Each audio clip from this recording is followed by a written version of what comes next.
energetically as a group that will come at the end of this video, but I hope you won't jump ahead. I hope you'll hear me out, because what's happening now, the way I see it, needs to be explained. Okay?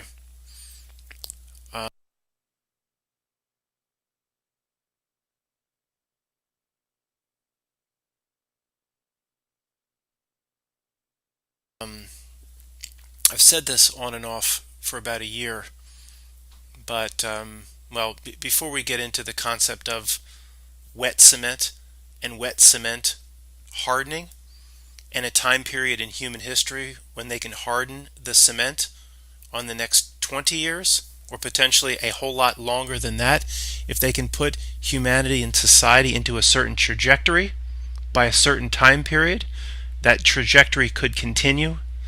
In my opinion, it's crystal clear this is what they're banking on. They have the power to do it now, where they might not have the power to do it, say in a few months or in a year. This is why everything is happening now. But before I get to that, just say a couple basic things for anybody that's relatively new to a channel like this. Everything that's playing out now is all cooked up and by design. Every bit of it. Of course, the major event is all cooked up. No matter how real or not, it's all by design and planned. Then we have what's happening now, which is the second shoe dropping on the exact same event. It's all planned many months or many years or even decades potentially in advance, all by design and playing out exactly as they want it to play out. Talked a few weeks ago about expecting a second shoe to drop. And do we have a three-legged man living above us? Where will there be a third shoe to drop? Since they're so all in, I would expect almost at this point for another shoe to drop. And then when it does, we should say, okay, yeah, I expected that. It's okay. It's all by their design, of course. So it's so effed up, it's so strange, they're so all in, I would expect a third shoe to drop. We're in the second shoe right now. And I don't mean just a rekindling of what was hitting us again in November or December. I'm talking about a separate shoe to drop, like something blowing up somewhere or bringing back terrorism or something along those lines. I don't know. But if a third shoe drops, hopefully they do operate in pairs. You know, the 2001, the powder and the envelopes and all that went along with 2001. They came in pairs. This is the second shoe for this event. There could be a third. I don't know. But if it happens, I'll say, yep, it's all by design. It's all planned. And for anybody relatively new to channels like this, it's not, of course, not just that the protests, the agitation is being cooked up with these assholes, the assholes that run things in this world from the back rooms, pouring gasoline on everything. Of course that's happening. The event itself, of course, isn't even real. Of course. And for anybody who would say, well, how do you know? How much have you looked into it? I haven't looked into it for a second. I don't need to. It's nature. I've looked at its nature for 10, 12 years, especially in this regard. These types of fake events. This is the path of truth of where I came from. I don't have to look at it for a second. And I don't care how real it looks to you on television. They have the ability, I don't know what you even call it, hyper-realism, and that's not even accurate because that just means a lot of realism. It's complete total realism when it's faked. And even if it's real, then it was staged. So what's the difference? What's the difference? Okay, it's 100% cooked up across the board. No more needs to be said. And I won't spend a second looking at it. Why should I have to? Spent 10, 12 years looking at it. So the big question at the end will be, well, what do we do? It's finally time to do something. What do we do? And I don't mean, again, a physical action where we take our signs or go do something or protest the protest. I'm not talking about any of that. And it'll be open in the discussions as to how we do something collectively and energetically or quantumly or whatever you want to call it. Some of these ideas may be out there, may be considered nuts, even to people that watch channels like this. Maybe, who knows? But we can't. We have to do something. Okay, I'm getting pissed just sitting up in here. Really, I'm getting a little pissed. All right, and at least, well, I'm not even going to say. Let's just go one step at a time. But in terms of what we decide to do collectively, and I'll start off saying this on that topic that I'll cover a little bit later. A friend of the channel came to me and said, Matt, there's a good chance, and I don't think you've touched on it or anybody's touched on it, there's a good chance in some way the people at this level are all connected in some way. I mean, do you realize that, Matt? And I said, well, I mean, I might have thought about it in passing, but not the way you're presenting it here. I don't think I got back to him in detail. He left me a detailed email.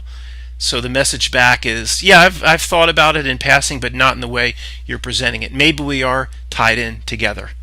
And for heaven's sake, if we are, we should use that, don't you think? I mean, and it could even be from what others say. We could, if you trace us back, whatever we are here, that see certain things, that can see through the bullcrap, certain types of tricks or spells don't work on us. If you trace us back, our lineage, to whatever you want, through higher self, however you want to trace it back, we maybe come to the same place, or come from this brothers from another mother. Maybe, I don't know, but we should assume that sort of thing and do something. And what's the worst that can happen? You know, energetically, what we decide to do, maybe it won't work. But isn't it better to try than sit out here like get angry at the news headlines and do nothing and make videos? You know, it's time to do something. All right, it's time to do something. I don't mean do something physical is fighting the beast on its own terms. I'm not talking about that. Right? We'll get to that. What's more important than what's much more important than setting up the next 20 years or more as a positive trajectory for humanity, not a constant humanity degradation, but something where the pendulum stops and actually flows back the other way, the way we would want it to be. What's more important than that, even if we fail in this, is what we're here to do for ourselves. To do for ourselves. That's 95 or 99%. The 1% is, if we're unsuccessful and they take humanity and they just flush it down to a new level of degradation, and we're not able to do anything to stop it, and talk about ideas on the back end, then okay, well, so be it. We came into this incarnation knowing we would get our asses kicked. Likely signed up for it, right? Likely signed up for it. I'm not a believer that it was this wonderful golden age of repeating lifetimes or whatever spiritual you are back in time before this incarnation, and it was just wonderful golden age, and there was nothing to do but sit under the oak trees and eat your grapes and get blown and get lube jobs all day long. That's all it was. Well, that's not a learning experience. It doesn't make any sense that life was just that. No. It doesn't make any sense to do that on a 3D level, a 3D incarnation where you poop and you stink and you fall into mud. And no, it doesn't make sense. It makes much more sense that we signed up for this. And it's like, you're going in that door? Oh, are you sure you want to go in there? That's a tough ass. You'll get your ass kicked in there. You might like a few doors down, where the Akeem's rose throwers throw rose petals at your feet and you get lubed all day. Try that door. It's got a couple bad things that'll happen to you, but that door is hardcore shit. I think we said, okay, well, I want the spiritual recall. What is it? For the experience of a lifetime. Recall. Total recall. I signed up for the hardcore shit. I want to go in this door. Okay, we signed up for this shit. It's not going to be lube and rose petals. All right. So expect what's happening now. It's by design. Maybe your own design. It's by design. What'd you expect? Every other generation has gotten their ass kicked with something horrific. Trenches of World War I, mass death, World War II. Oh, Matt, don't you know that was cooked up on both sides? Yeah, I know that. Who are you talking to? I know that stuff better than most people. I know that. But it's still, whatever they cook up, it's still, every generation went through a lot of shit. Guess who's one of the only generations that hasn't so far? Us. Us. If you're 65 or 55 or 40 years old, or what have you really gone through compared to other human generations? Nothing. Nothing. So we should have expected this. What have we gone through? Well, Matt, other incarnations of ourselves have gone through all that shit back through King James and on back through the Inquisition. Yeah, maybe. Yeah, that's possible. But in this incarnation right now, what's the worst that happened? Oh my gosh, as a 16-year-old, the family ran out of what I used to use for lube. It was a crisis. Where am I going to get it? Nothing's happened to us. So why shouldn't we expect it's time to get our ass kicked a little bit?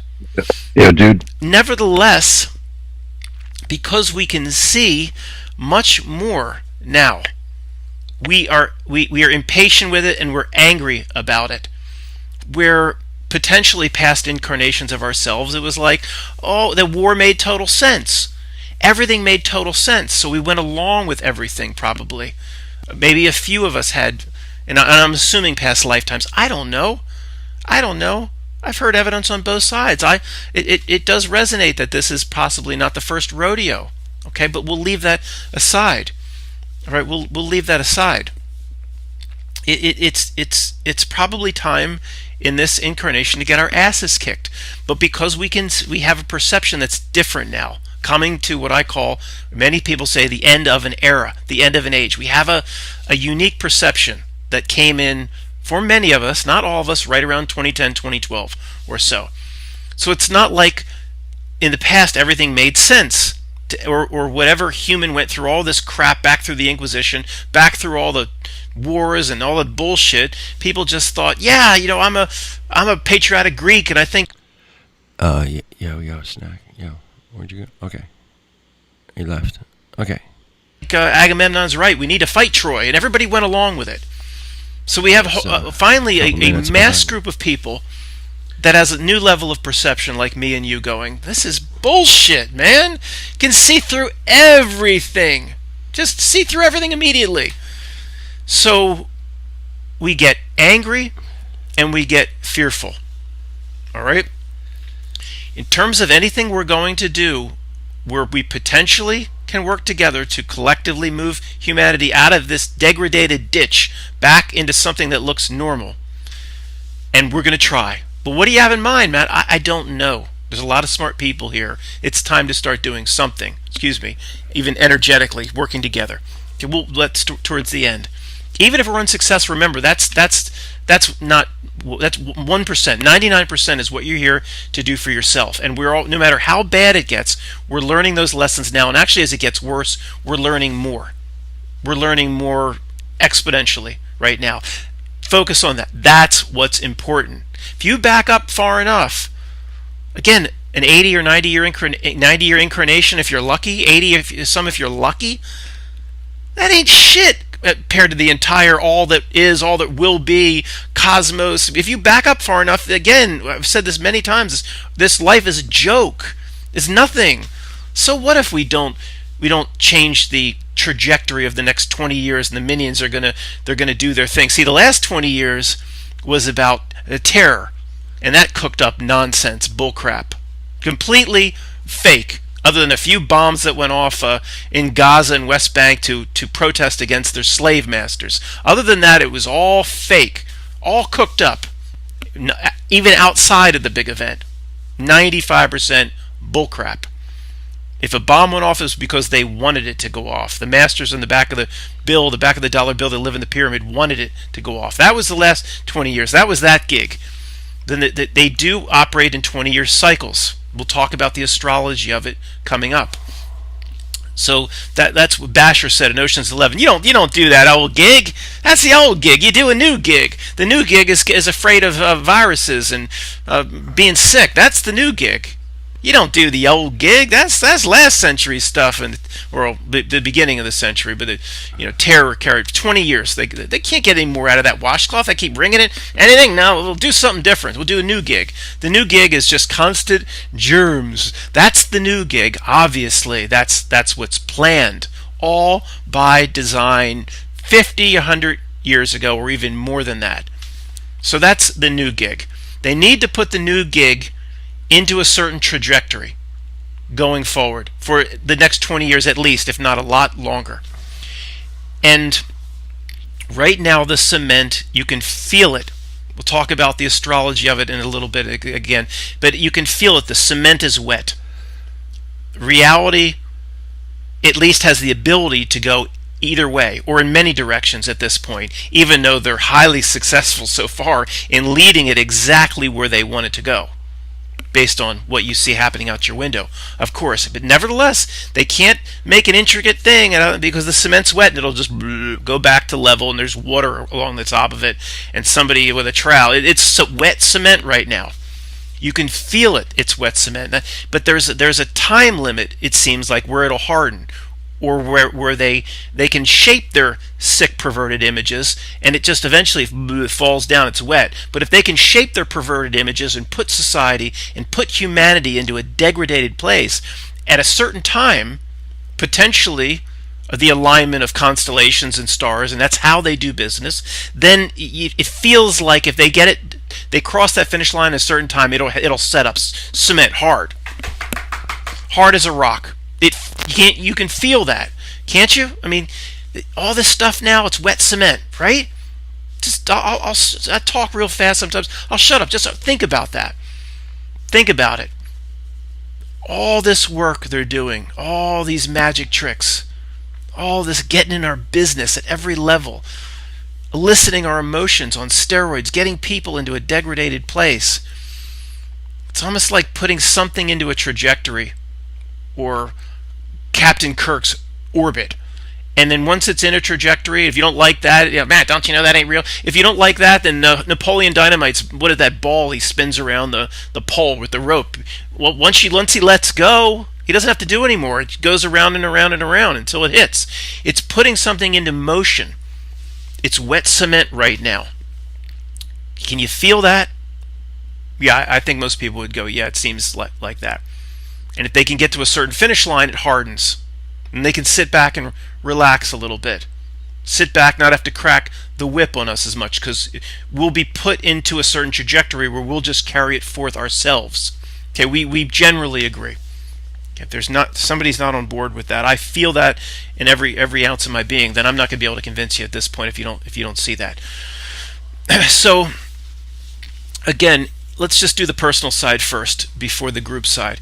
Even if we're not successful, we still have every tool here available that the reality gives us to win this life test for ourselves. And that's all that's important. I would say, what's more important, the next 20 years of where they're going to take society, or the next 20 trillion years? I don't have to think about that. I would say the next 20 trillion years is more. So if you back up far enough, that's all that matters. Just do for yourself. So that's not selfish. That's why we're here. It's not selfish. But in terms of, if you have a checklist of do for yourself, okay, that maybe down on the checklist, and it wouldn't be down, but one is overcoming fear, maybe is in the middle of the checklist in no particular order. But because of what's happening right now, that has come to the forefront. If there's nothing else that we can do for ourselves at this time, and considering the magnitude of what's going on, I'll worry about the other stuff some other time. I just sniff it. It's all about, this is the fear test in our life. This is it. The other generation might have had, the Nazis. That's terrifying. Oh, the Nazis are coming. And another generation had this, another generation had that. This is our life, for our life test. This is the fear test. It's like segment 4 of the SATs. You flip the page. It's like 4 hours in. Fear. This segment's overcoming fear. That's what this segment is. If you can do other things for yourself at the same time, wonderful. But I don't think that's necessary. And this is overcoming fear.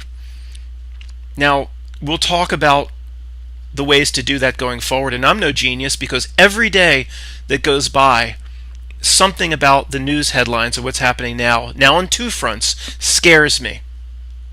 I have a lot of work to do. A lot of times I sense what we have to do. I can talk the talk, but in terms of my personal practices, I need to do better walking the walk. I'll be the first one up. There's a time during the day, once or twice, where what's happening scares me.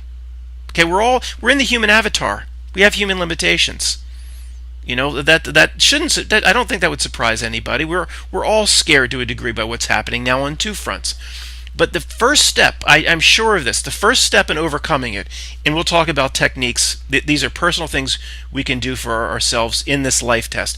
But number one, and we're not going to go too much farther than this, and we'll talk about the group side, and we'll talk about other techniques later.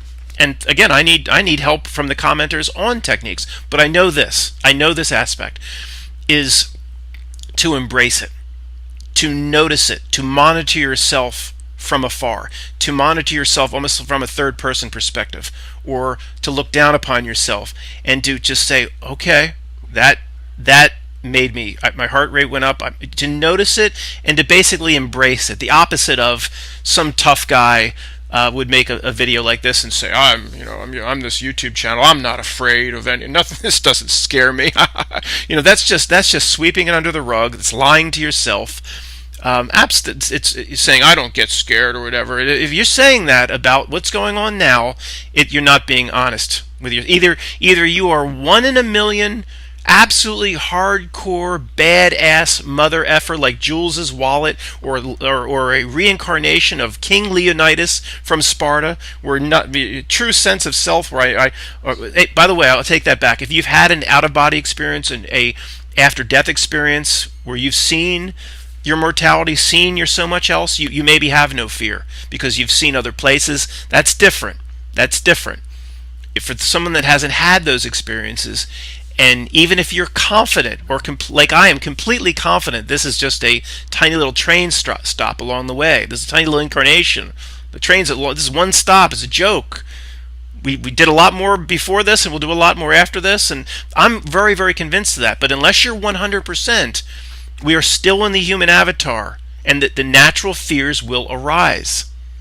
Right? If you've had an after-death experience in certain astral projections or whatever, then you've seen the afterlife. That's different. Some people, because of that, have no fear at all. That's wonderful, but that's not the situation most of us are in.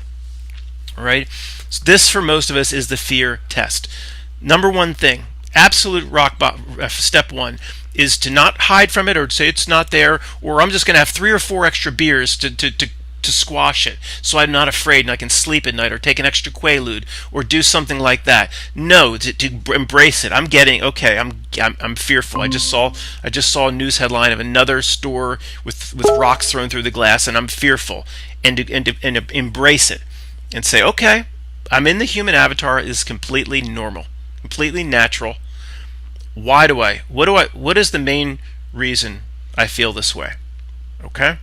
What's the worst case scenario that could happen? It's always good to do that. Most of our parents taught us that when we were in 3rd or 4th grade, but it's actually one of the smarter things our parents ever told us.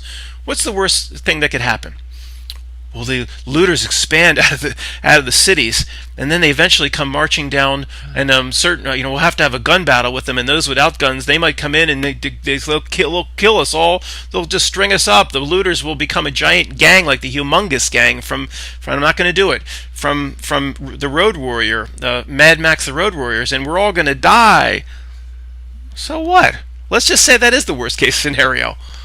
So what? That's bad, and that's not going to happen.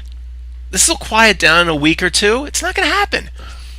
But okay, they kill you. So what? We can't be 100% because we're in the avatar and we haven't had an ADE or an NDE. But we're pretty confident if we had to go into if we're going to be hung in the morning. Anybody watching this, if we're going to be hung in the morning, we're pretty confident. Extremely confident, close to 100%, that okay, great, get me out of here. I'm going to have the mental intention to not go back to that weird ass place and get me out of here. I'll just incarnate somewhere else, or go back to higher self, whatever. But it's not all we are. Nobody here is an atheist.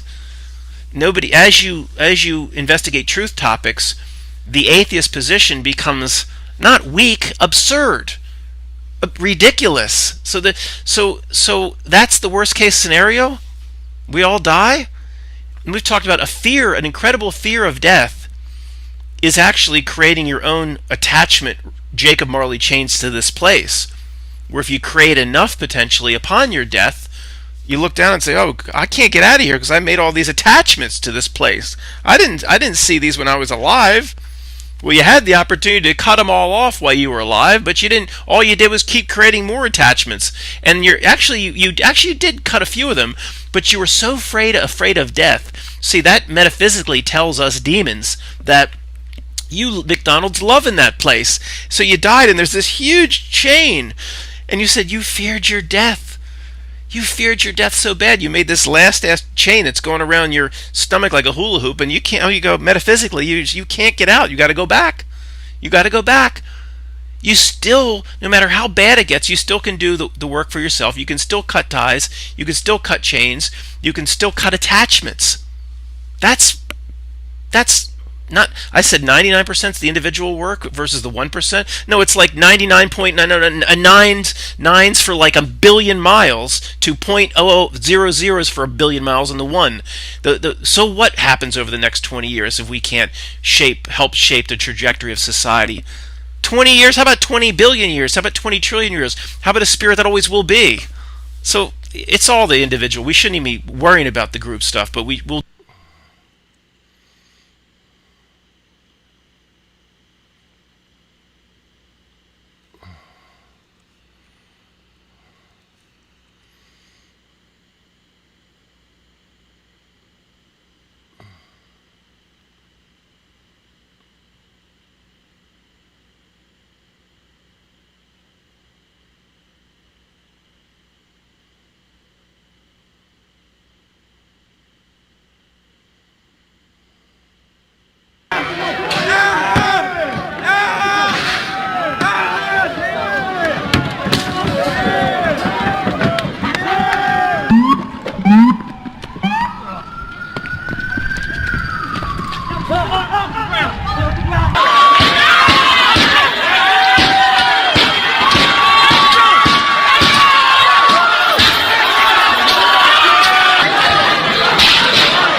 Let's reload this whole fucking thing. Hold on.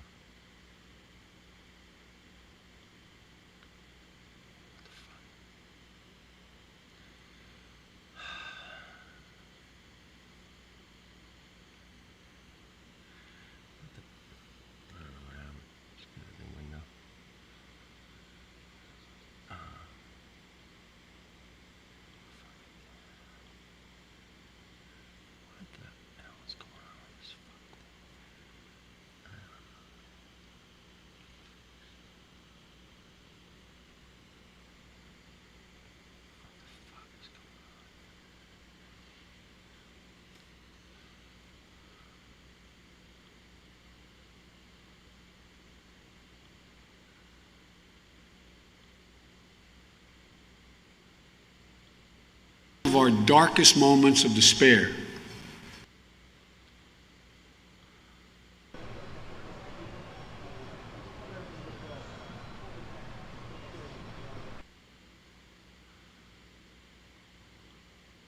Uh, 249 people. Appreciate you. How you doing? Okay.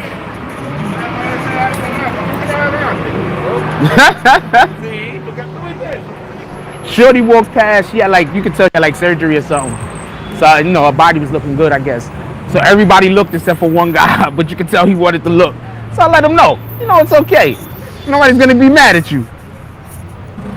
This is the Bronx. It's like 8 out of every 10 women got a nice ass over here on Fordham.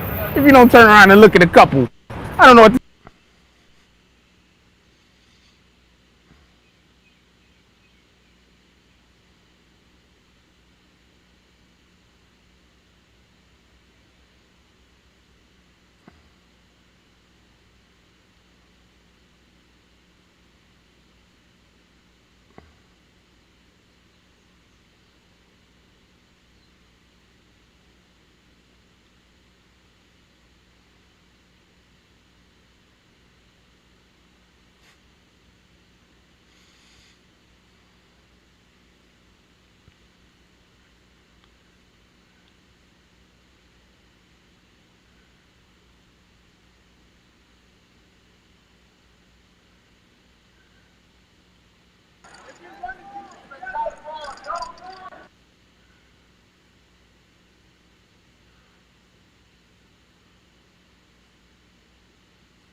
Okay.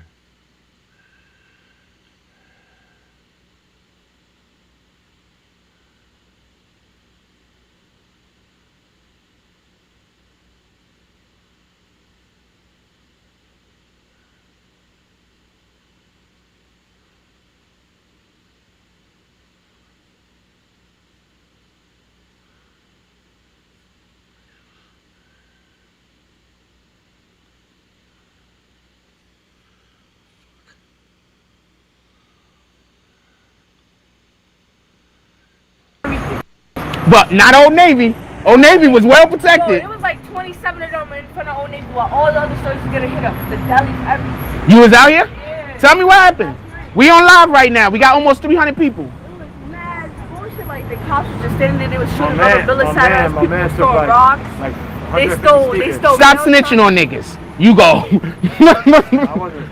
I know what. Nah, they was stealing mail trucks and everything. We was really out here for them. You snitching on niggas too. I like y'all. That's a fact. That's a fact. You know I'm fucking with y'all, right? You snitching on yourself now. You know I'm fucking with y'all though, right? Just tell us what happened, but say allegedly.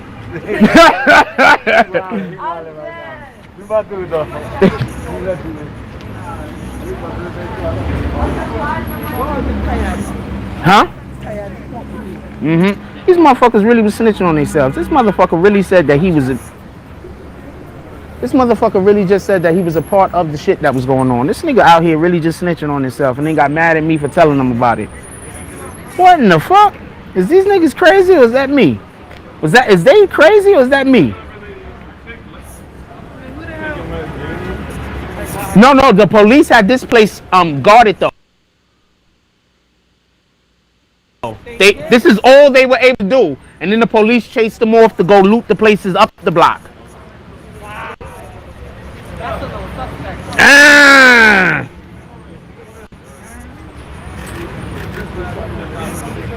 That was wild. They just started like, and then when I was like, stop, because they proud to talk about the shit they did. They want everybody to know about what they stole, what kind of crimes they committed.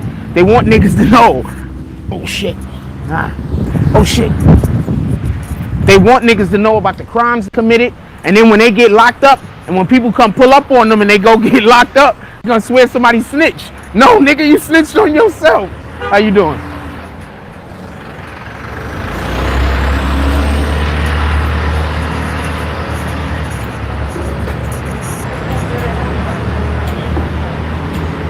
Shit crazy. Not a problem. They attacked this place. This place is damaged. No. This place is damaged. Paul, I'm not even going inside. I'm assuming they couldn't get inside. It's too many. I'm assuming they. But look. They took everything off of the shell, off of the jump off. Protesters are not looting stores. Looters are looting. Please know the difference. Protesters are not looting, yo. Please know the difference. Stop. Don't even say that. Because now it just sounds like you trying to create lies and spread lies. Protesters ain't do none of this shit.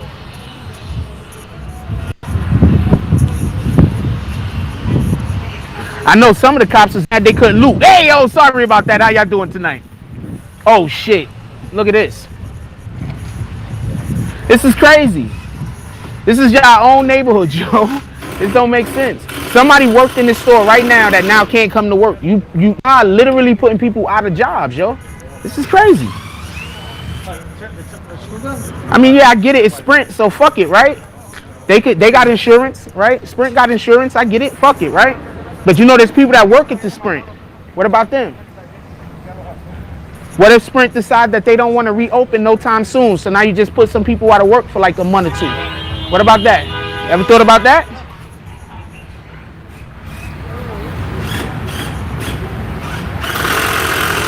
But I'm gonna tell you something though. I forgot which store it is, but it's one of those stores downtown in I think Nordstrom. Nordstrom said they don't even care if you loot them. So why don't y'all just go to Nordstrom? They said they don't care. They put out a Instagram some shit. They said they don't even care. They just, because of the situation that happened, and they understand. Because they know that they're gonna get so much money back from insurance that please take our shit. Their insurance they're gonna get triple, quadruple back or something. You understand what I'm saying? They already know this. These little mom and pop stores, they don't know this. Little mom and pop stores, y'all looted. Them niggas is going out of business. Oh, thank you. Excuse me. Thank you very much for your assistance. You're one of the people that's out here that's helping to clean up, right? Yeah. Thank you very much. I would. Could we quarantine? There you go. How you doing, baby girl? You from the Bronx, may I ask? Yeah, I'm from Florida. How do you feel about this whole entire situation, if you don't mind me asking? I mean, I think it's a shame overall, but I just don't want it to distract from, like, people arguing against police brutality, and I think, like you said, it's hurting small businesses, but it's also distracting from the original protest. That's a fact. And I also wonder, though, because I also wonder if it has to do with, like, the Bronx was kind of underserved in protests. That's a fact. Like, all of the protests were happening in Queens, Manhattan, Brooklyn. There was one in the South Bronx, not to invalidate their work, but there wasn't one in this area, right? So And you think there should have been?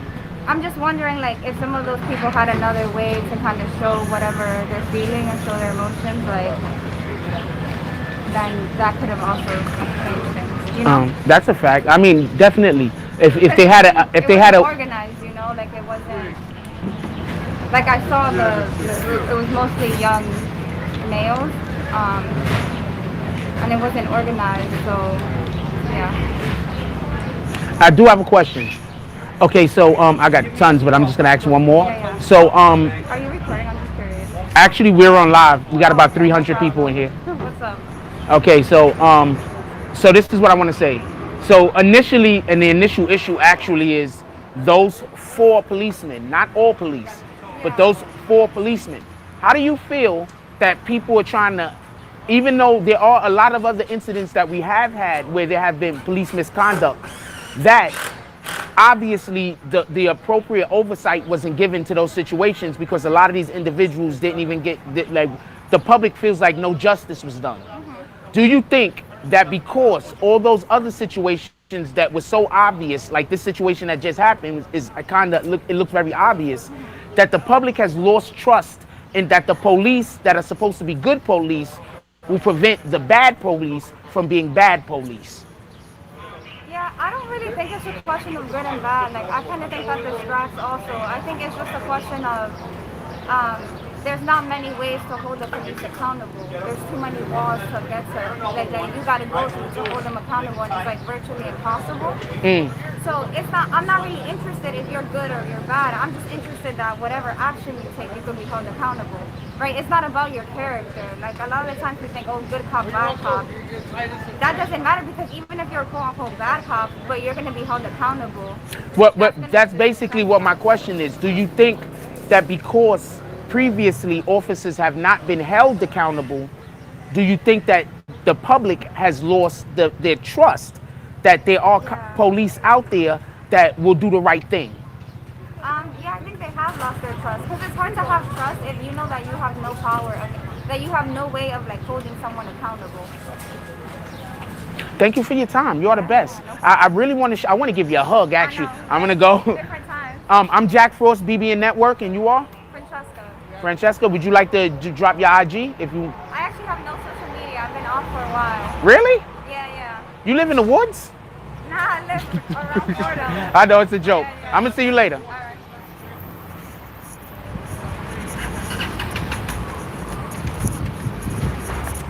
God, off that curb, almost threw out my back. All right. What block you on, War with Casualties? How do I even know what your block is, man? What you talking about?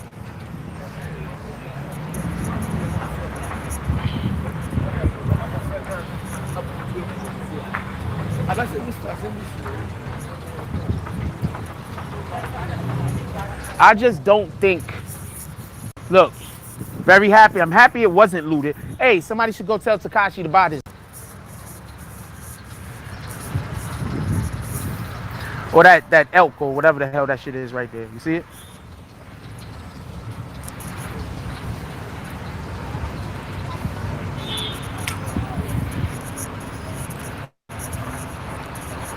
Okay, could we put whip in on a timeout? Because he's so concerned about my wardrobe or my lack thereof or whatever the hell. Put that dude on a timeout. Put him on like 3.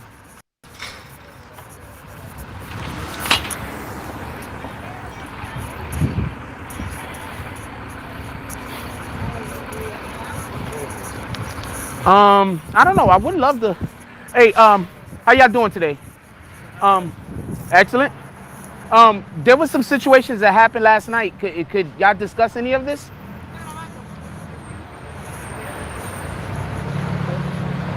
Not allowed to give our opinions on it. Because of what's going on currently. All right. I don't want nobody to get in trouble. I appreciate y'all. All right.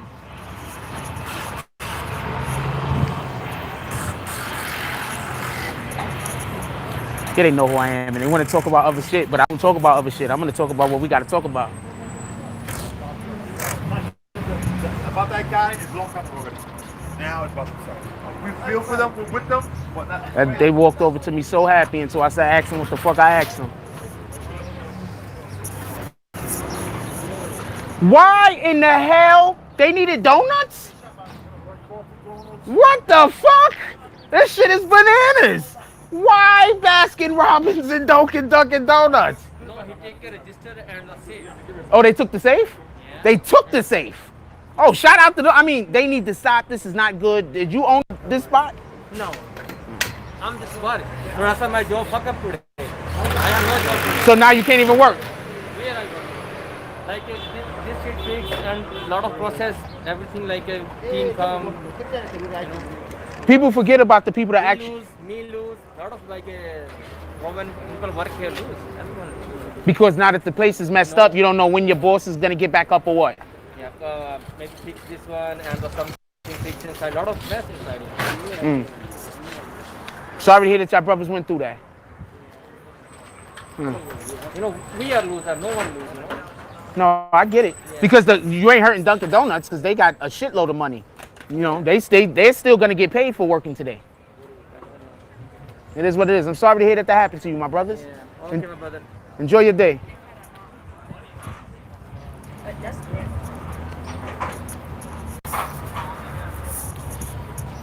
Oh, this way. I spit, motherfuckers. That's right.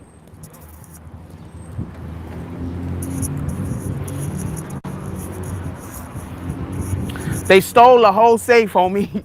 Dude just said they stole a safe out of fucking Baskin Robbins, man. They stole a whole safe. I was laughing and shit. Like, what they looted? Coffee? That nigga said they stole a safe. That was somebody that worked there. That was somebody that used to work there. I'm telling you, that was either somebody that worked there or somebody that used to work there.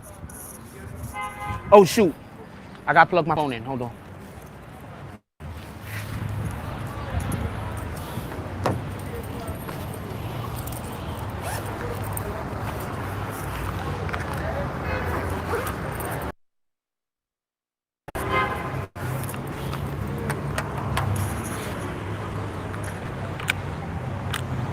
They want to talk, but they can't. I can't ask them their opinion. I should say, so what can y'all talk about? How y'all doing today? Okay. I'm doing excellent. Not as good as you, though.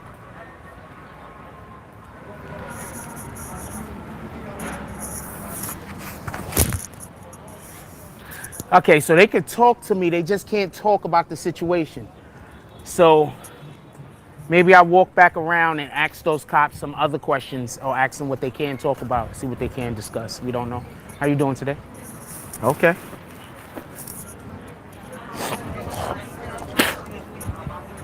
Shout out to DSE with the $5 drop. Dude, they stole a whole safe. Wait, somebody passed away. Wait, what? I'm nowhere near 177th and 7th, man. That's not even a Bronx address. I don't even know what you're talking about. You way too far away from me. What he said happened? I have not been reading the chat, so I do not know what Warwick Casualties is talking about.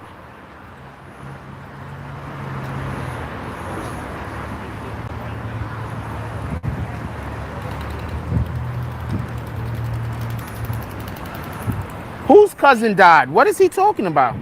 Your cousin died? I'm sorry to hear your cousin died. What is he talking about?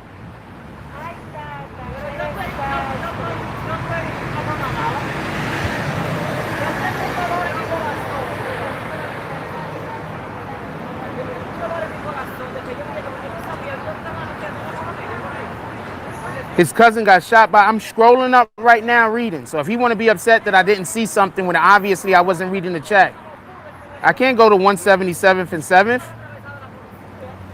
What's at 177th and 7th?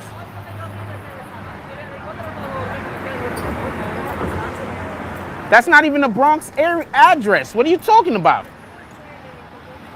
That's not a Bronx address. What are you talking about? I'm not going in on 177th and 7th. Nobody from the Bronx will call an address like that. Nobody from the Bronx will call an address like that. Excuse me, my brother. You from the Bronx, right? I'm from the Bronx. Have you ever heard anybody say 177th and 7th? No, not at all. Never, right? That's Manhattan. Okay, thank you. Come on, man. Dude said for me to go. I know he trolling. Ain't no 7th Ave in the Bronx. Come on, man. Now I can't go off of nothing that dude say. That's usually what I do when somebody say something that don't make no sense. That's it. No, that's not a Bronx address. People that he can't be from the Bronx.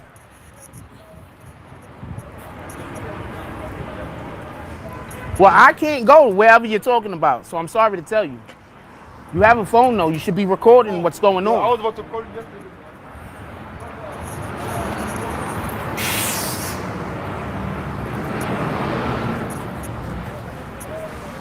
I tell you what, record something so I can see what you're talking about and DM it to me. And DM it to BBN Network. Right? One of my admins who look. Yo, look, I'm not doing this. I'm not arguing with you on this shit, man. I swear to God I'm not gonna do this.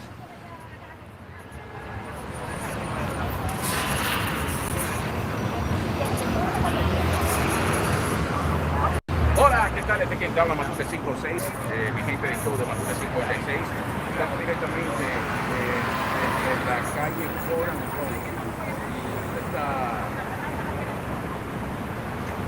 Hola, ¿qué tal? Este es quien te habla Matute 56. I'm sorry to hear about his relative that passed away. but I have to kick him out of the chat because I don't know what he's talking about, and he's not talking to me in the way that he's trying to make himself understood. He's talking to me in a different way. So he got to go. I don't understand what he's talking about. He told me an address that don't exist. Then he told me another address that I don't believe exists. So I'm from the Bronx. There is no address called 177th and 7th. Hey, y'all know how to get to 177th and 7th? That's not even an address in the Bronx, is it? No, right? Thank you very much. You guys are the best. Come on, man. Hey, what y'all picking up now? Garbage, whatever's the All right, come on. I'm gonna walk with y'all. I ain't doing shit. Somebody tried to tell me to go to 177th and 7th in the Bronx. That's not even the address. Now they saying 166th and 7th. That's not an address either. What the fuck? That's in Harlem. He said it's in the Bronx. I know that.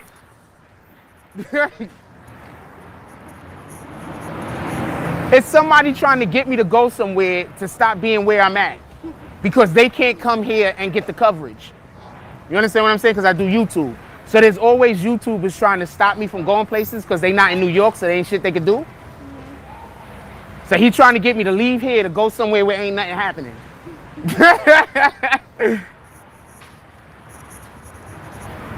But even if something was happening over there, I'm busy doing something. So what y'all picked up so far? Y'all gotta walk all the way back up the hill to get more bags? Why don't you just bring bags with you? No, she got more bags. Oh. I still gotta go back up the hill to meet him. I was like, that sounds really inconvenient.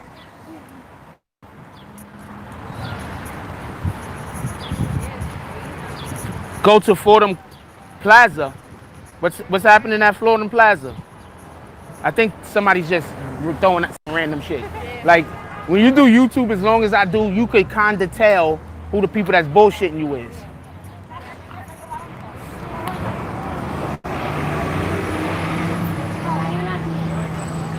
I'm gonna guess this is the most popular bank over here.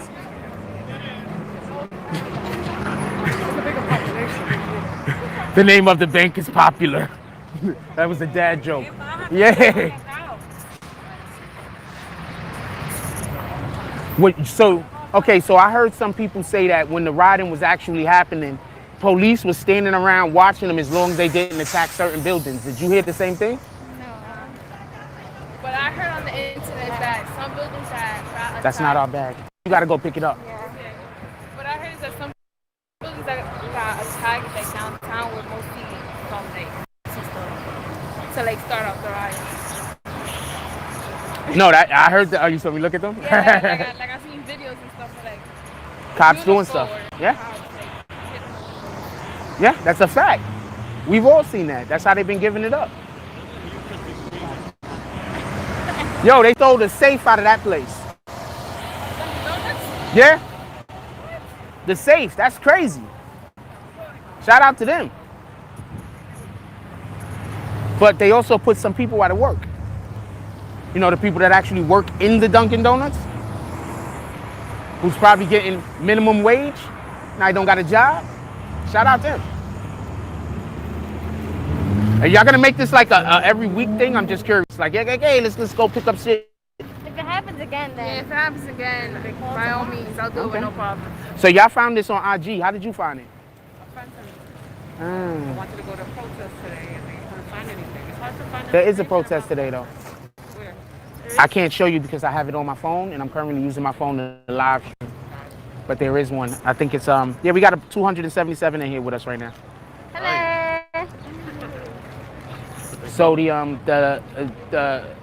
it's supposed to be like after 1, so don't worry about it. It's not yet. After I turn the live stream off, if I see you, I will tell you. How about that? That's a win. I hope not, but I don't know. I honestly don't know. The one yesterday was on 42nd Street. I was at that one.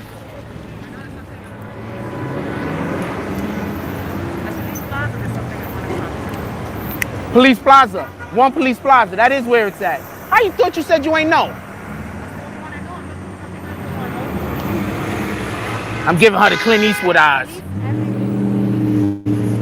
were they when everything was getting torn up? They was watching. Some cops were getting. The lady was talking about how old they was passed up. Some Wait, cops what? were getting beat up.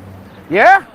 Look, I told the people in my community this. I said, one, don't go outside, don't riot, don't loot. Because that's not what I'm about, period. Right? And then I also said, if you go outside, be prepared to fight. Because they said there's a curfew at 11. Yeah. So the police is coming outside, and they coming outside with the understanding that if we have to confront you, it's going to get physical. Yeah. So it is what it is at that point. You understand what I'm saying? That's how they coming outside. If this is what it is, then we gonna pop. It's gonna get physical. You seen the one police dude that got hit in the head with like some big metal white shit? They beat the shit out of that dude. Oh, and there was one person who ran over officer. Yeah, I'm not for that. I'm not for that. We're not publicizing that. That dude got a family. Officer, not. He got a whole family. Come on. But I feel bad for like police people, like law enforcement, because like it's all happening. But they gotta get rid of the bad cops. If they don't, hold on. This is the point. Because they don't call out the bad cops, nobody don't know who to go at. That's the actual problem. How you doing, hey, ma'am? You the best. Excuse me. That's the actual problem. They're taking it out on the whole law enforcement system. That's a fact. So now Are y'all picking stuff up or y'all just talking to me? no, there's like nothing else to pick up. Y'all want to walk down to the Fordham Plaza? You still at Fordham Plaza? You a funny guy. Y'all guys are funny. Yo, y'all should follow me on IG.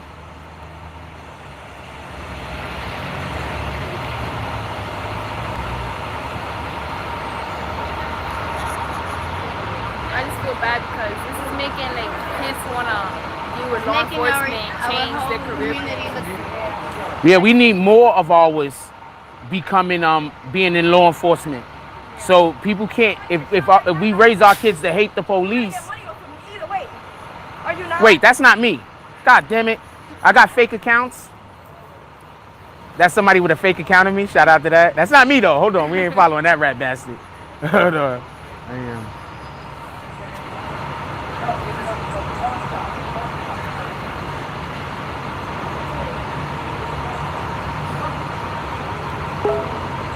Okay, I don't.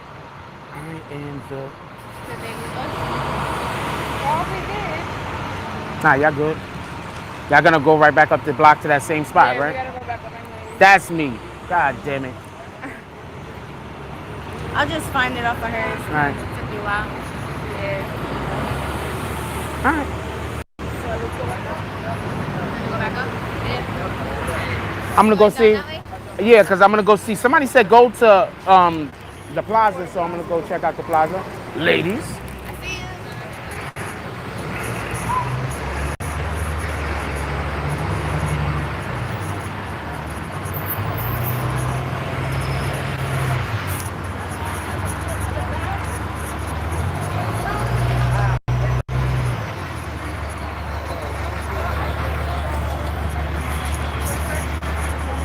Oh, this is Krispy Kreme. Oh shit, I didn't even know there was one in the Bronx. Am I on the front of the line?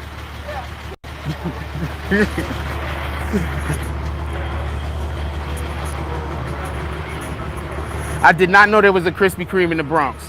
I make friends everywhere I go, man. That's why I be laughing when people be talking, when people be trying to do bad hate at me on the internet. Like, I really make friends everywhere I go, man.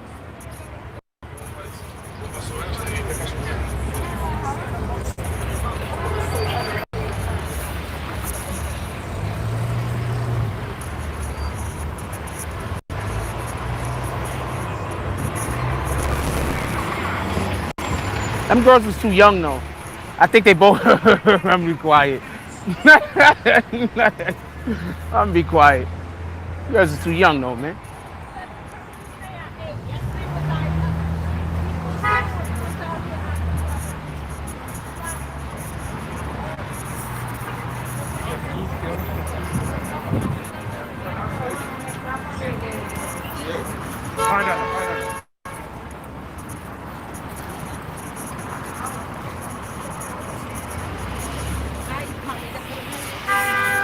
Yeah, that dude. That's why I let you. That's why I let everybody know that address he was giving out ain't a real address. He was trying to make me seem like I don't care that somebody in his family passed away. We're not doing that.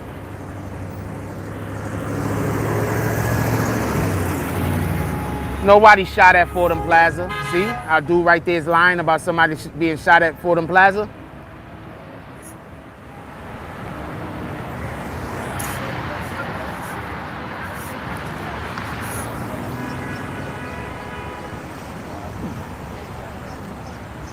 They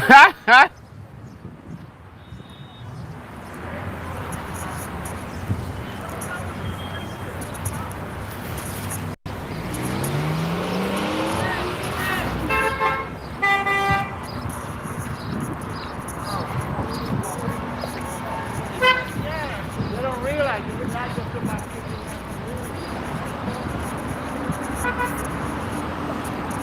Somebody did say something about somebody Fordham Plaza, someone shot.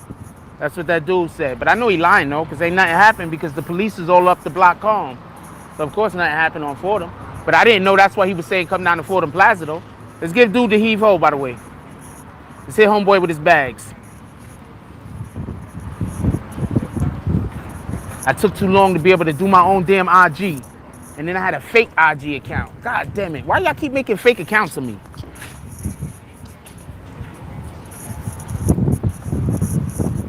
We are gonna go see if Carvel open though.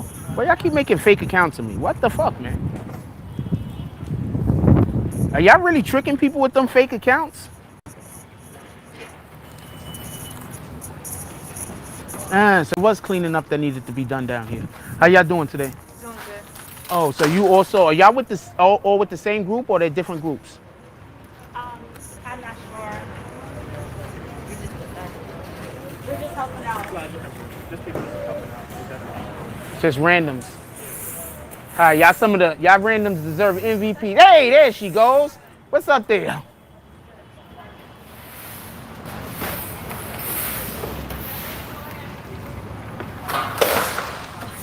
Okay, so apparently there was some damage done over here to the wall to the this whole mall section area building thing going on.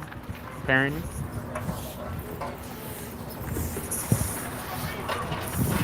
Got broken glass that way. They was trying to break the glass over here.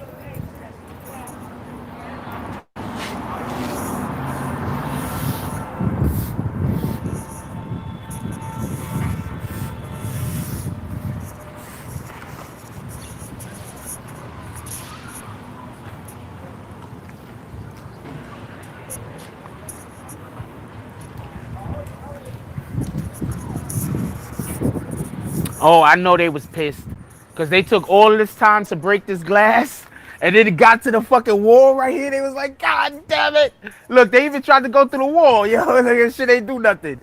They broke all of this glass just to get to the wall. You know how pissed they was?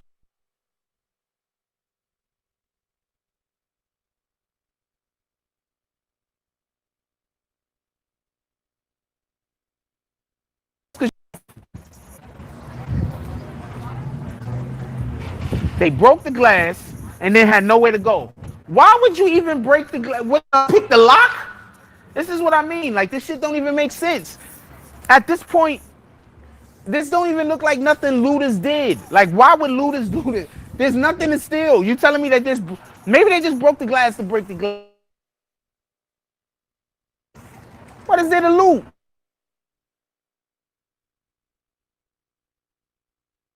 All of the hassle to break the glass.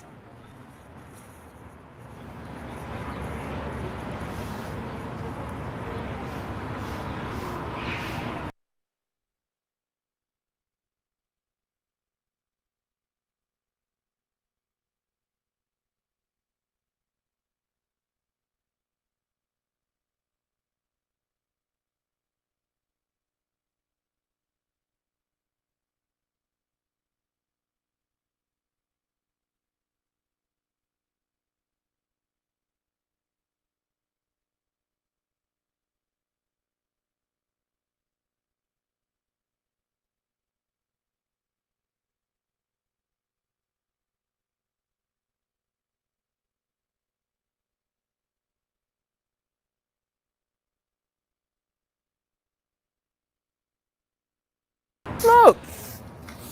Now they say this broke the shit to break it.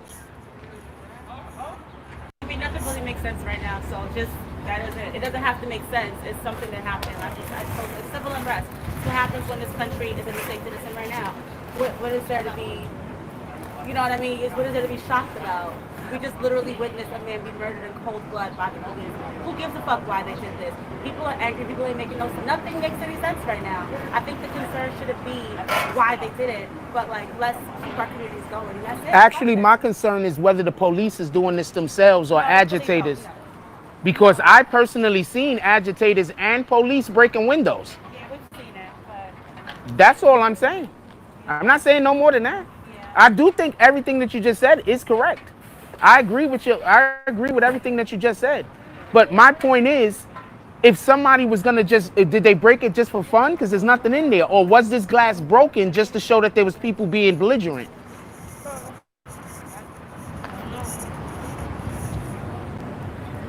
And that right there is why I try not to talk to people that think that they're smart. Because people be so busy trying to express their point that they don't think that something else could be possible. Now that young lady sounds like an extremely intelligent young lady, but she just had an emotional conversation with somebody that's thinking with intelligence.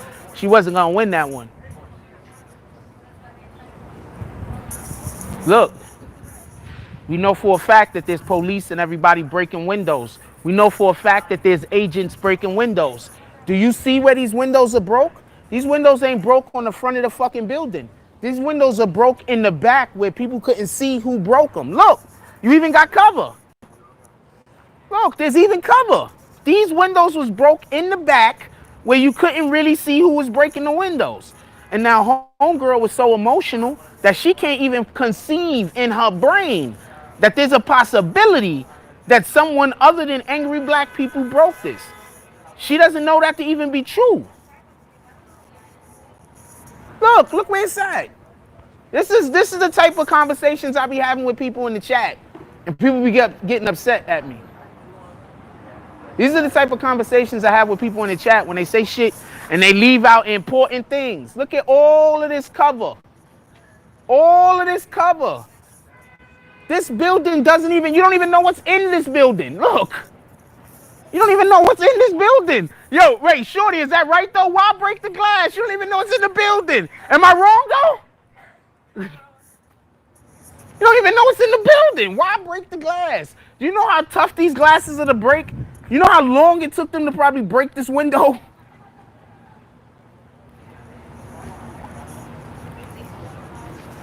You know how long it probably took them to break this window? They don't even know what's in there. This, first of all, if you really know, then you know what this building probably is. If you know, you don't even, I'm not even gonna show that part right there. Look at the fucking window. If you know, you know. That's the window. If you know, you know. Look, if you know, you know. That's all I'm gonna say.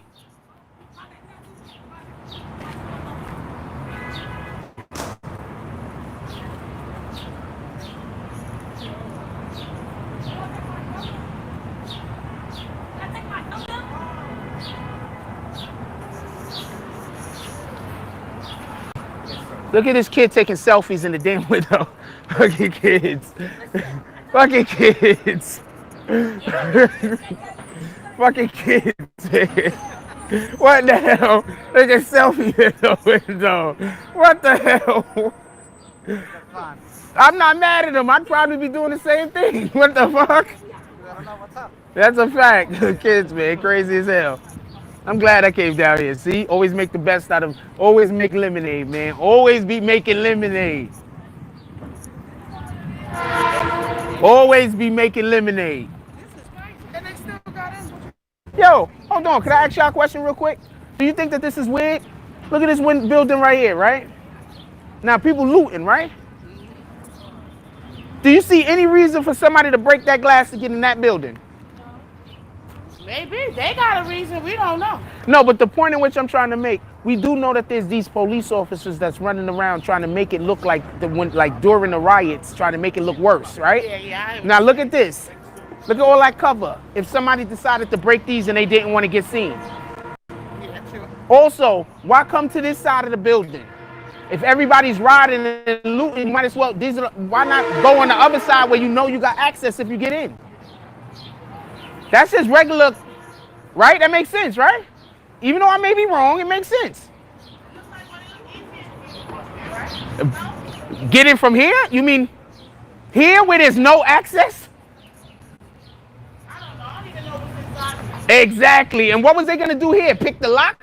Look at that one. Oh, shit, I've never seen that before. Yeah, but what was they gonna do? Pick the lock? That's just my.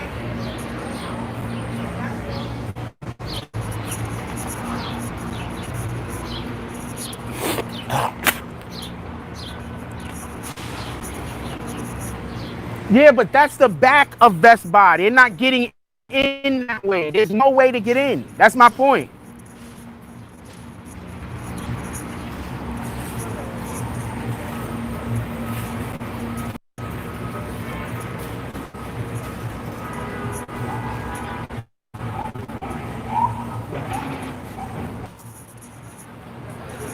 Police are flooded on Fordham Road. They were allowing this. Witnesses are saying. Witnesses are saying they was allowing some businesses to be destroyed while they were protecting others. This is what witnesses were saying.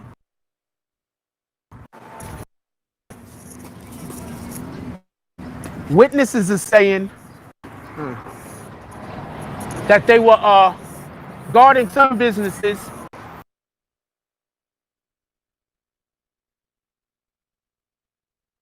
other businesses to be destroyed. That's what witnesses are saying.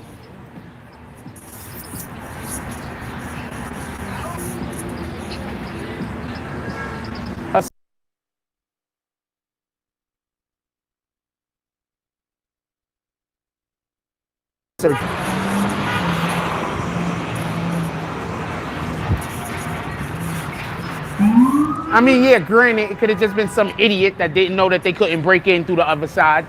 That's a possibility.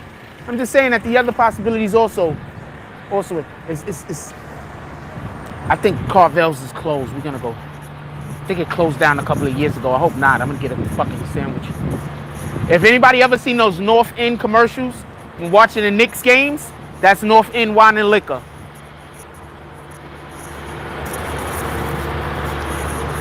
That liquor store is fucking huge. Look.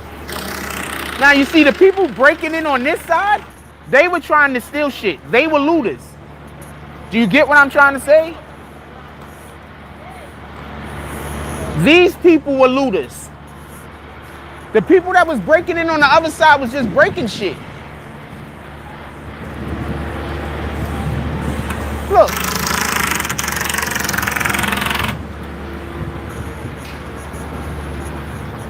Carvel did close years ago, I know, but I'm hoping. I'm hoping and wishing over here, man. I'm just hoping and wishing. It's closed. I can see the gates down. Maybe they got, I wonder if anybody went in there and shit and was like, and rioted them and looted them for old time's sake. You know, you're gonna loot Carvel's for old time's sake. No, open. Let's kick this money power guy straight out. There you go.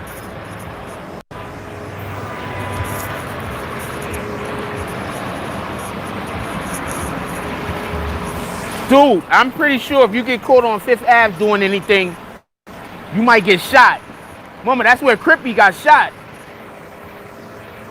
They ain't playing on that. They ain't playing on Fifth Ave. Remember, that's where Crippy got shot at. They ain't playing. I wouldn't be surprised if those store people was in there, hoping the nigga break in. The fuck you talking about? You think you can own a liquor store in the fucking Bronx on Fordham and 3rd Avenue and be suckers?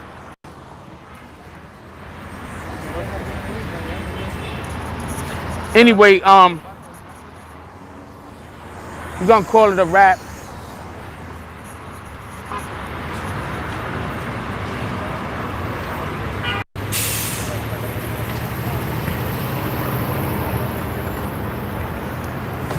Wow, Fifth Ave got all the way looted?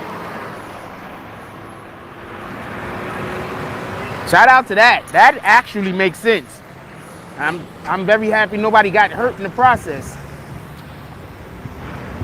But then again, they probably want to get looted so they can write it off on taxes. A lot of these big companies probably want to get looted because their insurance is going to be more than they fucking the stuff that's going to get taken. I don't see any cops driving ambulances.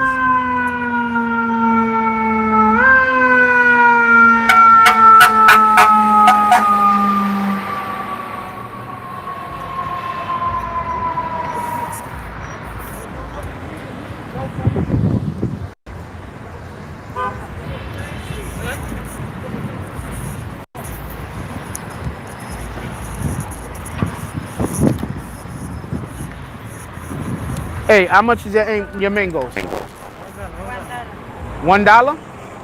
$7. Okay, let me get 2. I was gonna haggle, but I can't haggle out here. What the fuck is wrong with me?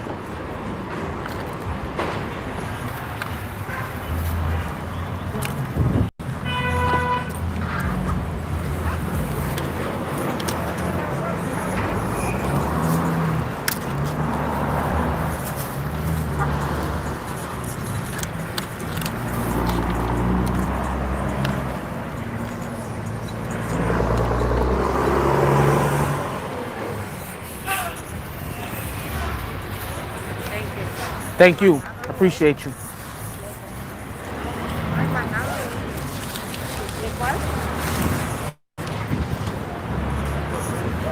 All right, before we leave, I'm gonna go take some shots with my camera.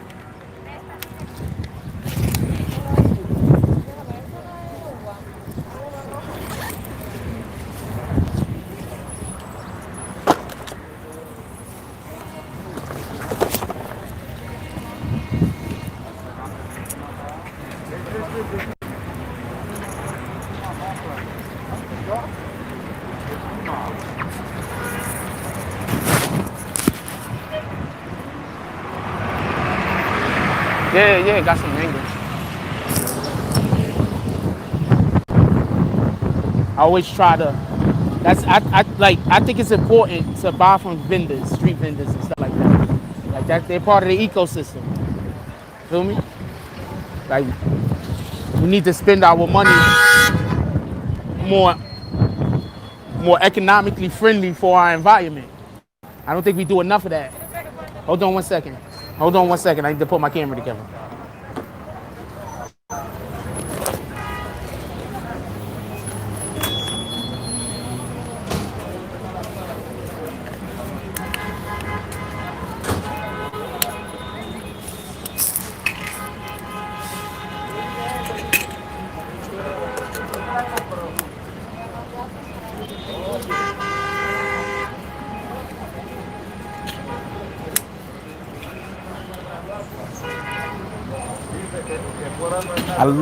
I lost the wire for my camera, so it is what it is.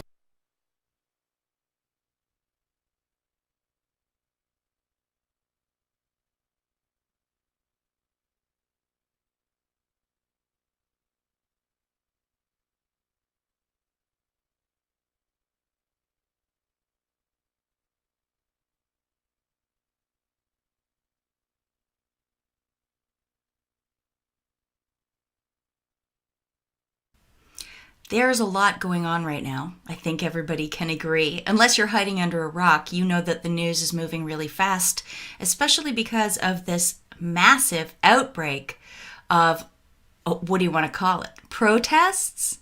I call it rioting across the United States. And now there's solidarity riots going on in many, many countries over the world. So what I see when I look out here is exactly what a guy called Colonel Custer warned about when he wrote this paper in 2018, Unwriting the Future, Decoding the Next Strategic Shock. And yes, I love that his name is Custer. It just adds I don't know, a je ne sais quoi, a certain je ne sais quoi is added to this whole thing because the guy's name's Colonel Custer. If you follow Q, you know what I'm talking about. And by the way, that whole thing is flaring up again, the Q thing, because Trump is saying that they are going to designate Antifa, anti-fascist movement, as a terror organization in the United States. And this has huge implications. Anyone supporting them, anyone funding them, will be supporting a terrorist organization going forward if in fact that classification is made. And how this ties over to the QAnon or Q movement is because the fake news and the little junior level reporters that they've got working full time covering the QAnon beat claim that QAnon itself was designated by the FBI as a terror organization, which is not true, but it doesn't matter because if the fake news says it, people believe it, right? Okay, I'm digressing. My video today is about a couple of great examples that I think are showing the way these gray zone exploits happen in fourth generation or asymmetric warfare. Okay, to refresh everyone's memory, if you didn't see my original video about this, I want to read a few things. He says that in the gray zone, adversaries are executing strategies for which the defense establishment is not prepared conceptually, doctrinally, or materially. Gray zone competitions allows state and non-state actors to challenge U.S. interests with minimal risk of triggering a U.S. military response. The upward trend in gray zone competition indicates this is where we should be searching for an emergent strategic shock. On this page, Colonel Custer defines fourth generation warfare and what it might look like. Using low-tech means to contest high-tech forces, the desire of adversaries to collapse enemies from within, avoiding military might altogether and attacking enemy society at home, adversary use of democratic state freedoms against that state, direct attacks against a state's culture, a quote blurred distinction between war and peace, and reliance on non-national or transnational ideological support. Today, these characteristics are all too clear in the visage of terrorism and those nations exploiting the gray zone. And to me, they are very obvious in what's going on right now with the riots and even the pandemic.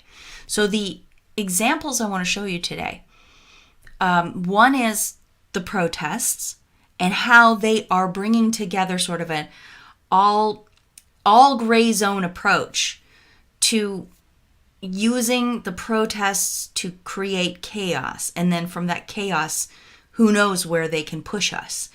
And the other example is actually about meatpacking plants and their closures, because interesting things come up when we look at that, okay? So first of all, so this is going to be a bit all over the place because there is an intermingling of elements in these stories that paint a picture of there being an ideologically bonded group who are using each other to attack all at once. It's a many-pronged attack. So let's consider that these riots began in Minneapolis. And one of the things they did on the first day was loot the Minneapolis Target store. And this is all in response, apparently, to this supposed police officer. Nobody even really knows if he's a police officer. Leaning on the neck of this man, George Floyd, on the ground until George Floyd died. There's just so much, though, coming out about this story that makes it really suspect. For example, Maya Santamaria, a former club owner in South Minneapolis, says the cop who killed George Floyd worked security for her club up until the end of 2019. She also claims Floyd worked security at her club. Couldn't confirm the two men knew each other. Chauvin was there for 17 years. I think probably the two knew each other, at least knew of each other. So that's weird enough. But then you start looking at this club owner I mean, she recently sold that club she had owned for all those years. What else does she get up to? Well, in 2015, she announced a new partnership between her radio station called La Raza and the Minnesota Twins. It's very important not only to us, but the entire community, said Maya Santamaria, the station's president and CEO. We, the Latino community, are starting to be embraced and included. It's a community building level of feeling right now, she said. Okay, La Raza means the race, and there happens to be a pretty hardcore group of activists, nationalist activists. They don't have a very good reputation, to be honest.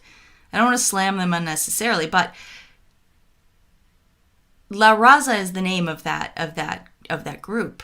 It's like a Mexican Latino group that wants to repossess lands in the U.S., and they're very, very big on bringing in illegal immigrants. I mean, they wouldn't call them illegal. They just want everybody to be legal. And the Twins' involvement is interesting. Their marketing director said of this radio station partnership that it's going to be beyond baseball, beyond the broadcast, such as the possibility of job opportunities and local event promotions, he said. The MSR asked how the new 3-year partnership between the team and Spanish radio is of interest and or importance to the local Black community. It's important as African Americans to celebrate all communities of color, noted Meet Minneapolis CEO Melvin Tennant. Santamaria said she hopes the Twins La Raza partnership will convince other teams to step forward as well. We hope to be able to work with other sports in Minnesota to do something similar. We love football, our basketball, and our hockey. Hopefully it is the beginning of something big. So this radio station partnership between the woman who owned the nightclub where both the cop and George Floyd worked is an activist. She's blatantly an activist, and she wants all communities of color to get in on this, and they'd like to expand it past the broadcast, they said, into jobs and community events. I'm just saying it's a place where activism would flourish, where connections would be built, and the partnership with this Major League Baseball means there's money involved, and the connections and money are just going to grow from there. All right, now add to this. That's one thing going on in Minneapolis that is very strange regarding the George Floyd thing. Now there's also this, though. Now remember, the first place they looted was Target. And then you come to find out that in 2016, Target hired Monica C. Lozano, a board member from Empre Media, a Spanish-language media company. Monica Lozano is also a board member of the Reconquista group called the National Council of La Raza. Okay? This is a Spanish-language media outfit. I don't know if the two are connected. Lozano has been a longtime activist for illegal migrants, and as a member of the media company Empre Media, worked in partnership with Spanish-language cable network Univision. Lozano is also an activist for AIDS, served as a member of President Obama's Council on Jobs and Competitiveness, as well as his Economic Recovery Advisory Board.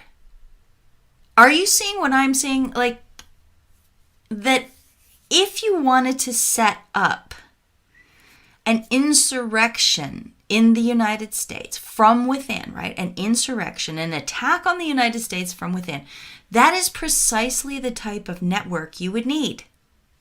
Media communications, big wig activists getting put into very important positions within and without the administration, ties to, I would call La Raza, bordering on an extremist group. And then, being that this woman was involved in media, would she have had any involvement with this? I mean, the Minnesota Twins, it's not just some club owner. Something else is going on here, right? Okay, so to look more at this Breitbart article, it says Lozano is far from the only liberal on Target's board.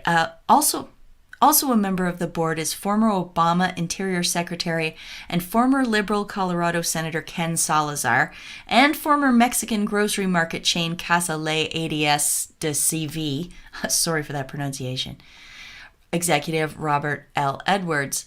And finally, Target, of course, has long ties to the Democrat Party. Minnesota's Democrat Governor Mark Dayton is part of the Target family. His father, Bruce, was once chairman of the company that rebranded itself as Target in the 1990s. And Target was the first place to get looted. Could it be they're taking one for the team? I mean, CEO of Target, Brian Cornell, doesn't condemn anything. He doesn't rage. He doesn't talk about insurance. He doesn't talk about how the protesters need to calm down. No, he's vague.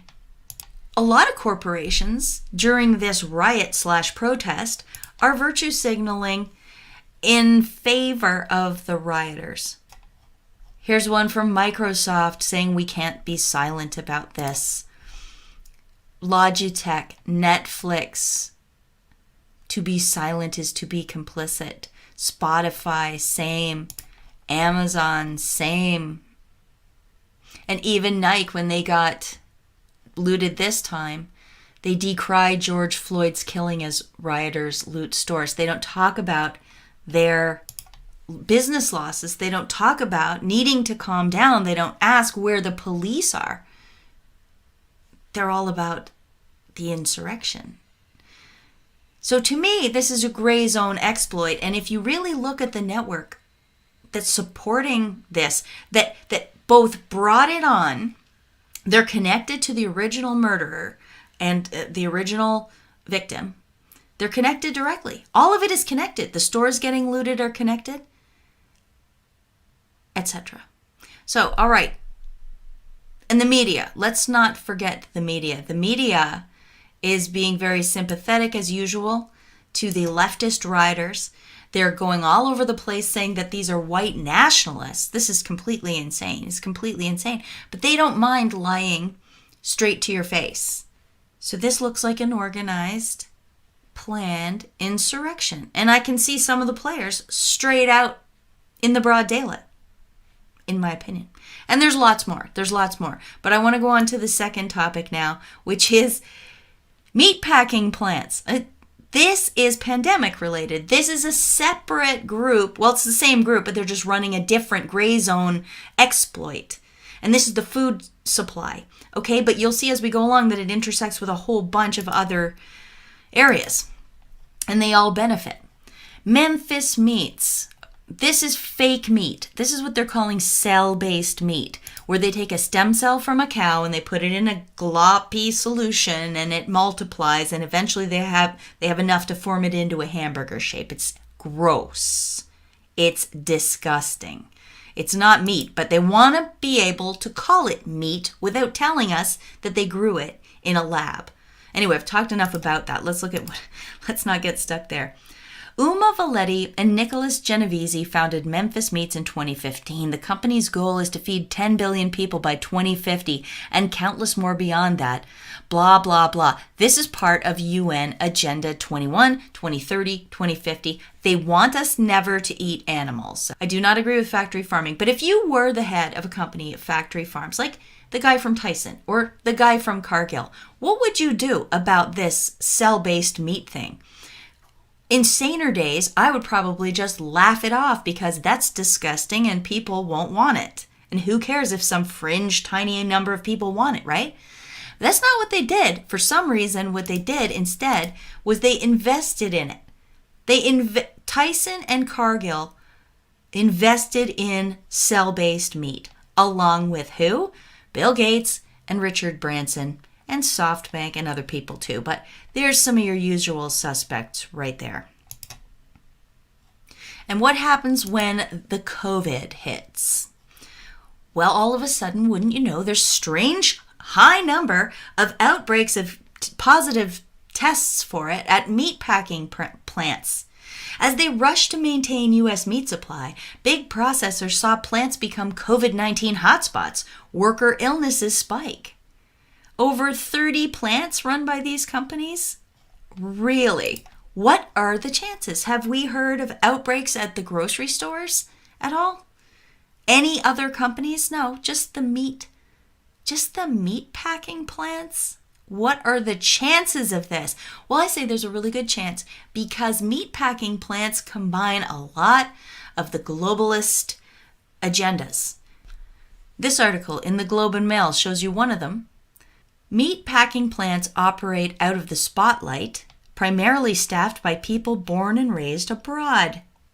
Many of those who work at the High River plant are temporary foreign workers and immigrants tied to Calgary's Filipino community. This reminds me, once again, of Project Aerodynamic, which I've talked about before, where the bad actors, the deep state, the globalists, they figured out a long time ago that if you put a group of people who are basically, they are vulnerable because they don't speak the language, they don't fit into the culture, they don't have permanent lives in the country they're working in. They can be used for anything. Voting blocks, they don't even understand the language. You can lie to them all day and night about their rights because they can't figure out how to defend themselves. But they've weaponized those communities now. A whole bunch of people have. And so you can see how they might just tell them, hey, we're closing the plant. And they pick one representative guy who gets a big bonus for going out and talking to the news and saying, oh, they didn't give us PP&E, so we have to close down the plant. I mean, we don't know what's really going on, but we do know Tyson and Cargill were getting ready for a major disruption to their line of work, weren't they? They're investing in fake meat. They were taking advantage of illegal and legal migrants and temporary foreign workers. This basically is a government handout, by the way, to their companies. And it undercuts the communities that they live in. It throws the people who live there out of work. If a large migrant community moves in, this spikes real estate and rental prices. You see how that single thing works in a lot of gray zone areas? And there's another one it works in too, which is human rights and lawfare. Lawfare is definitely a gray zone exploit. Check this out. All of these petitions sprung up calling for closures at the Tyson plant, at the JBS plant, at the Cargill plant. And P.S. JBS and Cargill in areas of pork, that's the same company now. So really, we're just talking really about a very small group of people owning all these meatpacking plants that suddenly had outbreaks of COVID. And that activists actually started petitions. Close this plant, close that plant, close all the plants. It disrupts the supply chain. Look at all the things that it does. I've already talked about some of them. But really what this is a threat to our society. It's a threat to all the people. It can cause meat shortages. It impacts restaurateurs so they lose their business. It impacts small farmers and medium-sized farmers. We're seeing them have to euthanize their livestock because they can't get it to the meat packing plants. That's what they're telling us, because the meat packing plants are closed. It undermines a whole lot. And it frightens me. Probably one of the most of all the things that's happening right now is the idea of food shortages, because when you learn history, you learn that is one of the go-to control mechanisms. They do it almost every time if they get far enough ahead in this game. And to me right now, they're very far ahead in this game. Look at what's happening across the U.S. and how can it be stopped? P.S. What has happened to this Memphis Meats stock price? Its seed round funding was $5 million in 2016, and now it's at $186. So I guess the people who invest large amounts of money in these things, who are all the same people we've been talking about, they know what they're doing. They know that they're going to find ways to force people to eat this lab-grown garbage, Franken spew. I'm not going to call it meat, but do be aware that, as far as I know, I'm trying to go from memory here, the guy from Tyson Foods, I believe it's him, he is helping the fake meat people with their crusade to be allowed to label their fake meat as real meat, I believe. So which way do you think this thing is going? All right, there is a little bit of a happy ending to this story. Remember I said that Bill Gates invested in this, Memphis Meats, and one of the owners was this guy, Nicholas Genovese. Oh, surprise! Guess what happened in February? Hedge fund manager sentenced to 140 months in prison for defrauding investors of millions of dollars. Who is it? It's Nicholas Genovese. The U.S. Attorney Jeffrey Berman said Nicholas Genovese is a recidivist, fraudster, and con artist who tricked more than 10 victims into investing more than $11.2 million into his hedge fund called Willow Creek based on false claims about his background and credentials. I think that's great because that's one guy gone from Memphis Meats, and it's very close connection to Bill Gates. I wonder if Nicholas Genovese's Memphis Meats will similarly be shut down for some kind of bogus fraud. The thing is, that kind of bogus fraud will be dangerous to our health. I do wonder what they are putting in this stuff. What culture are they growing those stem cells in? And which part of this will we find out was GMO? It's a very dark, obscured industry. These tech foods, and that's what they are. Most of these guys have factories in Silicon Valley. They are calling themselves big tech. So yummy, eat up kids, that cell-based meat, delicious. And Bill Gates will make a lot of money. He's also invested in Beyond Meat, which I do believe is a vegetarian burger, not a fake lab-grown meat thing, but just shows you what direction these guys want to go. All right, I just have one more thing to show you before we go. Just a quick follow-up. Victor Zhao, remember him, on the Global Preparedness Monitoring Board, the head of the National Academy of Medicine, also on a whole bunch of other boards that lead to Event 201 and the pandemic, and they make a lot of money from it. Well, there's been an exploration of Victor Zhao's conflicts of interest, and apparently he has many when it comes to OxyContin, the Sacklers, and a company called Medtronic, and other things. I'll leave a link to that in the description box so you can go see that Victor Zhao seemingly, it looks like, has indeed been trying to hide his conflicts of interest. When he writes up that something is safe to use, when he gives his professional opinion on drugs and medical equipment and this and that, he is possibly being paid. We won't know because it looks like Victor Zhao has a habit of hiding these things until pressed. I'm going to stop talking now. There is so much going on. My head is clogged up. It's also spring, planting season and stuff outside. And I wanted to offer an apology. I have not been very good at answering emails or even keeping track of these things and who sent what. I am getting an overwhelming amount of correspondence, which I love, but I really hope that everybody can understand that I can't. I wish I could answer everybody, and I wish I was better. I'm just not naturally inclined to organizing. I lose track of packages and return addresses and everything. I just want to say a blanket appreciation for everything everyone has sent, and some things really do in particular touch me, and I'm trying to keep them in a separate place so that I can hopefully one day maybe write back. I've said for a while that I wanted to do another thank you video about the mail, but I don't even know where to start. I am just a one-man show here, literally, And the mail, I love it, and I do not want to discourage you, but I also want you to know that if you don't get a reply from me, it is not that I don't want to. I wish I had more hours in a day.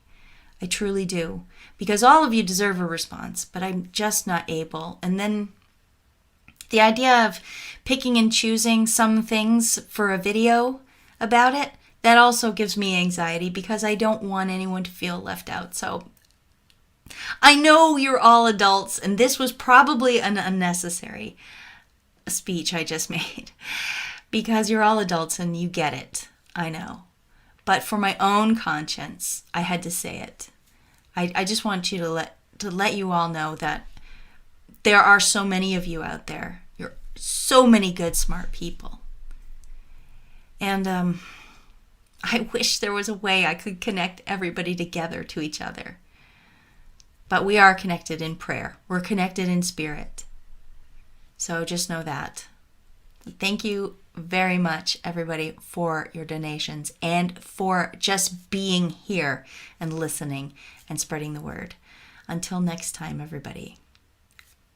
Peace out. Links in description for PayPal, for P.O. Box, and references. Bye.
Hey, hey, Lander, what's going on? Oh, here you go. Hey, Kenny, what's up, Oh, man? wait, there you are. I'm just kind of getting some stuff going here. I'll be back in a little bit, but hang tight. I'll be back.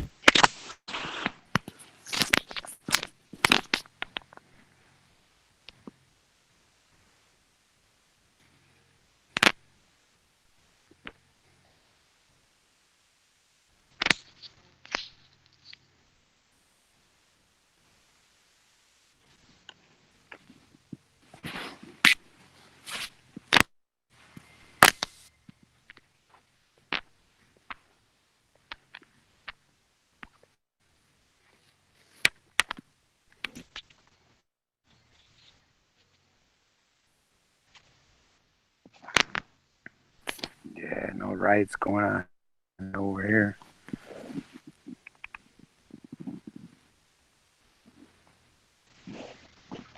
My garden's ready.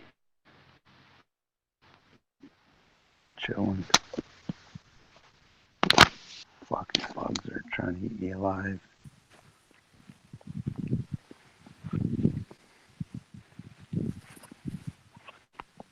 Got my peppers ready. My garden ready. Fuck. Bugs are gonna eat me alive.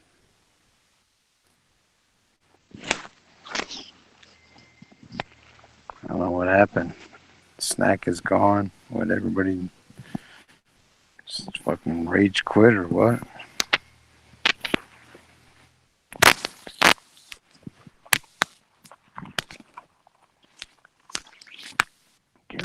I gotta sink a couple of fence posts. Got my water tank ready. Fuck. My ear protection ready. I got my fence post ready. My ladder. Whatever. I'm gonna listen to you guys. Like, nobody's talking about anything today.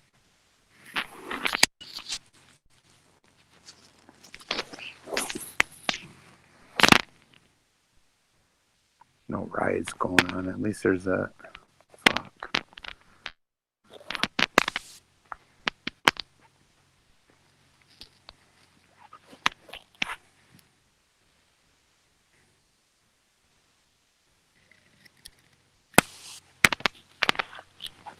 You know, Lev is usually here. He's not here. No snack. What? Everybody just rage quit? I don't know. Maybe they're taking a nap.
Hey, shout out to Constance. Iron FE, you know, I was just looking and I've been running this stream for the whole fucking year. Like 20 something weeks. I think Hitch ran a couple weeks here and there. Nobody else has picked it up. Well, Dave ran with it for a few days. He had some technical issues. But I've been running it. And, you know, I do what I do. I just run the fucking thing. You know, I don't decide who comes and goes, usually. You know, people come and go. Other people hate other people, so, you know, you can't have those people on together. You try not to do that, you know.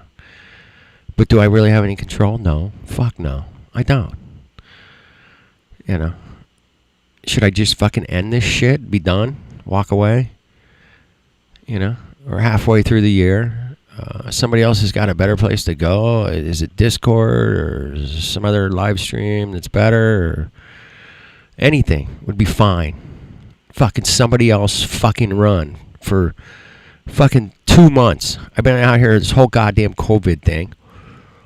Been out here trying to fucking share information, trying to find out what the fuck is going on out there. Without participation, fuck you guys, man. It sucks, you know? How am I supposed to fucking know what's going on in fucking New Jersey or fucking Florida or fucking UK or anything? I'm going to watch a mainstream fucking news and find out? Yeah, that's going to help. Fuck. All fucking year I've been running this shit, man.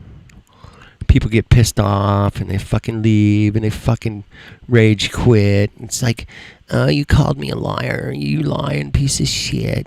You call... such a fucking shitty fuck. You're just a shit fuck. Fuck off. Oh, that's helpful. Yeah, fucking great. That's really fucking helpful. You know, whatever. You know, I just try to open up the fucking airwaves. You know, I do my fucking part over here. Don't get a lot of appreciation. Don't get too many thank yous. I get a lot of fuck offs and you suck. Those seem to be abundant. Yeah. You know, I do fucking like, you know,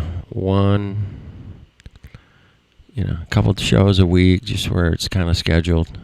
You know. And I don't ask for more than that. You know. People want to come on and fucking show anything. I don't give a fuck.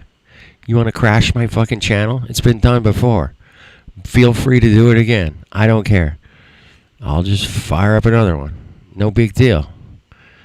But, you know, people don't want to fucking come on and really fucking say what's on their mind or help out or fucking help us grow some food or fucking help us plant something or grow some weed or fucking make some fucking cocaine. Whatever you want to fucking do. Moonshine. Whatever you're into. You know, there might be somebody around here that has fucking done it before. You might learn something. Well, that's why I'm here. Is to fucking learn something. To learn, listen, interact, have a fucking laugh, have a fucking beer, you know, smoke a bowl. Fucking, I ain't getting wild, man. I've been running this shit for fucking all fucking year. And all through COVID, I'm like, dude, we need information now. All right, what's going on? What's happening? Oh, they're burning down your fucking neighborhood. Oh, they're shooting bullets at your house. We need to know that kind of shit. But it's, you know, if you guys don't want to participate, it's cool, man. I don't, you know, I'll just shut the fucking thing down. I'll be done. I'll fucking walk away and I'll be good, man. I'll go find some fucking golf fucking channel to hang out with. Okay? I can do that. I fucking do something else. You know? Fucking, you know, so-and-so's pissed at so-and-so, and so-and-so's fucking sucked so-and-so's dick, and so-and-so has tits, and has fucking ass, and they're fucking, you know, fucking fuck this person and that person, and who gives a fucking shit, man? These motherfuckers are coming down on us hard. They're fucking crashing our fucking economy. They still fucking got curfews in my fucking city. You know, what the fuck? You know, I didn't do a fucking thing. I'm out here fucking just trying to get some information out, trying to fucking share ideas, trying to share skills, man. Skills are fucking hard to come by, man. You think you can just fucking string a guitar up and fucking fix the neck and fucking re-glue it back together? Go for it, man. Let me see how that works out for you. Well, I've been doing it for fucking 30 years. I can figure it out quickly. It takes me 5 seconds. I can teach you how to do it in 5 seconds. But yeah, you know, you guys don't want to learn anything? Fucking don't share. Please don't share any information. Just keep bitching about everybody's bitching about. Because people bitching about. Because that seems to be fucking what sells. You know, bitching about people seems to sell. You know, complaining about other people seems to fucking sell. Showing fucking violence really sells. I watched a bunch of these fucking riot streams, and there was 5,000-6,000 people watching. Fuck yeah. Maybe I should just fucking start a riot channel. Just show riots all the time. Fuck. Maybe that, you know, yeah, that's going to work out well. So,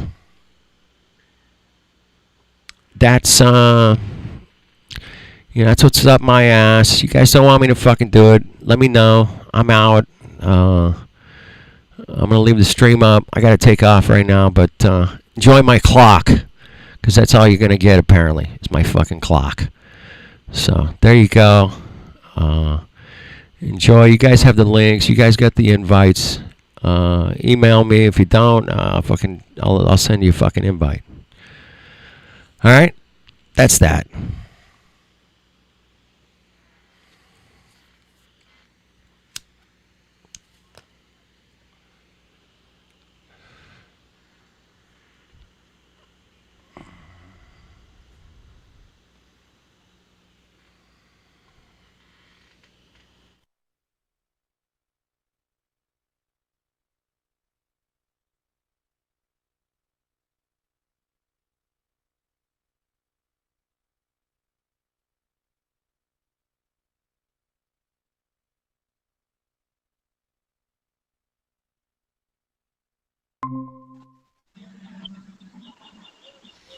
What's up, Josh? What's going on, baby?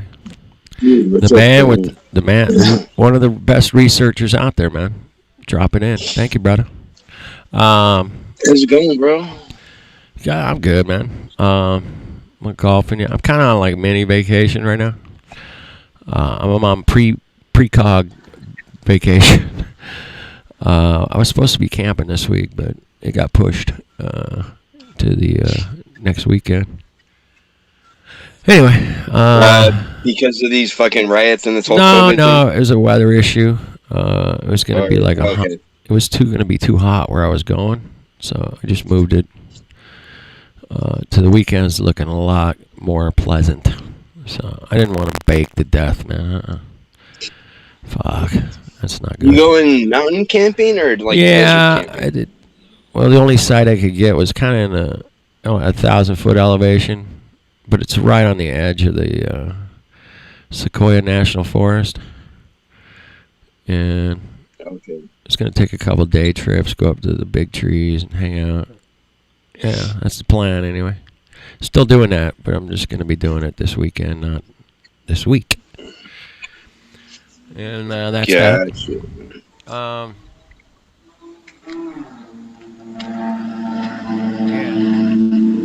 Totally throw a monkey wrench into your plans, though?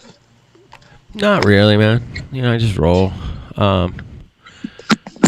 kind of nice. I had a couple extra days to prepare, and I do got to go shopping right now here in like 15 minutes or something. I got to get some more food.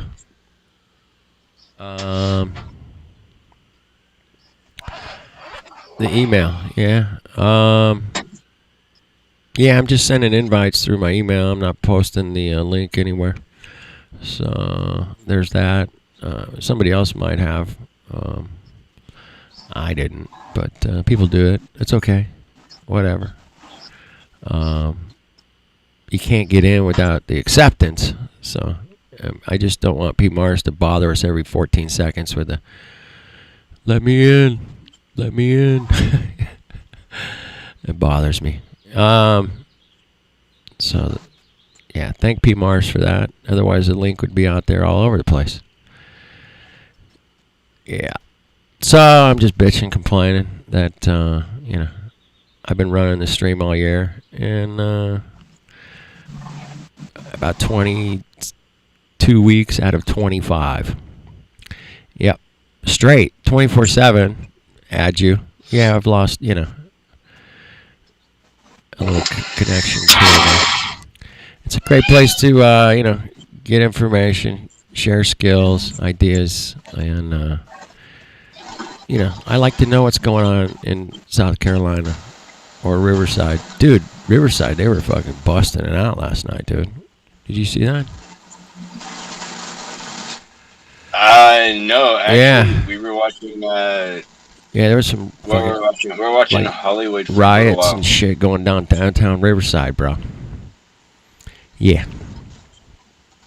Just a little heads up. They put a curfew here in Anaheim. Sasha came on, gave us a little update on what's going on, and she's right in the heart of LA, man. And yeah, there was. Dude, I watched a car chase go through her neighborhood yesterday. Well, she was on here like right after that. We were watching it here live. That white OJ car. Yeah, dude, right? I was gonna call her and make sure she was okay. Yeah, it was. I go, dude. I go. Let's go. In Los Angeles, that got killed by somebody in a white truck. Like, yeah, dude. I was gonna get a hold of her yesterday because I was like, "What the fuck is going on?" Like, it's all. It said Silver Lake, and I was like, "Oh yeah, Sasha lives over by Silver Lake. What's going on in Silver Lake?" Right. Yeah. And also, it's all. It said.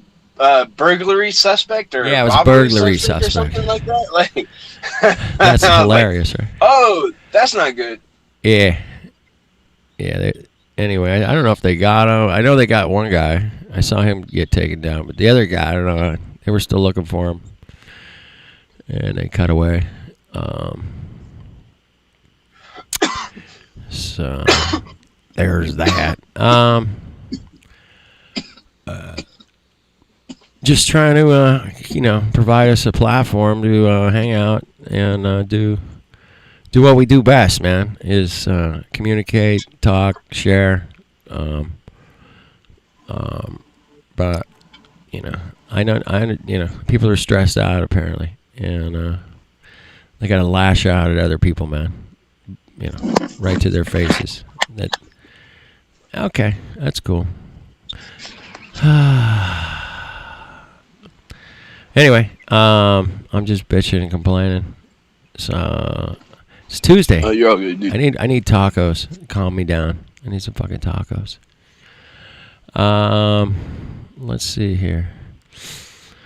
I'm looking for some kind of live stream today. Shame on you! Shame on you! All right, this looks good. Oh fuck. Cops are ruining that. Watch out! Wow, man. This guy's got 195,000 subs. All right, I'll do a little. I'll do a window share, not a screen share. All right, I gotta get a new window. Okay. You see it on the watch page.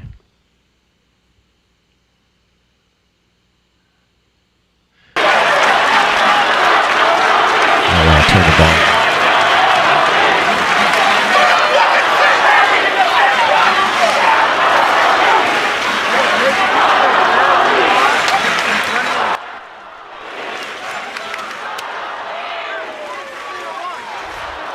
Anyway, let's see here. Right. There you go. Lovely. All right, so yeah, they're riding. Spraying people with gas. People are pissed for many reasons. Lighting fires, that's good. Yeah. Wow, man. Welcome to the fucking New World Order. God damn, these windows sometimes they just don't move on my computer, man. All right. There you go. All right. Well, I'm gonna jump in my car here. I'll grab my phone and jump on the panel and hang out with you, Josh. And I'm going shopping. You can watch me shop today. Cool.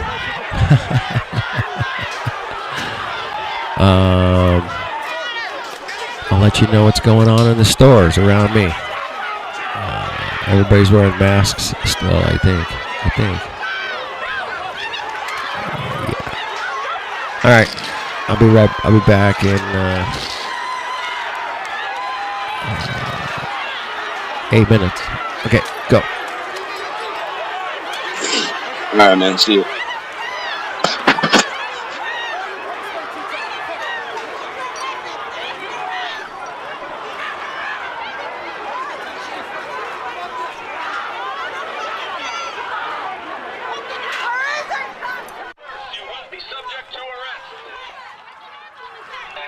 This assembly is unlawful. Do not disperse.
Yo, what's up, everyone? I don't got the chat pulled up. Hold on. Hey, what's up, Tony?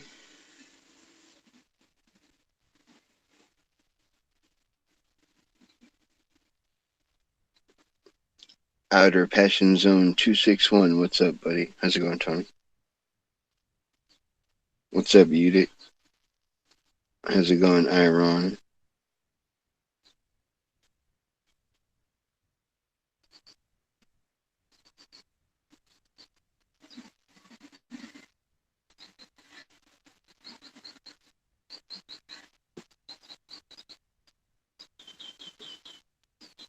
What's up, Constance, if you're still down there? How's it going? So, yeah. Riots in the streets everywhere.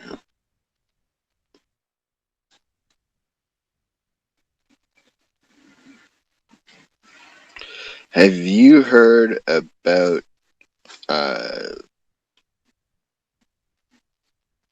what was it? As far as the riots in the streets. Fuck.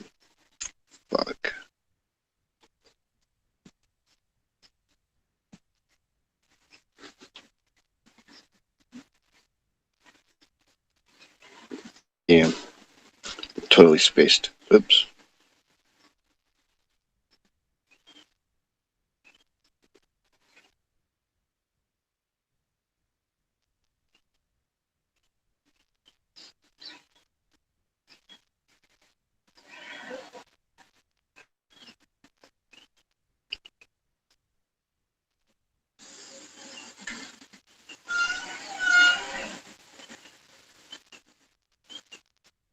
I can see the reflection in the clock.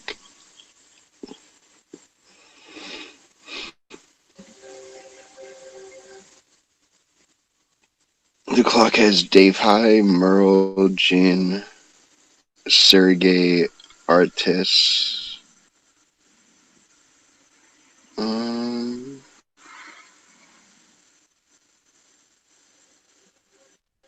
I can't read those two. Looks like Lady Onyx.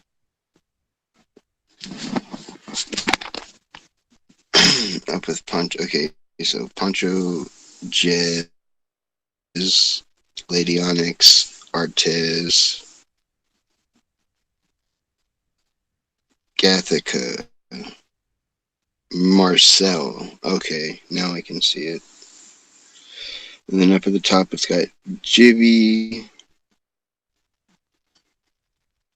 Haunted, Agave, and Psychics. And then above that, it's got Jared and Dem. And then next to that, it's got Snack, me, and Dan. Oh, those are horrible choices on that one.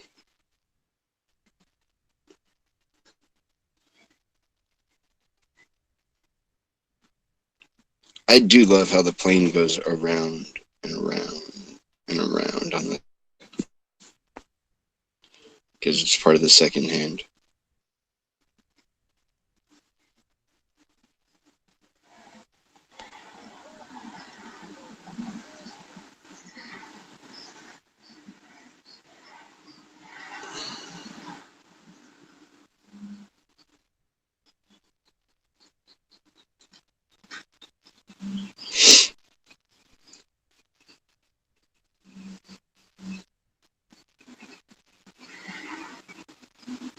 But, like, where exactly is the second hand pointing?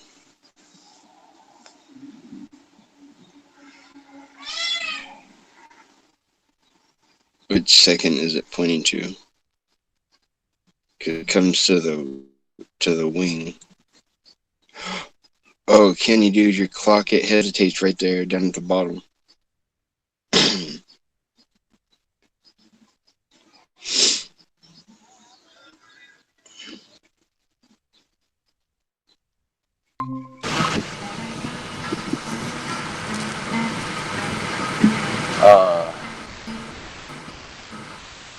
What's up, dude? Alright.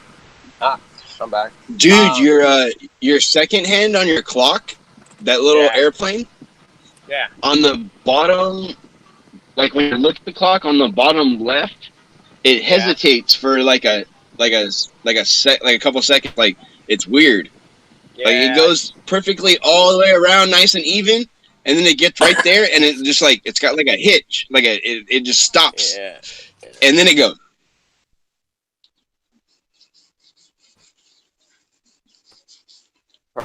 I don't know why I never noticed that plane before. Yeah. The thing's like 40 years old. So. Yeah, it's probably. At one time, man, I couldn't get the plane going, but I finally got it going, and probably needs a little service or something. It might need a new battery. I don't know. It's been in there a while. Well, if you were having trouble getting the plane on the second hand started to begin with, like, I guess you're already lucky that it's even moving right now. Exactly. Like, it's keeping good time on the seconds. Yeah, it's not bad. Let's see here. Am I driving? Yeah. Back on the road again. On the road again. Shit. Hold. That should do it. All right, cool. Heading over to the store. Some food and stuff. We'll see. Let's see what's going on with It's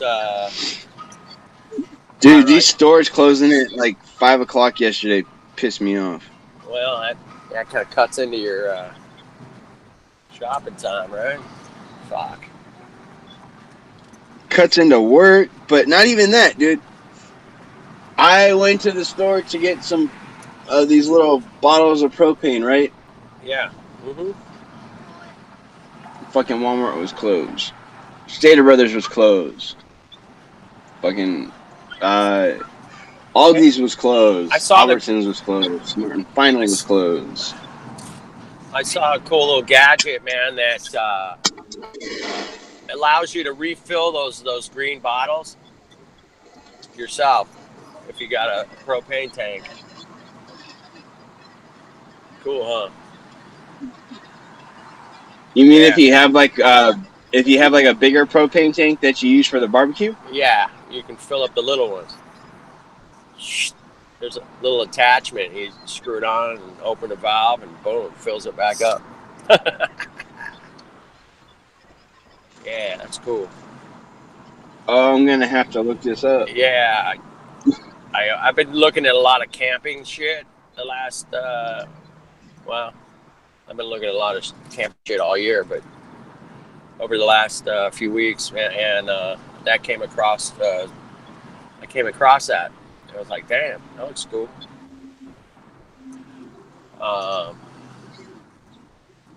Because, that could come in real handy in, a depression, what we're heading for. Dude, you haven't seen my flamethrower yet, have you? No, I have not. I'm very interested.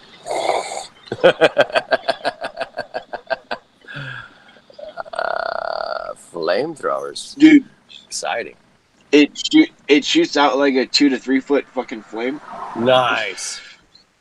I use it to it attaches to my little green propane tank that I already used for my dad's. And yeah, I use it to sear my steaks when they're done cooking. Oh, yeah, baby. Nice. And it puts the perfect sear on a steak, bro. Oh, yeah. Well, flamethrower could come in handy, Oh, you know what? My dad uses it to start the fucking fire pit and the barbecue now. Right. Yeah, like fire. That'd be good. Intruders. That'd be good. Oh, dude, you would just have to light this thing up. Little riot, protectors. Dude, when it ignites, That's hilarious. it sounds like the fucking it sounds like the exhaust on a fucking F-16, dude. It sounds like the fucking afterburner, dude, on a fucking jet. I'm excited. It's exciting. Yeah, well, next time you fire Like, dude, that up, let me know, man. well, like, okay, so you think that my normal torch, like this one, like Yeah. that's loud? Yeah. No, this one goes.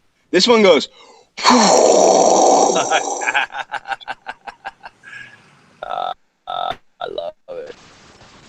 Love it, love it, love it. I'm going to Costco get some gas. First thing first. Oh yeah, that's a good place to get gas. Right? Especially on a Tuesday morning, man. Not a lot of people here. Not a lot of people here. All right. So on Sunday, I ended up with like almost like 3 pounds of salmon. What? Damn. Nice. There I like was an issue with one of my orders. Oh yeah. Damn. Yeah, That's good. that was really weird. It's a good issue. Good issue to have. I like it. Well, I would have rather actually have dropped it off and not had to deal with it. Like, it was kind of a pain in the ass portioning out the salmon and all. Well, you got it for free, right? Yeah. Huh. Well, fuck, man. So that's like $30 worth of shit there, man. it was about a $35 piece of salmon. Right. It was from Costco, and it was one of the Atlantic salmon, the fresh, never frozen, the raised without antibiotics and shit. Like, yeah. Nice.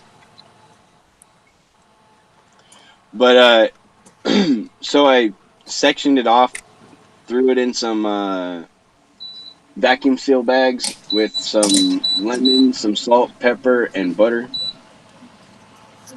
All right. What am I'm paying $285.9 for gas. Dude, like 2 weeks ago, wasn't it like $240? It was like two something. Yeah, I saw like $240. Yeah, it's gone up. I think at some point it'll be $20 a gallon. But you know, what do I know? You know, I don't. You know, I'm just guessing. But what do I know? Oh, you piece of shit.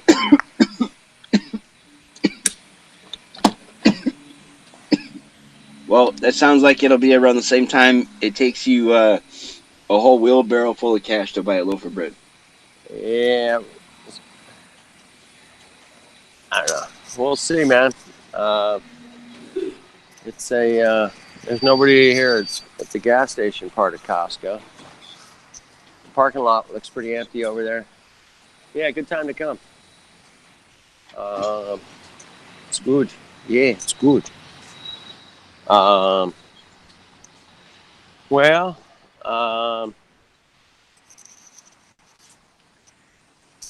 taking you guys to Costco today. Exciting.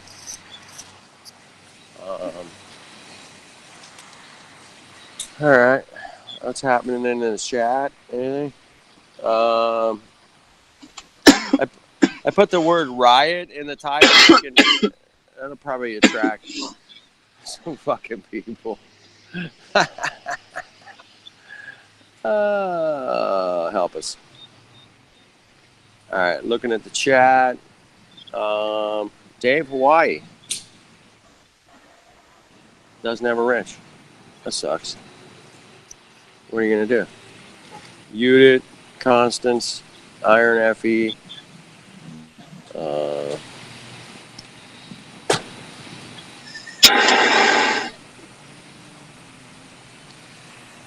I think I got a full tank. $30. It's not bad.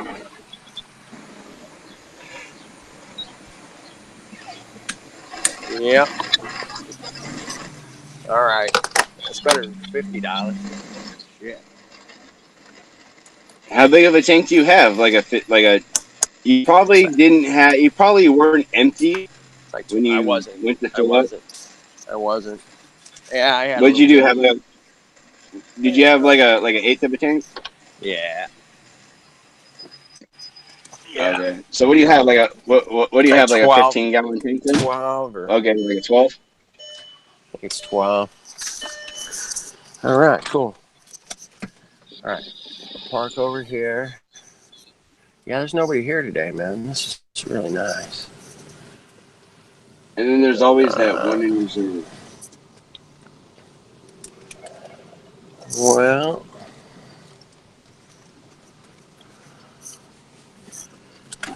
oh shit. Yeah, I gotta get psyched out to go to Costco, man. I gotta.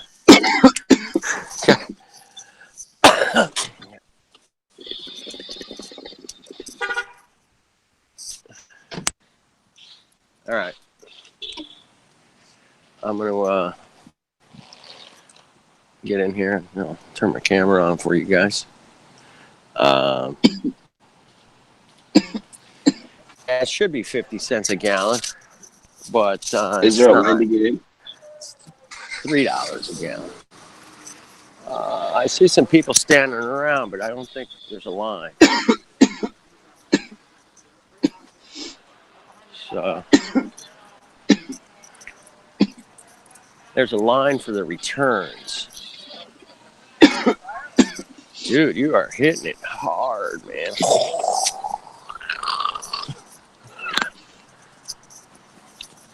All right. Well, ain't this a bitch? Ain't this a bitch? I don't know if I can do that. I don't think I can do that. Yeah. So, is this, yeah, there's like nobody here, man. Nice. All right, did I drop out or something? Maybe. No, I'm still here, man.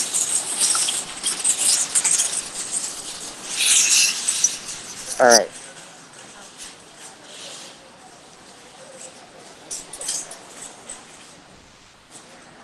All right, let's do it. Oh shit! Sorry, man. Yeah. Did you hit somebody with a cart? I hit the cart guy with it. Funny. All right.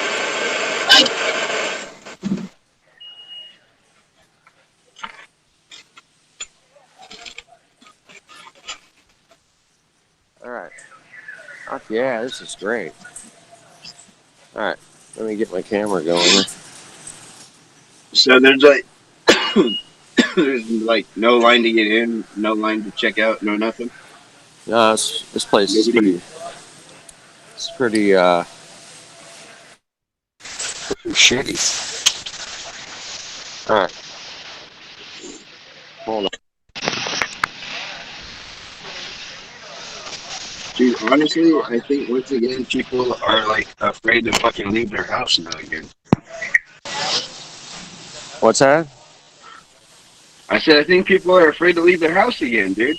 Like not because of like some virus now, but because a bunch of fucking people. Right.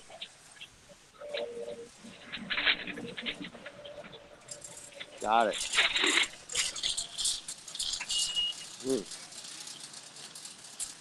Anyway, yeah, it's kind of dead here. It's weird. It's fucking dead.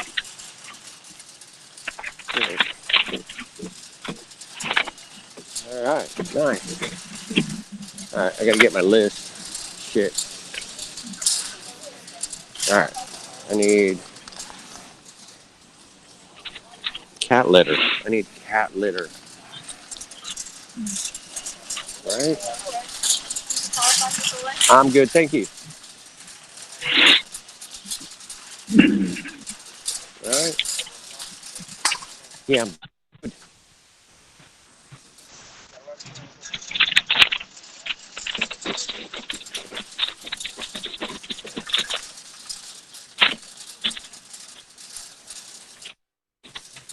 All right. Well, showing you what my cost. It's kind of tough, man. Stock. Everything looks pretty stocked up here.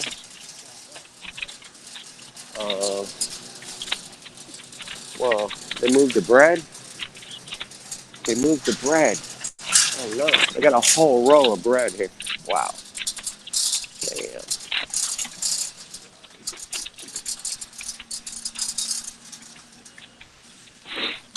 Oh, shit.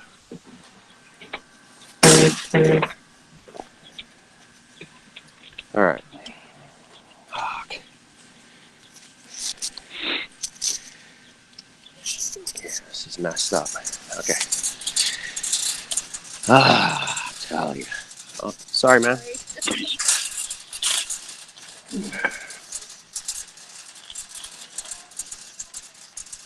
All right.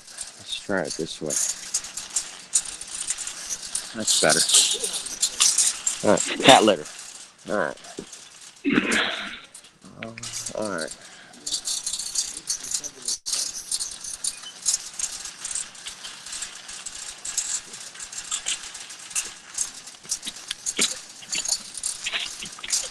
Yeah. Well. Oh. Thank you.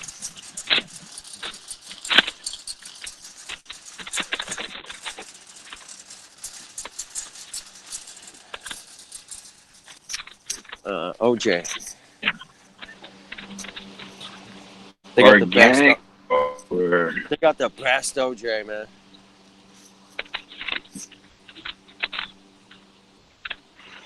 Absolutely the best. Good.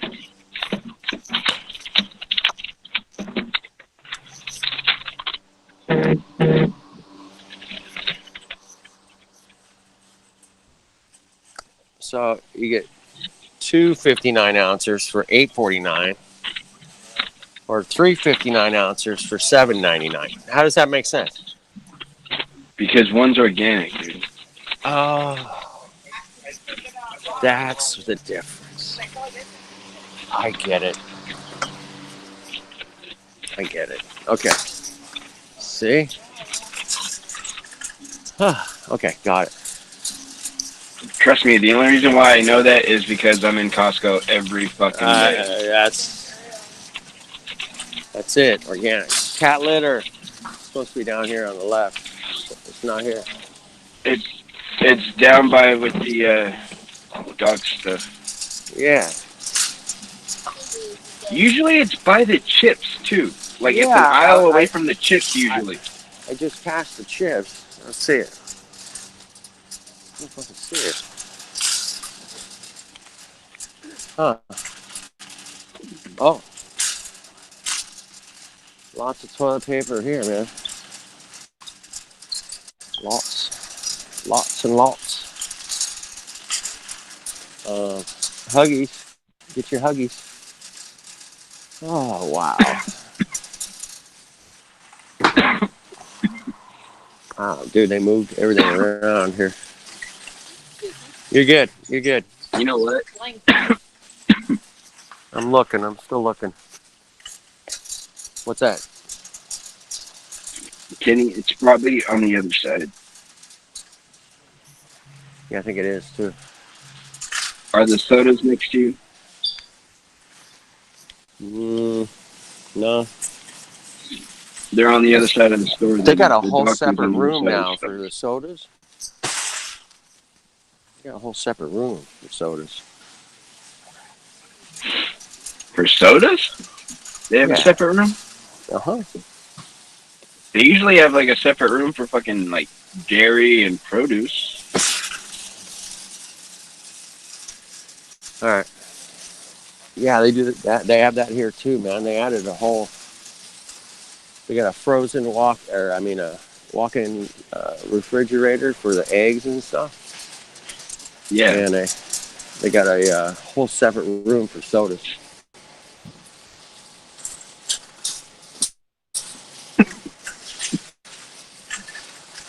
Wow. People are stocking up on toilet paper. There's a shitload over here, dude. How about your Costco? You got a lot of toilet paper? Hit and miss. Yeah, this is packed here, dude. Oh, wow. I mean, it's fucking... I mean, they got it to the ceiling over here.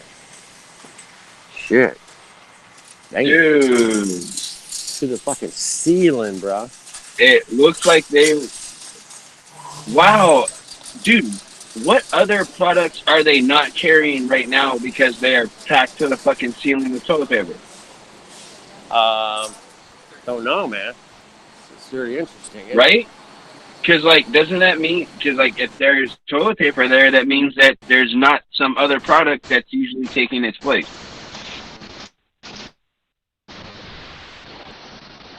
I wonder what product is being fucking asked out right now at Costco because toilet paper needs to reign supreme.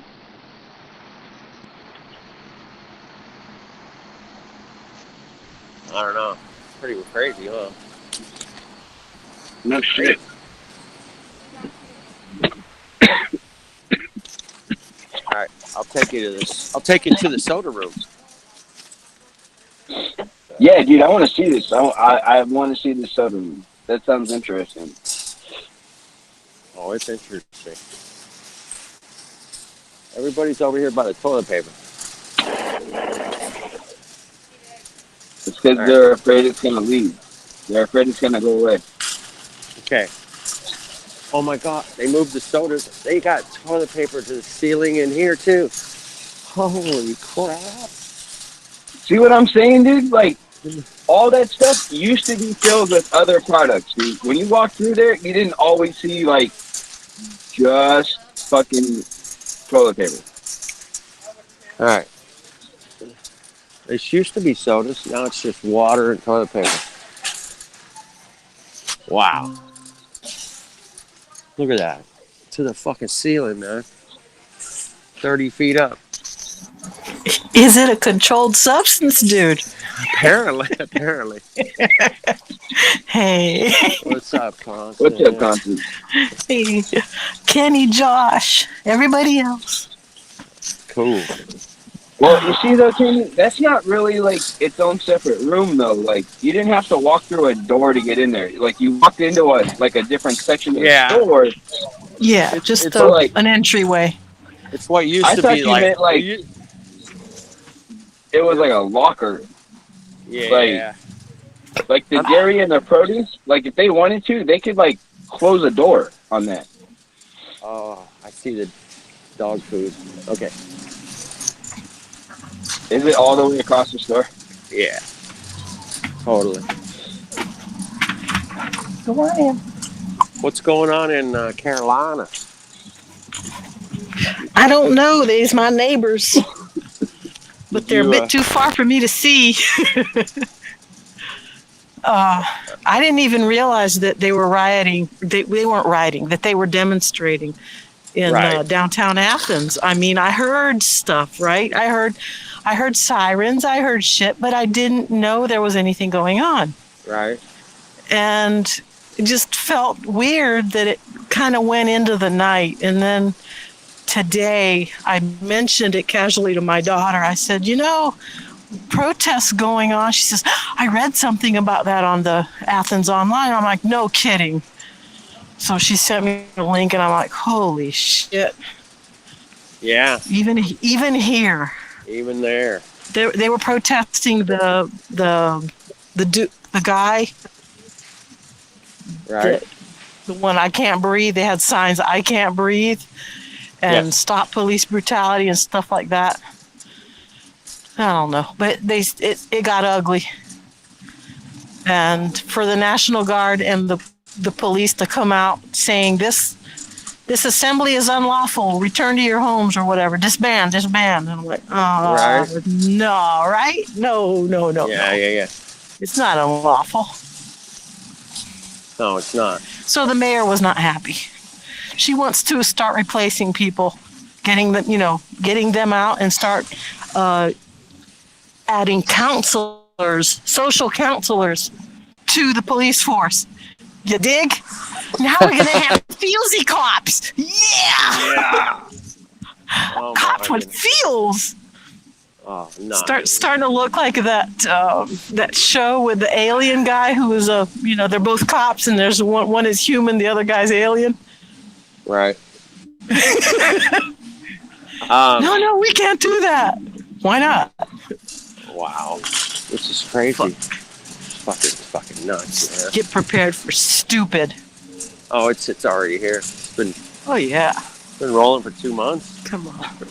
In the neighborhood near you. Right?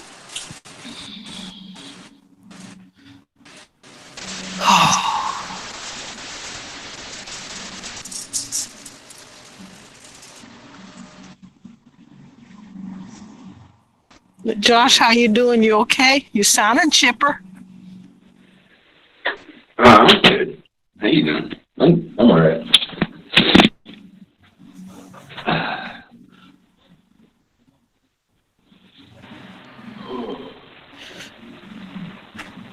Admiring my strawberries. Good. Okay. All right. 6 feet away, people. 6 feet under. Come on. All right, what else am I getting here? Shit. Hold on. I got,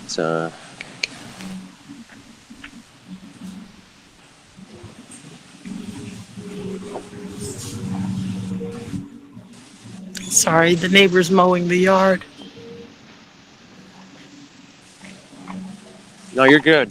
Okay. As long as it doesn't overwhelm the stream. In which case, I'll mute myself. Wow. I just coughed. Oh, no, that's bad.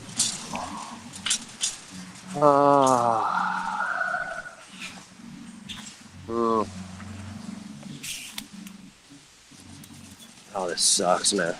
This shit sucks. Sure does. It sucks. You're good. Alright, I gotta go to the vitamin section. I need some oregano oil. Oregano oil.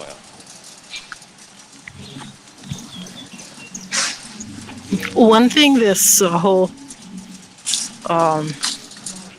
arrangement of our schedules and family times has brought about is instead of a lot of infighting in my home, which would be par for the course because of the personalities, we are finding common ground and we're finding ways to calmly carry on and not let it touch us, and we're actually enjoying some facets of each other that we hadn't really seen before. Nice. And humor is always at the point, the one redeeming factor that if you don't have a fucking sense of humor, you don't need to be around anybody. Just go be miserable by yourself, you know? Right. Yeah. So when Kenny comes on and starts bitching and moaning, oh boy, the world's about to end. You guys fucking better help me. I'm blowing this place up, man. I'm dropping bombs. Yeah. How's he? Yeah. You talking about Healthy Skeptic? No. Oh, okay. No, he's been wanting to come on. I guess he's got some scheduling issues or something. I don't know. Oh, I see. Yeah. But he's good. I communicated with him yesterday. Yeah, once in a blue moon, he'll text me. Yeah, he's still around. He's still been wanting to come visit, but everything going down with his father kind of put a monkey wrench in things. So I ain't worried. He knows where I'm at. Exactly. And, he'll find us, dude. Yeah. I mean, if it's meant to be, it's gonna be. If it's not, it ain't. That's all. I mean, he was around a lot in like 2015, and then he went away or something, and he came back. You know, he'll be back. Oh, yeah. No, he's a good soul, man. I like him a lot, man. He's a very good influence. Right? Good vibes. Good vibes. Yeah, good stuff, man. Mm. Great sense of humor. Takes everything, Yeah. easy. Takes everything with a grain of salt. Exactly. I'm looking for something specific. I got a jungle in my backyard. Not I got seeing some it. cutting down to do. Man alive. It's over there. Here's one of my low flyer planes. Over there. Little prop or Cessna, whatever. I hear it. I can hear it. Cessna. He flies every day. Every goddamn day. Unless, of course, there's a big bad storm. Right. Yeah. He's Howdy, neighbor. he's enthusiastic. Good. How's your roses? How are the roses? Nice.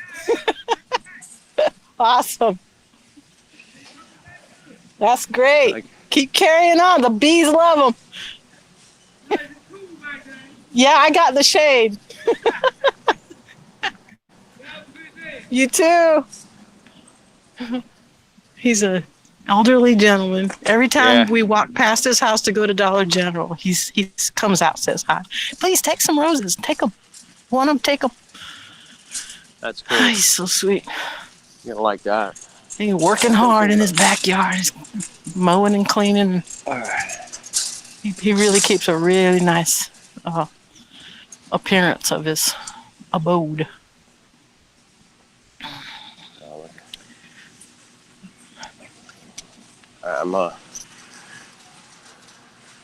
And for all that, I still don't know his name, and he doesn't know mine. We just know each other's faces.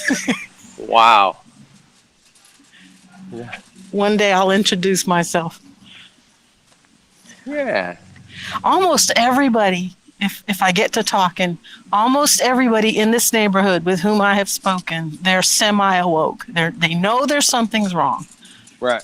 They don't get it. They don't know why. They just know.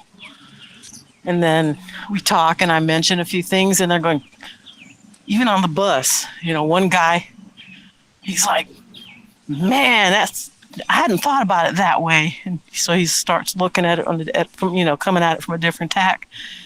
And he's like, I got to look into that now. And then he sees me pulling the string to get off the bus, and he's like, you live on this road? I said, yep, right over here. He goes, cool.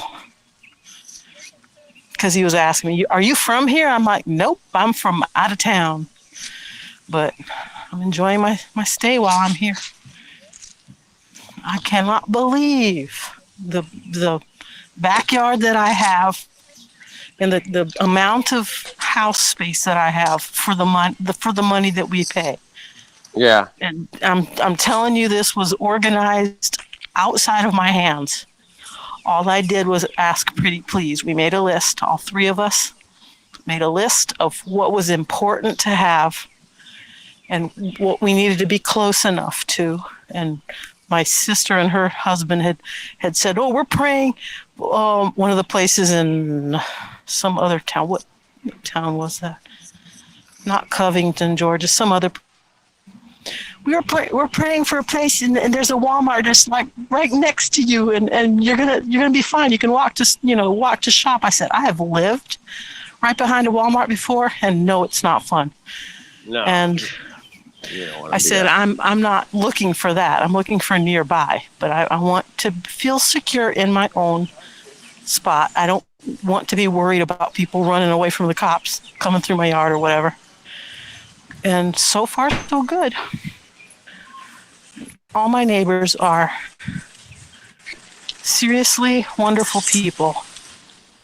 And it's not that they sit there and stick their noses in everybody's business. They all have family. The family stop by and visits, and you can hear the conversations, and it's all real,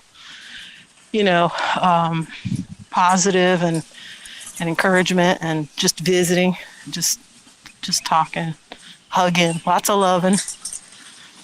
The young couple across from us just put up a fence, one of those what you would have called a white picket fence, only it's not white yet. Right. And I kept wanting to walk Nice. over the dude. I have had a car accident where I could not see what was coming Right. because there was a closed fence or whatever and privet and all that and blocking my view. And I got into a bad accident because of that. How are you going to see? Are you going to start backing into your driveway? Yeah. What you going to do, man? I'm waiting to see what he does. Yeah. I mean, I don't imagine he's going to take risks, but I just felt that was a bit odd that he's cutting off his view. Hey, Well. kitty, you want to go back inside? Yeah. So an update on the cats. Yeah. Turned out a lot more of them were pregnant than we actually knew, but we suspected. So the first mom had 4, but 1 died. Was born dead. The second one, a week and a half later, had 4 in all. They're all fine. The third one came right after that. She had 2 tiny little ones like preemies, but they're fine. And we thought, holy shit, if they start competing with each other and getting territorial, what are we going to do? So we were trying to figure out how we were going to like set them up apart from each other. Yeah. Those 3 girls got together and they're queening. They take care of each other's. They take turns nursing, and so they have a break. They go and eat. They go outside. They do whatever they got to do, and then they come back, and then it's one of the other one's turn. And all the cats just love it. And sometimes all 3 moms will be laying up in there, and the babies will just. They'll be up on it on whichever one. They don't even care which one it is anymore. It's like they don't sit there going, "You're not my baby." They're taking care of each other, and I'm like, wow, that is so. I couldn't have asked for a better set. Wow. They're just doing it themselves and making it less troublesome for us. So my daughter cleared a whole spot in her bedroom, and they're pretty much doing their thing in there. And when they're ready to take the babies outside, it's going to be hilarious. But pretty much they come and go as they please, and the babies are just staying in the bedroom for now until they're able to walk a little bit more. Whee. And I am going to be clearing a spot here in the back where the sunshine hits through the branches. Yeah, okay. And I'm going to have, because it's not direct sunlight, it's filtered, but it's perfect for growing peas and beans and some other really good produce. Awesome. And being that we walk back here all the time and we're talking and stuff, I already shared with my daughter what I believe about the making it more nutritious for ourselves. Is that there needs to be interaction with whoever's doing the planting needs to interact with the plants. And she agrees wholeheartedly, and she says, I'll do my part. I'm like, okay. My son couldn't care less. But she did notice that when we eat the dandelion leaves and violets and some other stuff in our salads, we don't go hungry as much. For some reason, it's more nourishing and satisfying. So there's that. So you can buy a whole bunch of produce at the store that had never laid eyes on you, and you can stuff your face, but it doesn't really nourish you as much as something you grew yourself. It's just that's right. Oddly natural how that works. Yep.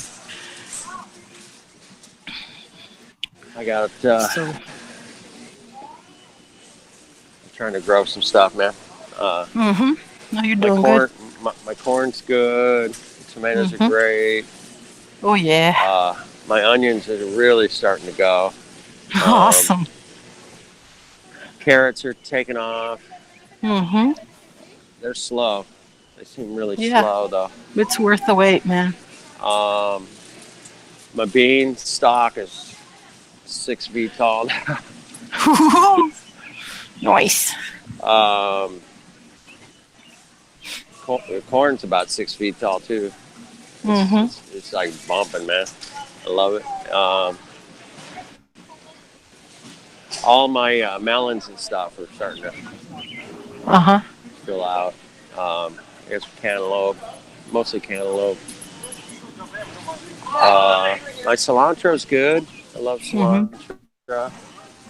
Microgreens, good. Yeah. I had a lot. I got my peppers are just crazy. They're gonna Awesome. be great. I got a whole field of peppers. I don't know, about 15 of them or something. I don't know. All different kinds. Yeah. I'm gonna get some more of those going. I got another dozen seeds going for those. Cool. Waiting for them to sprout up. I might have used the wrong soil to sprout them. I don't know. It might be too heavy or something. But I'll have to figure that out. We got a longer growing season here than most people. So I'm not too worried. I'm going to do my parsley way out in the back against the fence. That way the butterflies can enjoy it. Yeah, they my really love parsley. I know. Yeah, I had some issues with seeds and stuff. I'm one of those that the cilantro tastes like soap to me, so I like parsley a whole lot more. Really? Okay. Wow, that's interesting. I like cilantro. It's good stuff. Yeah, it does taste funky if you're not used to it. But I grew up with it, so it's good. I mean, I've been eating cilantro since 1978, and to this day, it still tastes like soap to me. So I don't foresee my taste buds changing at all. That's definitely genetic. Oh, card. Yeah, got it. But God bless. I mean, there's varieties of the family of the plants. You have lots of alternatives. Yeah. Getting the benefits. So for me, parsley works great. Sorry,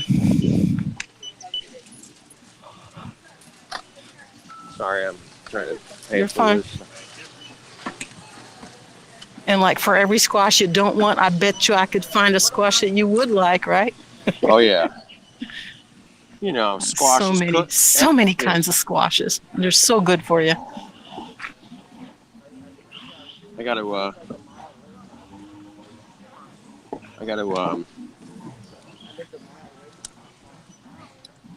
try one of your squash recipes or something.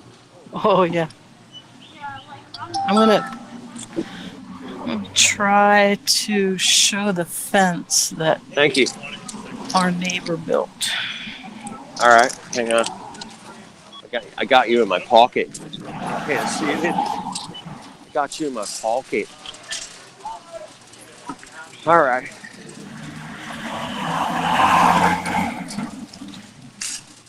I made it through Costco. I don't know how. I did. Yeah.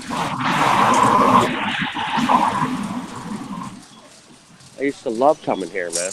Now I hate it. Can you see there's a black car? Oh, let me. And the fence right there. Hold on. Look what a beautiful job he did. Hold on.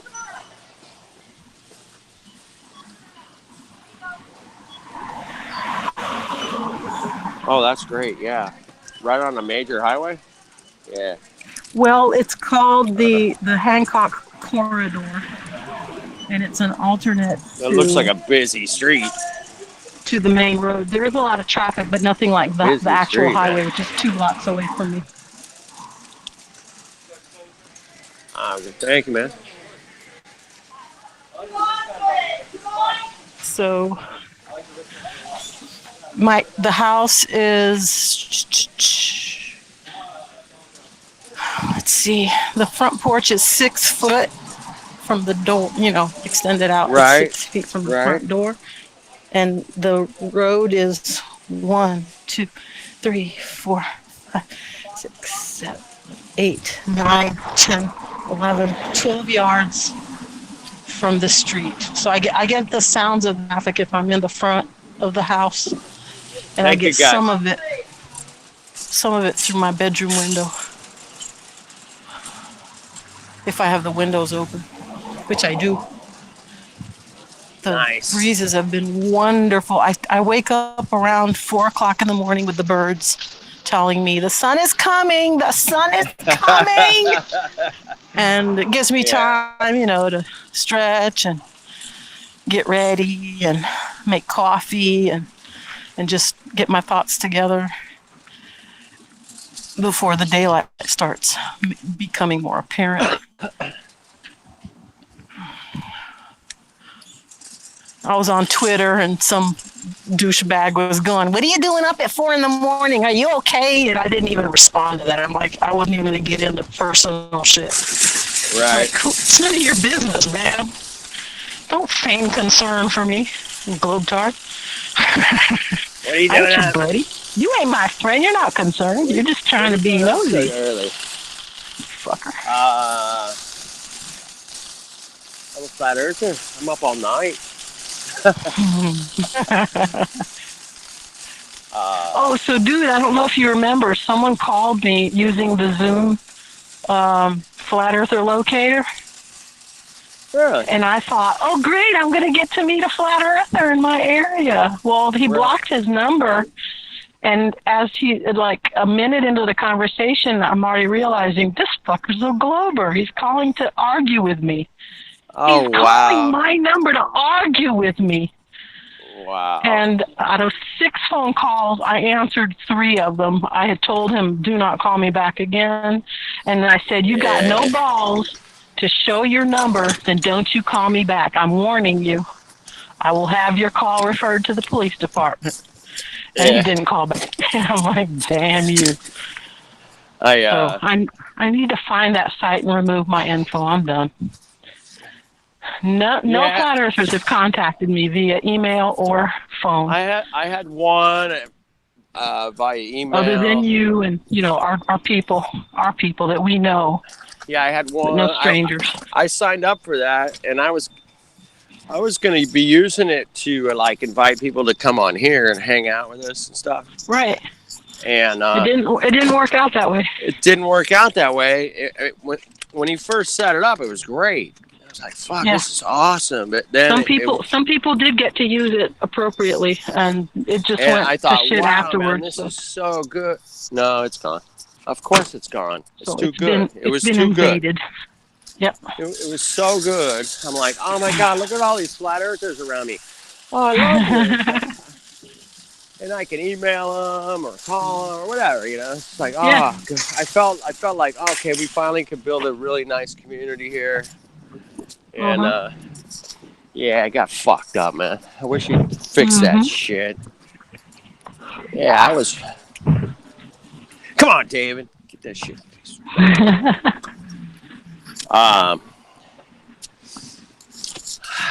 Let's see. Oh, there's the crack. Yep. Yeah, I don't know. Let me check the watch page real quick. Oh, I'm back in my car. Let's see here. Manny's out there. Iron Effie.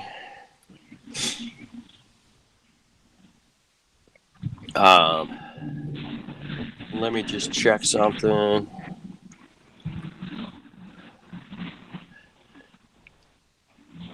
That looks good.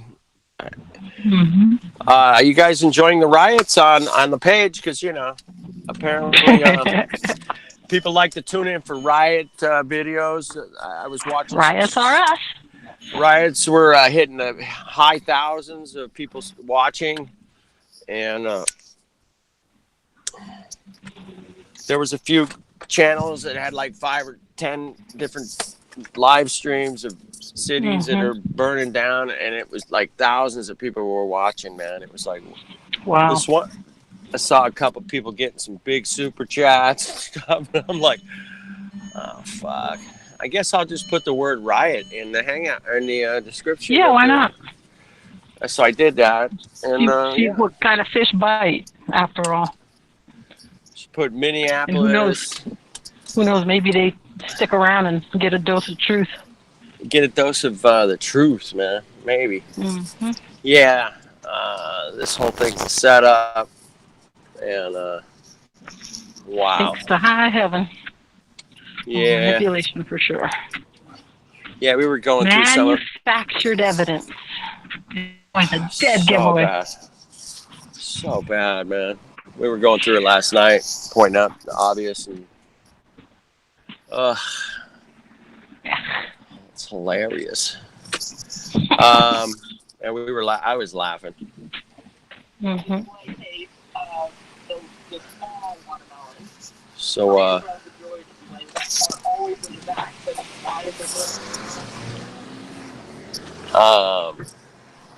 yeah, this is great. All right, second store.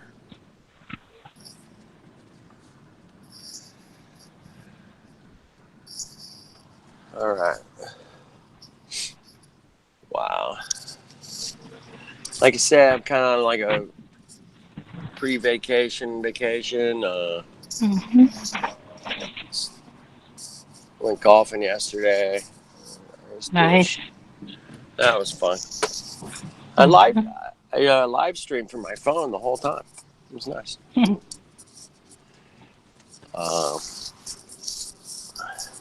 I had Snack was my caddy, and then Larry was my heckler for a while. What's he got to heckle you about, or was he heckling Snack? No, he was heckling me about my golf. Oh. It's like, no, dude, That's what I mean. When I golf for fun. I'm not going for... No. I'm really not competitive in that sense. I just want to have fun. I want to be outside. Something I want to be outside. I want to... Something to do. Yep. All right. OPZ's out there. No, yeah, okay. Not, it's not helping putting riots in there. It's not helping, Dave Hawaii. Just Riot is in my handle on Twitter, by the way. And that started years ago. Nothing to do with any of the true thing. My handle is Quietly Riot, based on the band Quiet Riot. But I don't like Quiet Riot. I just like the fucking name. And I was mad that they got it first. So I changed it to Quietly Riot, and it's been mine. And just very fitting ever since. So. Nice. My kind of protest is to resist and go about my business. If there's an unlawful ordinance, I just do not deal with it. Right. I might make a few comments, but I'm always calm. And I just bring attention to something like that doesn't work with the Constitution. I don't know where these people think that they've got that kind of authority. I said, unless, of course, we're under martial law. Are we under martial law? And they start thinking, I don't think so. And I'm like, guess again. Right. Guess again. You've been told what martial law looks like in the movies. You have no idea that you're in it right now, that you've been in it all your life. Oh, that's right. So we have. We're so conditioned. We got flying the war flag, right? Yeah. The red, white, and blue is the war flag. We're flying the war flag, and we only think that it's bad if the tanks come rolling in and if the SWAT teams show up. And like, what's wrong with this picture? What do you call the National Guard having to show up to a peaceful demonstration against police brutality, even if it is a fake situation? Why would peaceful protesters need that kind of handling? So there was instigation somewhere. Right. And the fact that the cops behaved that way tells me which departments I can turn to for constitutional protection. Yeah. And they won't be the ones I'm calling. No.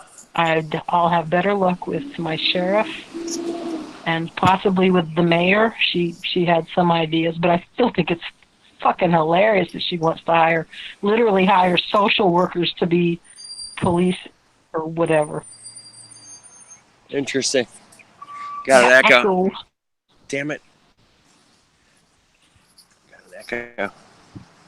Are we good? Nope. Hang on. I'll bounce and come back. Okay.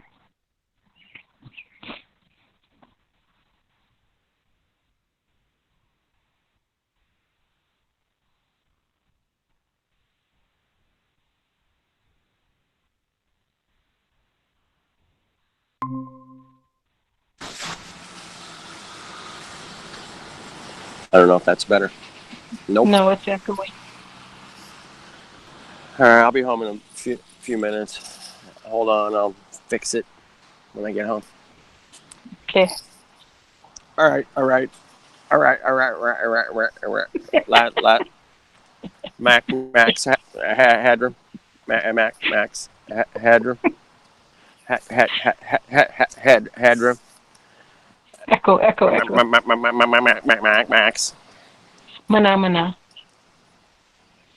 Phenomena. That's hilarious.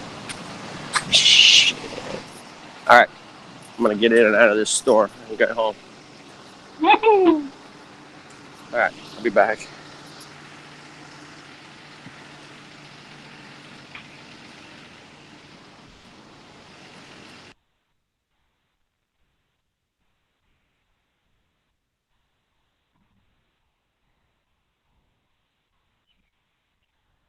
One thing I noticed.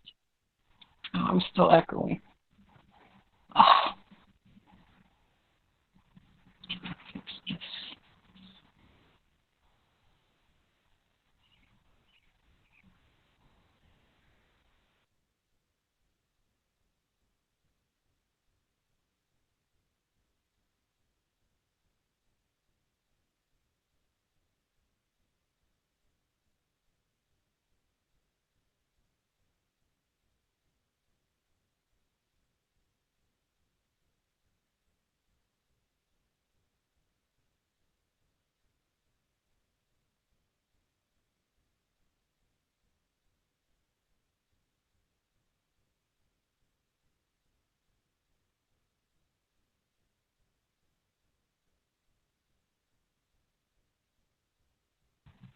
Okay, how are we now? Still echoing.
Everybody's going muted.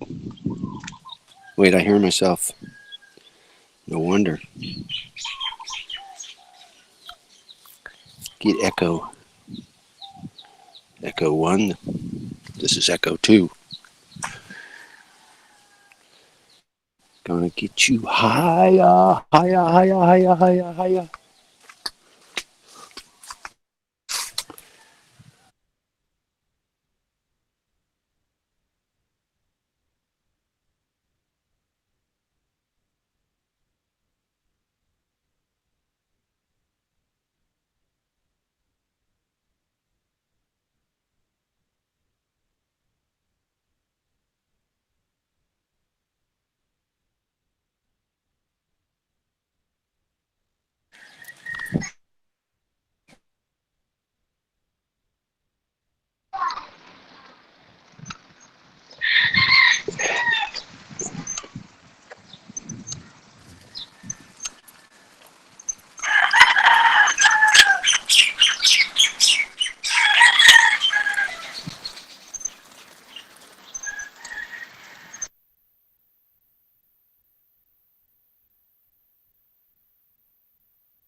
No tobacco, no loudspeakers, no classes, no camping, no shopping carts, No dogs without a leash. No rummage sales.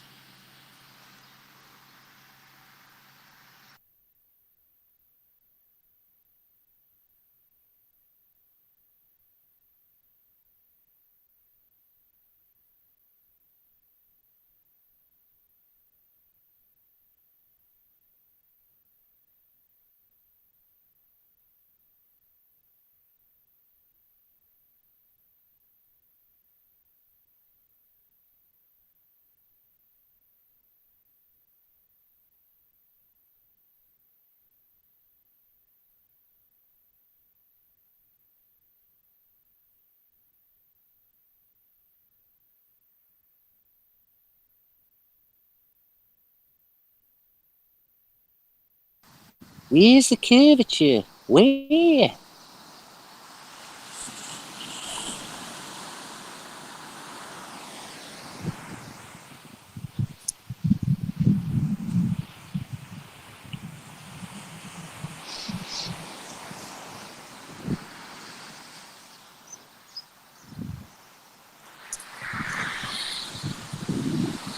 There you are. You took care of the echo.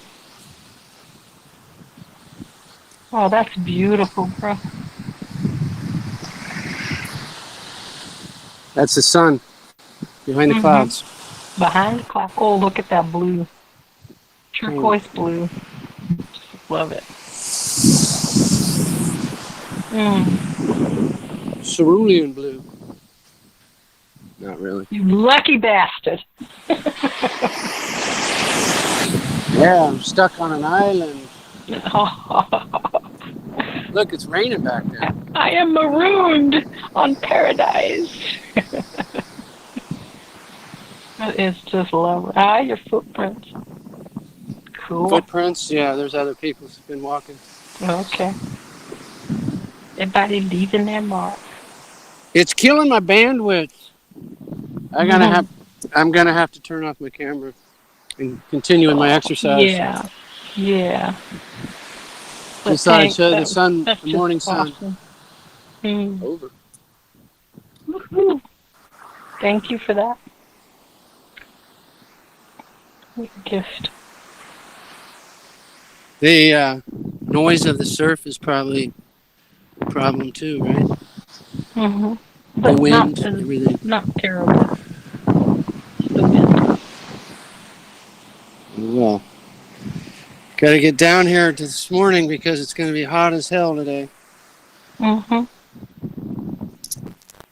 Actually, though, those clouds are cool, making it nice and cool. Yeah. But after they're done. Yeah, they're keeping it bearable. Daughter and I keep discussing where we'd like to live next, and we are split. We'd like to be in the country, but also by the close enough to the beach. So we're thinking South Carolina or North Carolina. Seems to be pretty nice in South Carolina. She says even Virginia sounds nice. I don't know. Wrightsville Beach, Virginia is nice. I've been there. I would move to Virginia if my parents are still living. I'd have to wait till they've passed on and then make that kind of distancing from other family members. But I was looking around Myrtle Beach, South Carolina once. Those are my old hangouts. When I was a kid, we had friends there, and we'd go visiting every time we'd come up for a furlough. Yeah, there's towns around there that have a lot it. of water, a lot of canals, a lot Yep. of waterways. The houses are on waterways.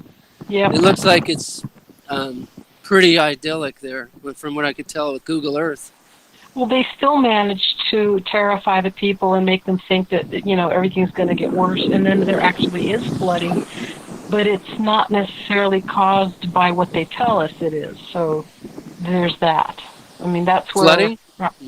Where Robert Forch lives, and he's made some observations, and then there's a lady. What's her handle?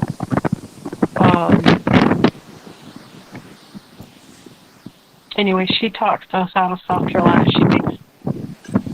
she makes observations, and friends contributing from Kentucky and Tennessee and other places, and she just goes, oh, you see where the harp is over here, and it's pushing over here, and then the other one's pushing that way, and you got yourself a concentric spiral there, and next thing you know, you got yourself a tornado.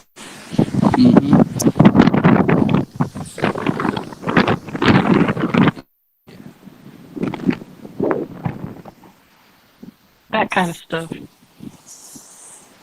So when people Yeah, I don't know go, what's happened. Either the oceans have risen or something, or the sand got taken away.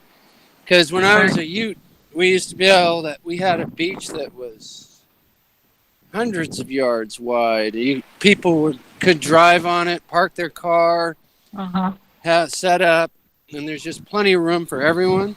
And then even a couple decades ago, I went back there and the ocean was lapping right up to the ramp where you used to drive down onto the beach and still have 100 yards left to get to the water. So, but if everything's super flat there, so if it rose like a foot or two, that would be enough to do that, I guess. I don't know if the oceans have risen or not. It's something weird. No, have. I doubt that they have. Something weird that happened during 2 major hurricanes was in Jamaica. The waters receded, and people were walking way out into the sandbars, going, "Oh, we've never been able to do this before." Duh, duh, duh.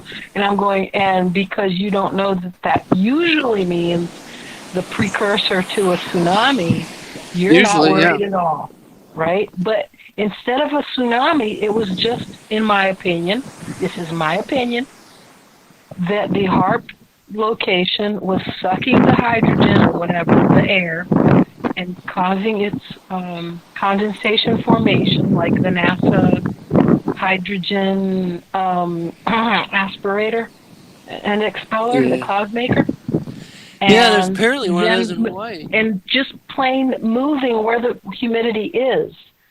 So it projects it in a different direction, and it's sucking it right out of... I mean, there's a transfer of energy. There is no disappearing of water. It's just being transformed. So they're thinking, wow, I wonder if this is going to happen every hurricane season. Well, it might or might not, but it's not a natural occurrence. It's a man-made manipulation of nature, and it shows itself that way because it never happens naturally. It never happens on its own unless there's a tsunami. So whatever they're figuring out where to blow the clouds to make all these things happen. All I'm doing is observing. I'm not an expert. I'm just Joe Schmo, just sitting here minding my own business going, it seems to happen like clockwork. It seems to happen like a pattern. And you guys... Do you ever watch Mike Morales? I'm not familiar with that name. That's all about HARP and stuff. No, he gives a report every week about all this kind of stuff that you're talking about. He's showing like those cloud making machines. They start a thing and then they use the spraying and the HARP to push it around and add to it and stuff. Yep. Yeah, he gives a lot of talks about all that. That's awesome. Felix and Mike showed him to me.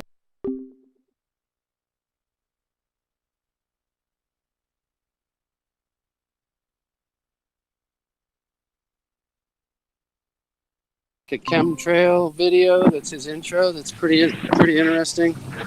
It's like with the beat of the music and stuff. Nice. Somebody must have made it for him, maybe. I don't know. Welcome back, Kenny. Pretty darn good. Michael Morales, you say? Is that his yeah. Morales. You could type it in on YouTube. With an S? Yeah. Morales. I don't know how you pronounce it. Well, it's still... It's Morales. Yeah, Morales.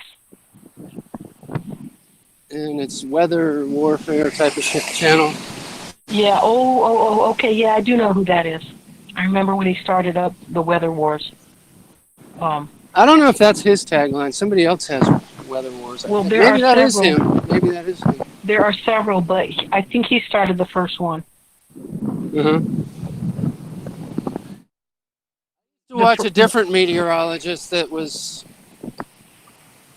more with the truther guys against chemtrails, and then he started making monoatomic gold and selling that. He branched out into all the hippie stuff. Interesting. Alchemy. Yeah. Yeah. But he was like the only one meteorologist that would come out against chemtrails and stuff. I forget his name now. I think I even saw him on Alex Jones back in the day. I missed what you said. He was the one meteorologist that what?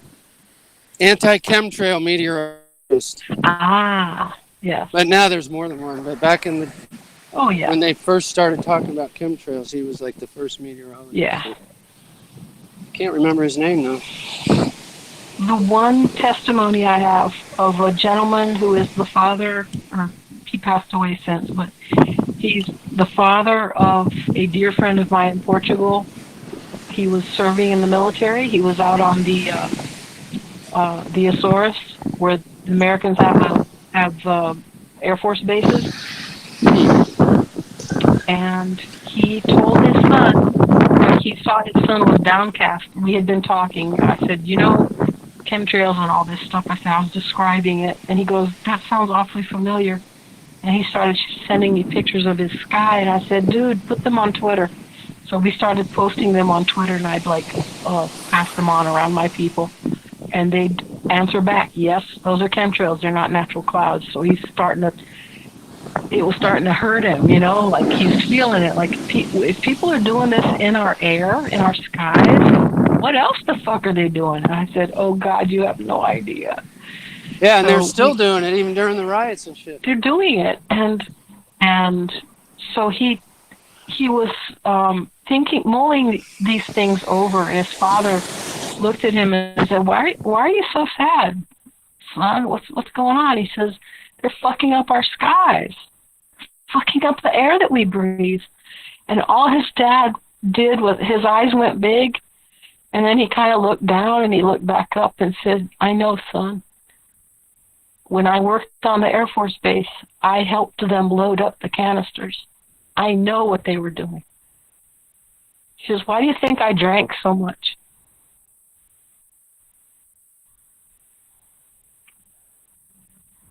So a lot of people know. A lot of people know. And it's been going on since before the 70s.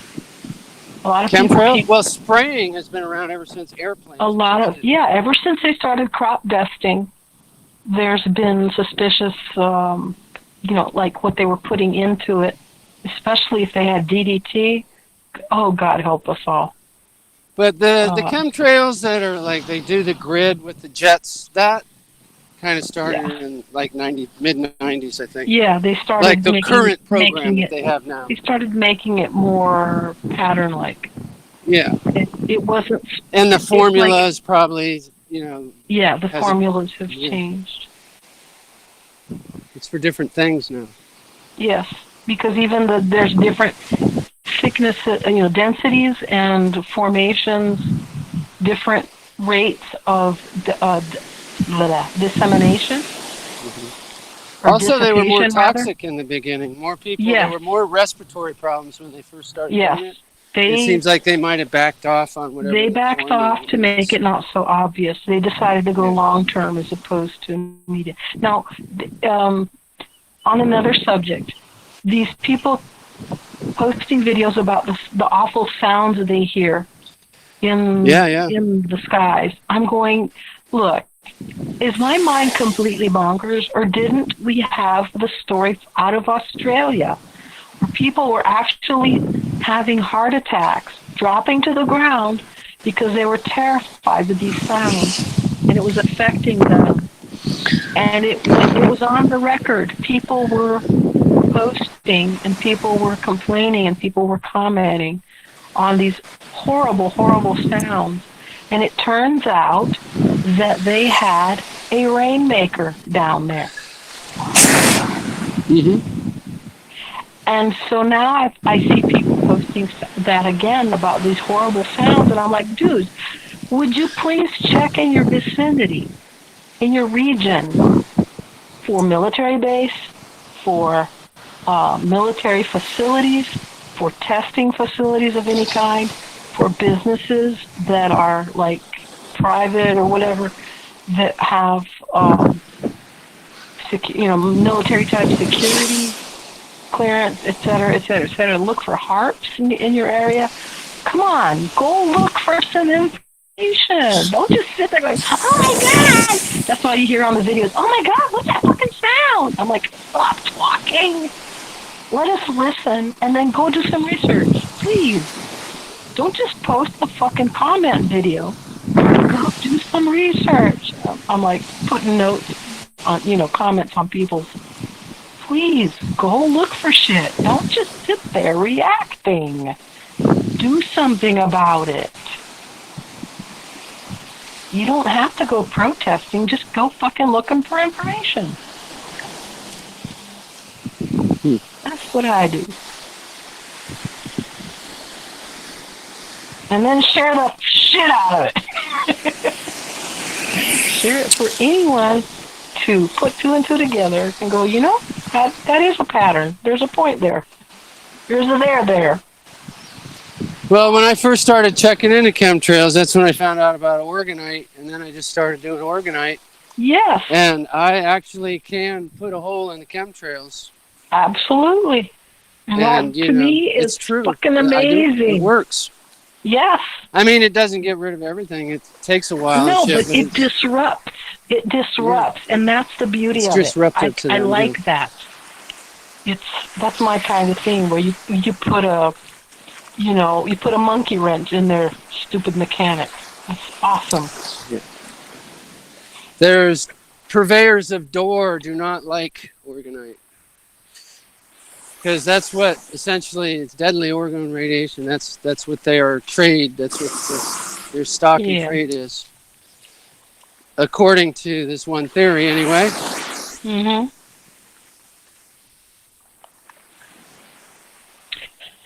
So, Dave, what is the average cost, or what do you look for as far as compensation for an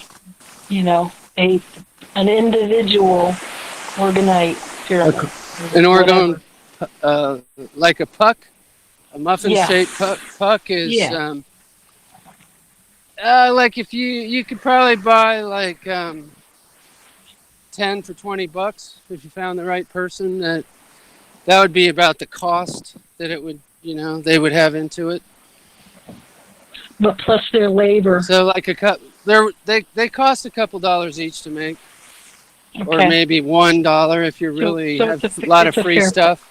It's a fair price if they're not having to actually order stuff. If you buy expensive crystals and wrap them and take your time making the piece, selling it for a couple $100 is not overwhelmingly like a high profit margin or anything. You're still just kind of making a little bit, but you're not really killing someone could order like an attractive one that looks artistic, like a piece of art. Yeah, and like on have eBay. It in their front yard, and nobody would be the wiser, or even in the backyard. Nobody would be the wiser. They'd just be admiring the artwork, and and I'd be enjoying the benefits. The little pyramids aren't that visible in the first place. I mean, it would be like a rock in your garden. Not everyone's even going to see it. It's like. But if you have a cloudbuster in your front yard, that would be. How big do those run? Those are 6 feet high. They're what? 6 feet high. 6 feet high. Well, see, I'd have to. But they're made. The copper pipes are 6 feet long, and then it's just a little bucket full of Orgonite. Right. I'd probably put that in the backyard. Yeah. Away from view. But those are more pricey too. Yes, obviously. I mean, copper is not cheap, for crying out loud. Well, I don't even use copper. It's kind of out of my price range, unless I find it for free. I just find pipes, like aluminum, but steel, whatever. Have you tried making a cloudbuster? Oh, I made 3 miniature ones like 2 weeks ago. I make them all the time. But are Or those not all also the time, but I've made quite a few. Are those all also 6 feet high, or are they? No, the minis that I made, I just had these pipes that were only like 18 inches long or something. And I've used a small mixing bucket that's only like 4 inches high. So the whole thing, it's like a 2 foot high little thing. If that, maybe 18 inches high. Cool. With 6 pipes sticking out of it. So that would go in the garden, no one would notice it. Nice. I don't know how. I mean, the guy that kind of invented those things claims that if I had on a boat, like in the Bahamas, and a storm was coming at me, if I pointed it at the storm would either go around me. It would go around me. Cool. It would form a He barrier. claims, yeah. Well, it just doesn't want to go there, so it goes around it. Well, it's not really a barrier. Okay. It's just a different type of energy. To be more specific or accurate, it would form a field. Correct? Yeah, it would. You give it your. Yeah, you cause a field. Yeah. It has an opposite polarity or something, and then it forces the bad weather to go around you. And supposedly like they do have that on ships. Like they an umbrella. Something. Yeah, cool. I haven't tested it myself because I'm not out in the open ocean very much with storms passing by. In Florida, I was, or just even in the river in Florida, there's storms. You could test it. Mm-hmm. Well, I mean, looking back, I remember like there were these church people who would go out to the coast and hold hands and pray in the direction of the storm, and then if the storm would go over them or around them, or hey, I'm thinking to myself, okay, who brought the horse? Yeah, really. Gotcha. Oh my gosh.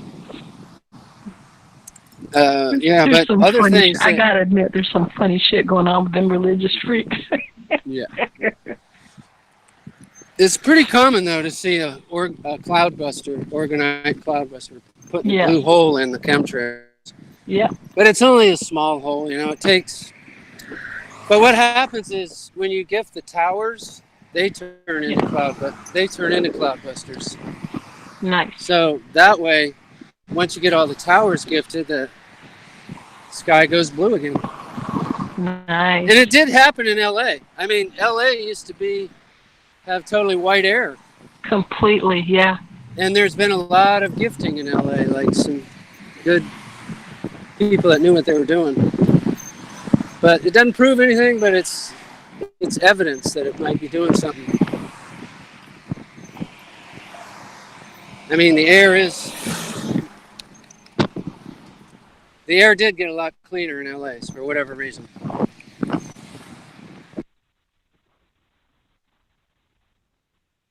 Mm-hmm.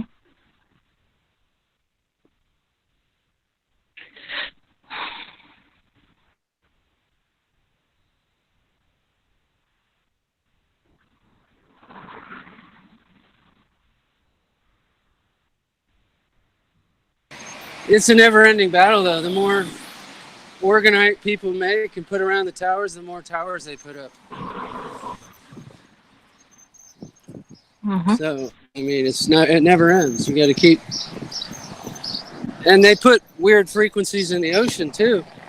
Like the Navy's had all kind of programs that was fucking with the dolphins and whales. Their frequencies they were putting in the oceans.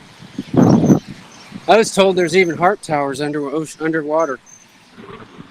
I don't know if it's true, but I put organite in the ocean though. Anyway, awesome. They say that like the cetaceans can move it around because they have what do you call that when you can move stuff with your mind?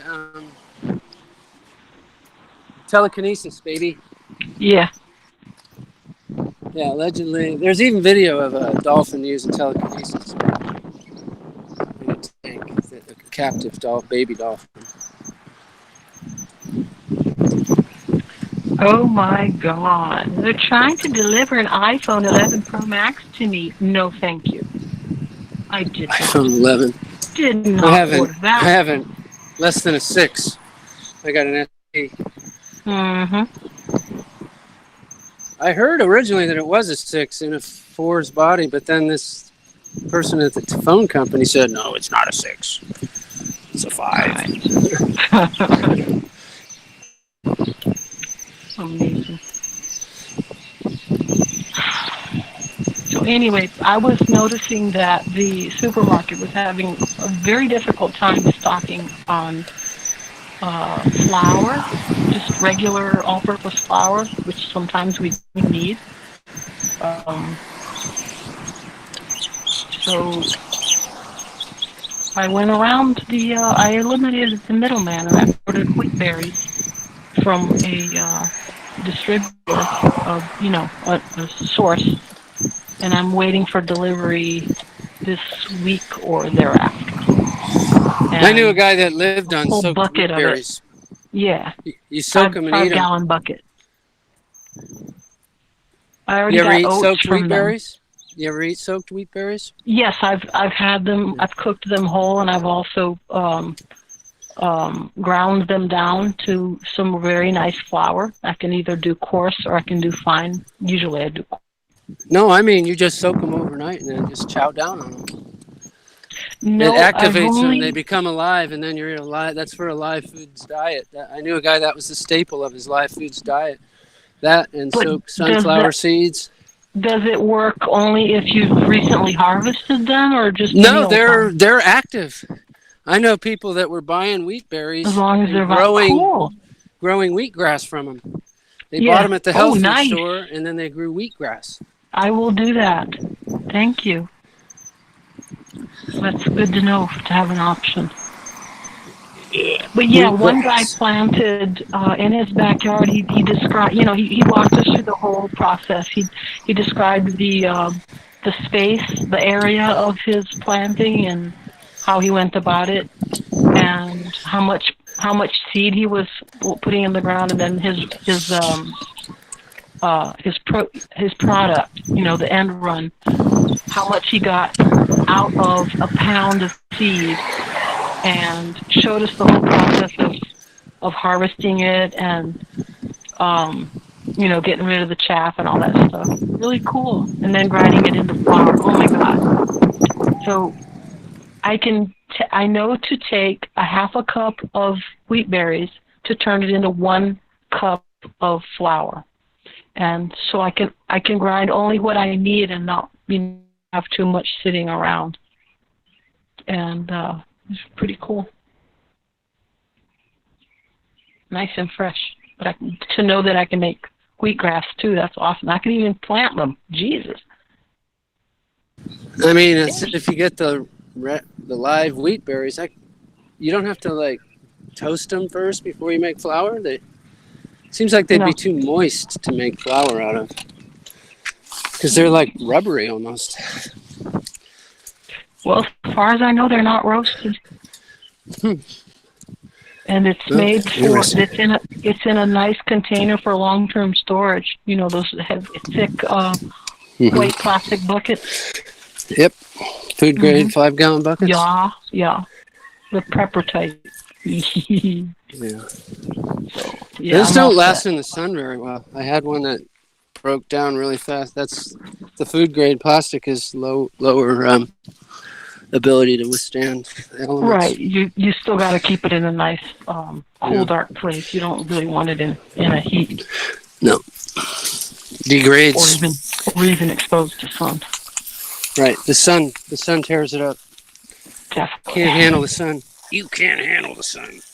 You can't handle the truth. Okay. So much for that bike ride. A lot of crap I gotta deal with here.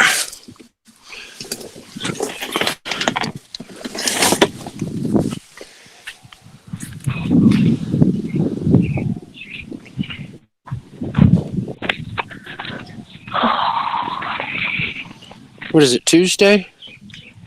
Yeah. Tuesday morning. It's Riot Tuesdays, right? Aren't they done with the riots yet?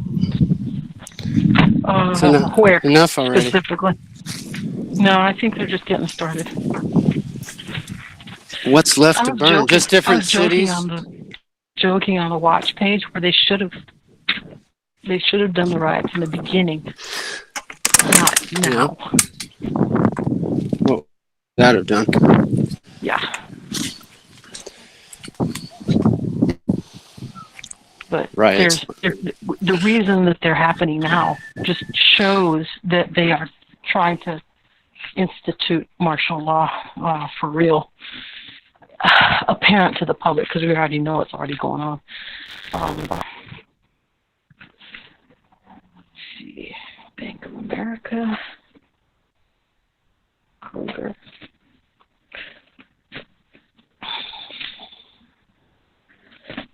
Deceased husband, not for me.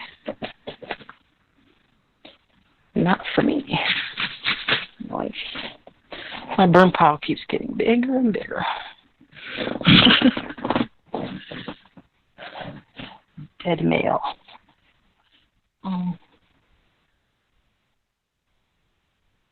But yeah, a lot of people are waking up. They're just keeping a low profile.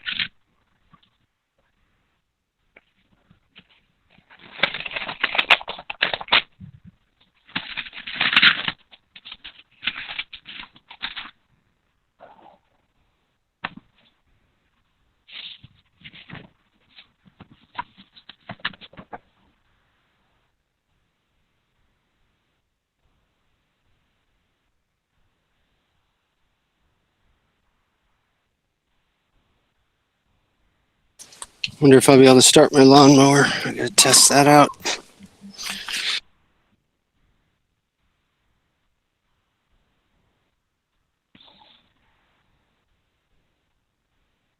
I bought a pull cord from Amazon for my lawnmower, and then afterwards I found out that it was coming from China, and now it's going to be over a month. So I have to figure out a new plan, Stan. Hop on the bus,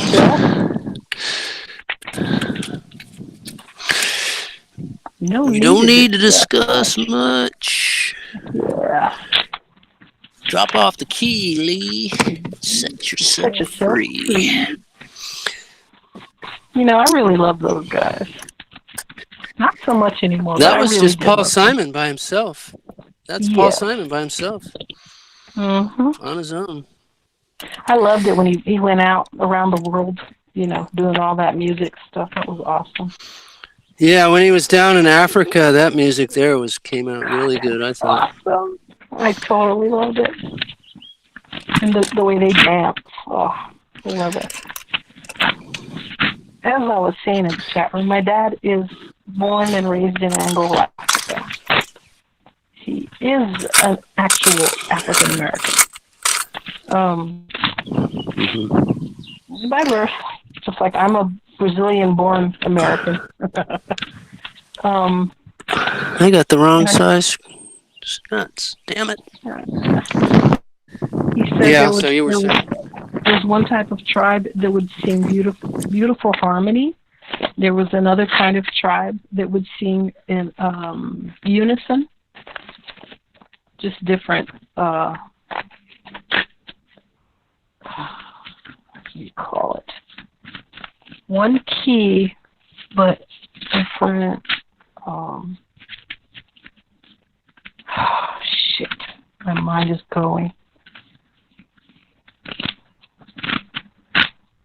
Anyway, and then there were the other ones. I mean, they'd have the counter harmony, like men sing and the women singing something else, counter melodies and stuff. And he just thrills how much natural art there is to be enjoyed. And these people who modern society calls back, whatever. Primitive. You familiar with Bella Fleck? With who? Bella Fleck. Or No. Bela, if you pronounce it Bela. Anyway, he's like a jazz musician that plays the banjo. He's like one of the best in the world, right? Maybe the Nice. best. He's won awards. So Bela Fleck, Bela, went to Africa to find the source of the banjo. Mm-hmm. And he produced a movie called Throw Down Your Heart, and he goes to all these different countries and jams with all these different tribal people. Very nice. And it's a very emotional movie because I will check that they out. actually, that music is like the heart of their whole tribe. Yes. And so it's very emotional. But it's called Throw Down Your Heart. Throw Down Your Heart. Along those lines, there was an Irish band that went around the world as well, and the challenge was, we bet we can find an Irish tune that matches up with y'all's regional expression, your folk songs. Yeah. And they did, and it's amazing. Rhythmic or harmonic or whatever, they would find something in common. And they said, well, what do you make of all this? And they're going, all we're saying is we all come from the same origin. Yeah. We're no different. In other words, there's no racism. There's just origin. We're all family. Throw down your heart. He only went to Africa, like certain countries in Africa. They would let him go there and stuff. I'd have to find the Irish group that did what I said. They're just amazing. He did find a country and some guys that make instruments similar to the banjo, and they made one right on the camera, just like in their driveway and stuff. Nice. They can crank those things out. They're good at it. Mm-hmm. Yep. As long as you've got the basics, you can have a rustic one, and you can have a real fancy one. The basic principles are, there's a reason why the sound resonates differently from a banjo to a guitar. The shape of the bowl of how it resonates. Yeah, and the strings, different Whereas things.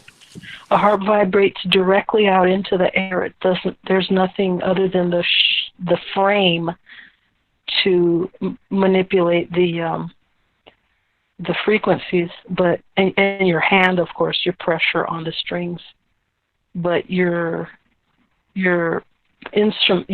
plucked instruments that have the containers are the amazing part. And then there's the electric guitars, where their resonance varies based on their timbre, based on the density or consistency of the materials that you're using to make it. They'll either vibrate in a tinny way or in a deeper way or whatever. I mean, look at these guys, Mark Knopfler, getting electric guitars from all around different places, different makers, I should say. And the sounds are unique, absolutely unique. And he goes, I've made songs for these particular instruments to showcase their strengths, their character. It's awesome. And we do that with our bodies. We do that with our words. We do it with our intentions. It's so cool. We're a walking, living, breathing song. Out and about. And that's my Canadian for the day.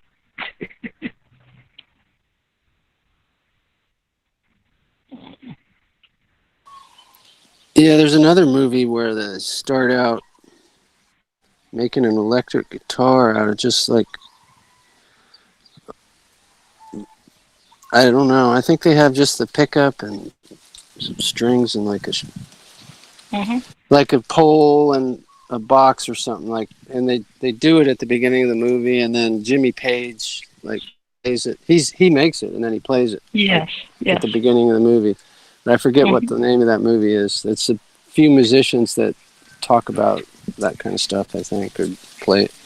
I forget. It seemed like a pretty good movie. I just saw part of it in the video store a few times. The guy that ran the video store was watching it. Back in the day when video stores existed. Yeah. Could probably just type in Jimmy Page in a movie, a guitar movie or something. It's not just him. There's a couple other famous guitarists that are in it too. Yeah, they always have someone to talk with about it. Yeah. All you need is the pickups and some strings and some sort of frame to string it up on, and you can make noise, musical noise. Amplify it. Yeah, well, you need the amplifiers to go with the pickups. Yeah. But you can just make a block of wood and put the pickups in. Throw a neck on it. Works. You got a guitar with strings, You just have to be able to put tension on the strings and hold all the parts in that block of wood. Some guys even have rectangular guitars made like that. Right.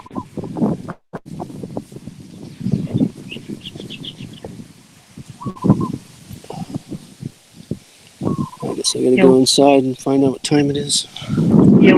Kenny, if you're listening, we love you. Even when you're bitching. 8:51. That's almost 9:00 a.m. Yeah. Kenny went to Costco during the day and it wasn't that crowded. That's weird. I went last night. There was like no one there. Like, I go at 6 o'clock, when everybody's done for the day, and you just walk right in, go wherever, shop, get whatever you want. There was only one person in line in front of me. But they don't have all their stuff. They just the stuff they do have, they spread it around and make it look like they have stuff. But then when you're looking for certain things, they're not there. Yeah. Even this last trip I took to our Kroger, there's still no fucking paper products. We've got that. Yeah. They're denying you. Yeah.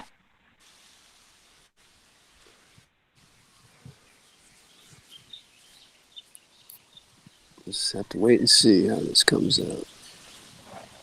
These friggin' morons that are protesting, man. God said, "Do you want brains?" They thought he said trains and said, "No, I don't want any."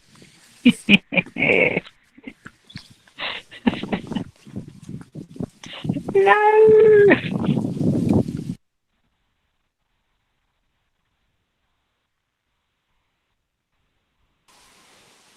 I'll be back. Okay.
It's the traffic.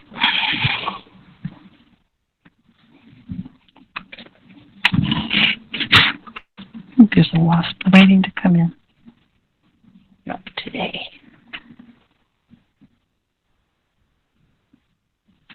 Oh. Come on.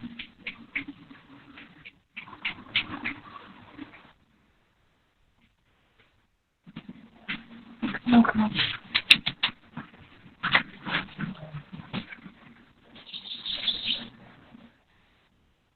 Come on, Sarah.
Headed back out on the town.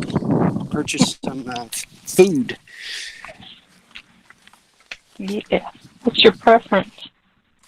Well, I'm going to get the Good Belly juice if I can. If they have it, it runs out of stock all the time. Mm-hmm. And I don't know if you've ever had that stuff, but it really does help your belly. At least my belly. What do you call it again? taste probiotics. It's claims to have millions of probiotics, and they've been studying for 20 years how to make the most, beneficial probiotics with their microscopes and stuff. It says on the label, and it really helps your digestion. Mine, anyway. Cool. There was another one called Gut Shots that is from cabbage. The Good Belly's from fruit.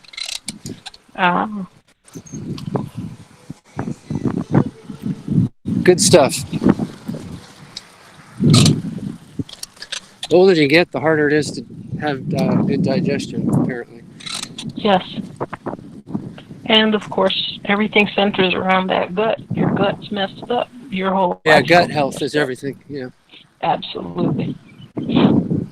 I actually went to a naturopath, and without even checking me, that's the first thing he started on, working on gut health.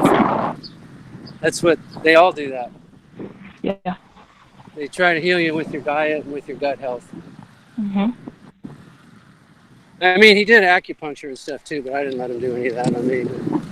I did a cleanse with him. There was this whole program called Health Coach where they have a textbook that has all your dietary stuff in there and recipes and stuff. And nice. I had to do a cleanse with this powder where you work yourself down to just drinking nothing but the drink for a couple days. But you work your way down, and then you don't just start out without eating all of a sudden. That isn't healthy. Yeah. And it was under his supervision. Then when you go off the cleanse, you got to take your temperature, your pulse before you eat anything, and then before and after, and then that tells you if your pulse starts racing, that means you're allergic to that food. Yeah. And that's real simple logic. You don't want to eat foods that you're allergic to because it causes. And they cause inflammation and inflammation. It's called inflammation. It's what it all boils down to. Yeah, my stepdaughter's really into that stuff right now. But you definitely don't want to eat foods that cause inflammation. Right.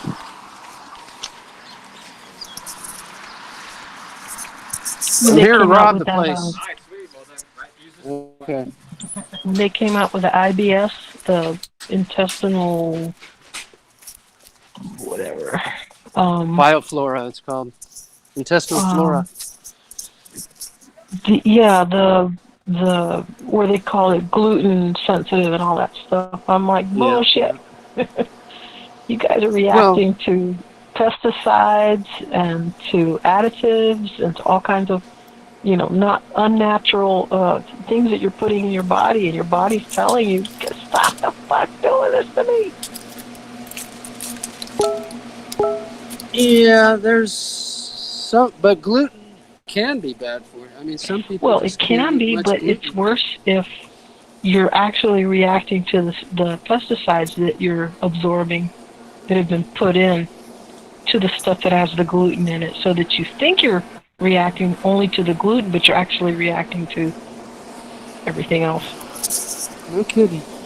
So the cholesterol, they were attacking it as the culprit of heart disease when it was actually the healing process of the body tending to lesions within the system, within the organs, and they decided to create medications that would artificially lower the cholesterol in your body. What does your body do with that? It goes, help me, I'm getting fucked. If you're not letting me do my job. And so now, once I learned that, I started looking at all the other meds. And I said, they're not helping anything. They're calling symptoms causes, whereas they're just indicating a normal activity that's happening because of something that you're doing in your diet or in your environment, or it's being done to you. And your body is just trying to cope. It's trying to solve the problem. And the medical community sitting there going, no, you got to follow our instructions to the letter. And if you die or you get sicker, they go, no, you're not following instructions. It's your fault. We've given you everything you need to know. And we're giving you meds and you're not taking them right, or we need to come up with a different cocktail or whatever. But they never let the body self-regulate. There's always something interfering because they tell you salt is bad. First it was salt's great, and then it was salt's bad for you. And I'm like, no, sea salt is good for you, but too much of anything is a bad thing. You need to exercise appropriate measures, proportions in your body. My brother legitimately has a salt deficiency, so he tends to consume more salt than any of us. And we told him, stop cooking to your taste because it's too much for us. It goes right to our throat, just like sugar would. I said, you need to let it be bland to you, and you add to your plate. But don't cook for us like that. That's awful. So, but he needs it. I eat a lot of salt. Mm-hmm. I And don't know why. I just crave it. You're absorbing. Whenever you go into seawater, you're absorbing the there's an interaction going where it's helping cleanse from all these toxins that are rising to your skin surface, and it's wiping it away. It's cleaning. It's wonderful. There's a wonderful cellular, there's a word for it, and basically it regulates the pressure, and it cleanses out the toxins and the junk, and it causes great stabilization, intercellular stabilization. So you don't need all these meds. All you need is to have a calm, peaceful living and access to good water and good vegetation around you and good food, good air. You'd be okay. And they pushed everybody to move into urban areas, just grouping everybody together into big cities, and people getting sick. The buildings are getting sick, with people getting sick from the buildings. And my one desire is to move away from the city, to have my own spot, and, be able to live off the land and flourish, and not be in anybody's way, and not let anybody be in my way. That, to me, would be so-called paradise or utopia, whatever you want to call it. The natural way. The minute you start running it as a business or selling anything, they want to regulate and tax you to kingdom come. Like, we have our rights. I'm like, no, you don't. If I'm producing it for my family, they can't touch it. As soon as they realize that I'm selling it or using it as barter or whatever, they immediately want to interfere. And that's not right. That's piracy. That is admiralty and maritime law. They say, if I see it, I'm the lord of it. And I go, oh, fuck, no. That's mine.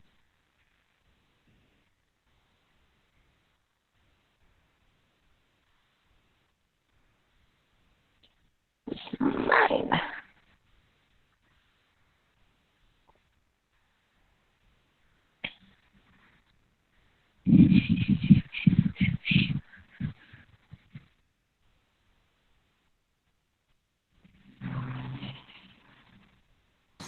I had the phone in my pocket there when I was in the store. Oh. So were they hearing my voice?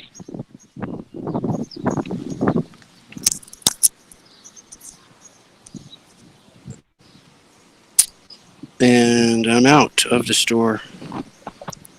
Got my bandana off of my... I'm done robbing the store. I told him I was going to rob the store when I arrived with my bandana over my face. And he said, right this way. There's the door you need to go through. Yep. That's so funny. Total reversal. People. And then I just let it fall down when I get in. Uh-huh. One time a lady gave me a bunch of heat over it, though. It was weird. I just had my nose sticking out, and she came by, and she's like, put that mask over above your nose. And then she goes on the loudspeaker, and she's like, all right, mono shoppers, you know, everybody has to have their mask on over their whole face. You're not allowed to have your nose sticking out. And I just put my shit down, and I walked out of the store and left. I was only there to look for the Good Belly, and they didn't have it, so I just fucking left. Mm-hmm. I was going to buy some hibiscus tea, but the lines were too long to just purchase one item. No doubt. So that way, if anybody's watching, they would go, oh, yeah, they kicked that guy out for not wearing a mask. So their overlords will be happy with them for keeping people out of the store that won't wear a mask. Yeah.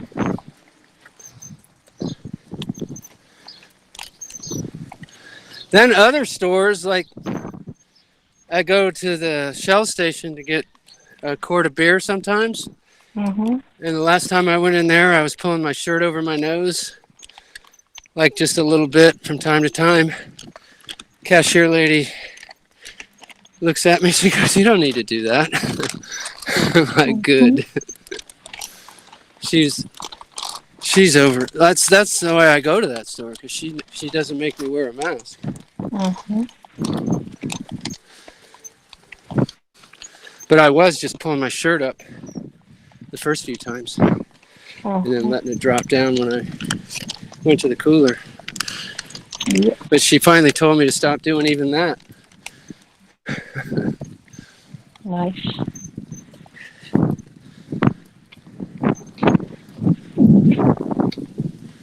Because, I mean, buying gas, that's not like there's going to be an inspector there watching to make sure everyone has their mask on. Mm-hmm. You're gonna I don't know get if they that even gasoline have stick. inspectors. I mean, do they really even have inspectors that are going to, like, shut down Safeway if someone goes in there without a mask? They act like there is. Technically, yes, but that doesn't necessarily mean they have them present to enforce that. Yeah, I know. They're just worried about the possibility that someone might see you without a mask. It's not even like there really is an inspector that's working for the governor that's going to say, sorry, folks, your store is shut down. I see there's someone in here without a mask. Mm-hmm. Under authority of the U.S. governor, I'm shutting you down. Mm-hmm. I wonder if that's even happened yet. Kind of doubt it. People are just operating under fear. And then they're like, everyone's way too well behaved. Let's start a riot. Yeah. I mean, I wonder if they knew that people were going to be that well behaved for so long. It seems like they just kept stretching it out, waiting for someone to snap, and then no one snaps, and then they're like, okay, we'll do this the hard way. People just getting tired of being at home. And now they've changed it into, now it's about Black Lives Mattering. Now you can go out, but you must really wear a mask, and you should point out anybody that's not wearing it. Yeah, all that conditioning. So how dare you? How dare you subject other people to your germs? I don't think that anybody wears a mask outside under I've rule, seen do people. they? Yeah, I've they seen do it, people but on their own. It's not. There's no law for it. No, they're doing it like- voluntarily. Yeah, it's like. You want me to explain the size differences that they are talking about between a piece of dust and a magical virus? You want to go over that ability of a piece of cloth to stop a mythical virus? You can stop a dust particle or paint. I throw away my mask constantly from having paint in them. Like the mythical spacesuits that keep the vacuum from crushing these space knots. it wouldn't be a crushing, it would be an exploding. The pressure inside would just go to the outside. Depressurizing the human body. Yeah, Yes. it'd be the opposite. It would turn into the Michelin Man and then pop, probably, you know? Yeah. The Stay Puft Marshmallow Man. Oh, what a mess. Instead, they're showing us a guy with wrinkles still in his suit. And then they just wear khakis. They're like, nah, the suits are too uncomfortable, boss. Just let us wear khakis in the spaceship. We'll be good. We'll keep doing the show, but just let us use our little uniforms. Yep. Casual shorts. Uniforms. We're going to wear khaki shorts. Mm-hmm. And the girls have to wear slightly shorter shorts than the guys. Yeehaw. Show some skin. Gotta keep it exciting.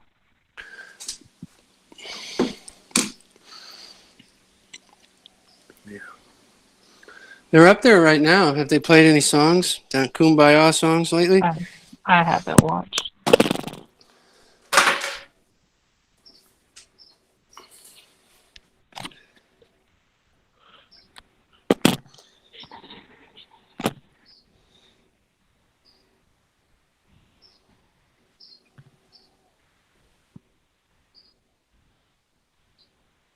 Oh, speaker.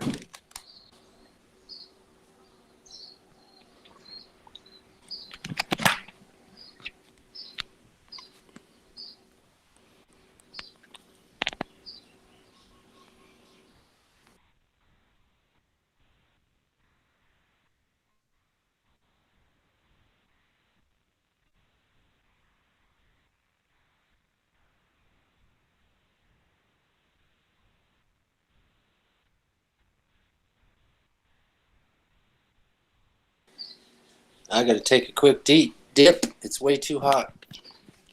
Overload of heat. I'll be back. Yeah. Okay. Must be really hot in the south. It's like crazy hot here. And we have cooler temperatures usually than the south. Yeah, I'm very thankful for the breezes. It's not completely still, which would have been unbearable. Okay.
I'm on the top of the world looking down on creation, and the only explanation I can find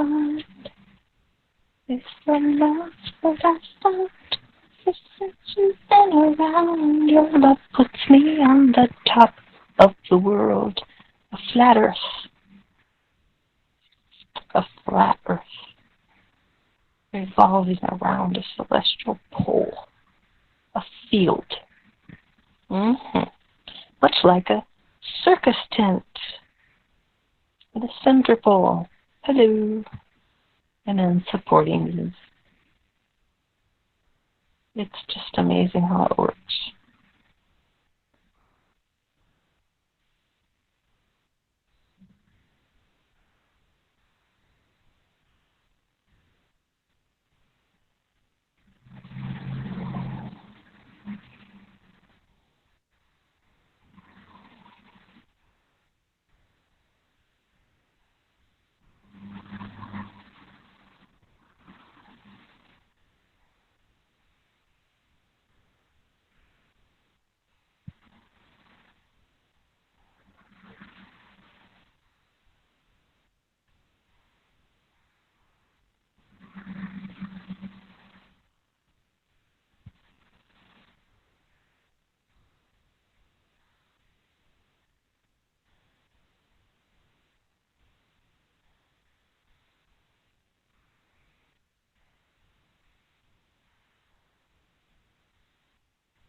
Watching how I move, watching how I move. I've been keeping track now. Watch out for the snakes. Watch out for the snakes, yeah. Watch out for the snakes. Watch out for the snakes, yeah. Watch out for the copying what I do every time. They wanna take what's mine. They busy faking.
Be right back.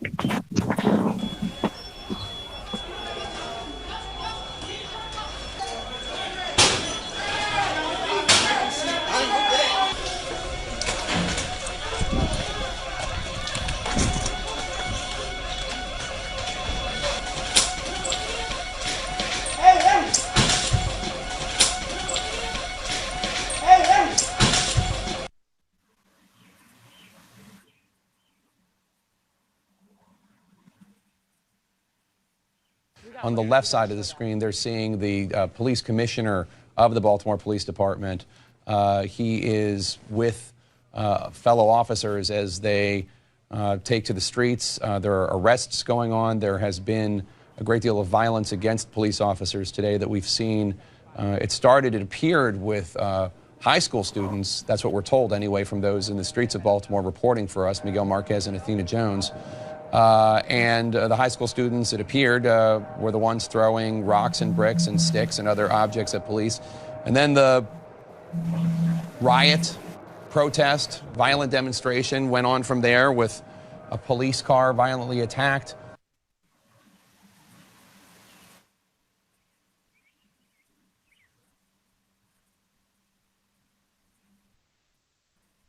Good job.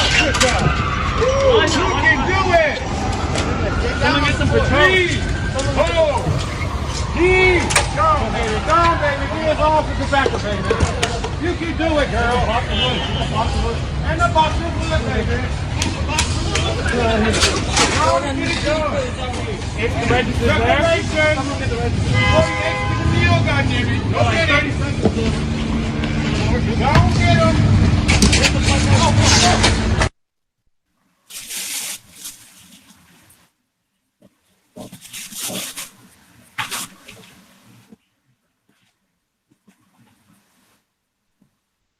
6:30 breaking news. Walnut Creek, the latest Bay Area city to announce a curfew, and it is beginning right now at 6:30 p.m. Within the past 30 minutes, police responding to a number of locations, the Target store on Main Street and the Broadway Plaza Shopping Center. And we have seen, as you can see there, some random acts of violence against retailers. Not large groups of people on the street.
Who's yelling at who?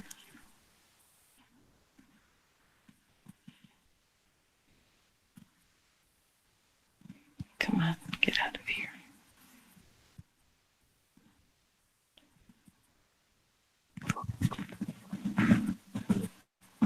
Shut the door. Some noise. Enjoy the birds. Through my window. I hear, again, the low-flying Cessna.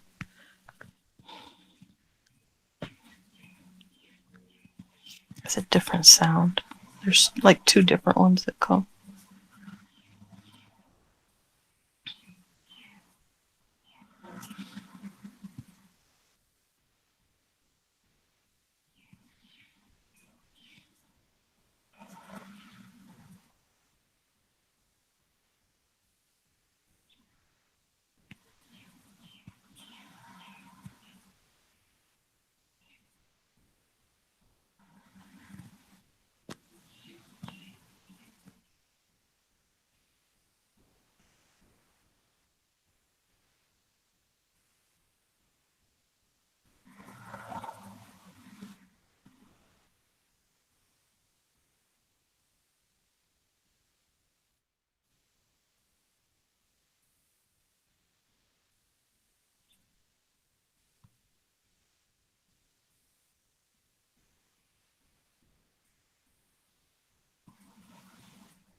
Morning. How are you doing? Hey, I just woke up. lovey love. Love with the levity. So triggered. You're incorrigible. How have you been, darling? Alright, so anyway. Good. Taking advantage of weather and stuff. No traffic stopping going on around you. Like COVID related, you mean? No. Apparently, the UK is doing the okay. We'll give you the lift of the lockdown, but here are all these unreasonable suggestions. Read them as demands on how to behave in public and in private, and in the States, it's like. I don't know how to describe the idiocy going on here. The rioting is so obviously staged. Like one guy that Kenny streamed was saying, looters loot. Protesters don't loot. Protesters just protest. Yeah.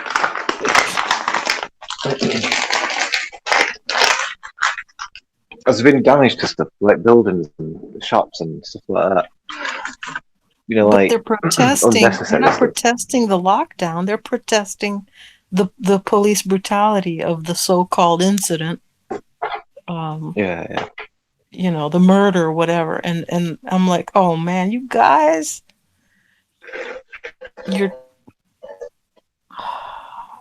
God, it's hopeless.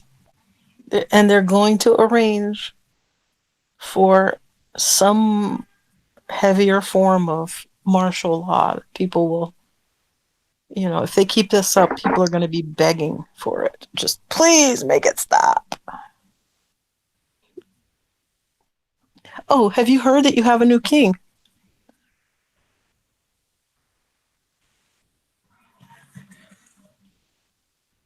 Is it official now? I'm not making declarations. I'm asking. Oh. Someone made a declaration. Yeah, I've heard. We've been talking about it on the panel and stuff, and somebody gave me a link yesterday. George Gregory Hallett or Gregory something Hallett.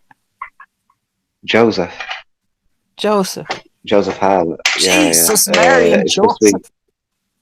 Is his claim legitimate? It's supposed to be like from New Zealand. What's his claim? His claim is that he is the legitimate heir to the throne. The whole Elizabethan family there has been progeny from a bastard conception, right? Illegitimate conception. Therefore, old information pointed to this before, where she made her move, and Francis Drake helped her, and some other people helped her make her move and grab the throne. That she had no legitimate claim to the throne, Elizabeth I. Now, which means that all of the consecutive regents were also illegitimate. Okay, so this guy says, well, he said to me, go put in the claim and see how it goes. Try your luck. And so he put in his claim, apparently, and over on kingofcom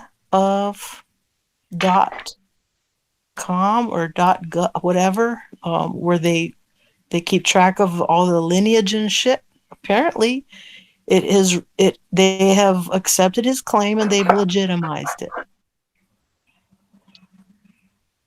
So it's like all the weird, questionable stuff about where the royal family come from, like the Windsors changing the name from whatever it used to be, coming from Germany and all that kind of stuff. Yes. Um, All of that becomes um, um, validated that but they, then they were from the wrong side of the tracks. there's also something else, though. Yes, there's lots of There's something else's. it kind of contradicts what's happening with that, because everything seems like, like, okay, so that's like supposed to be like the real royal family then, not the ones that we've got today. So Right. real, and So by it happens. happenstance, this has just happened. But if this is happenstance, then why is it painted on the mural of this new king that's going to rule the world with an iron fist? Right. The JFK airport. Yeah.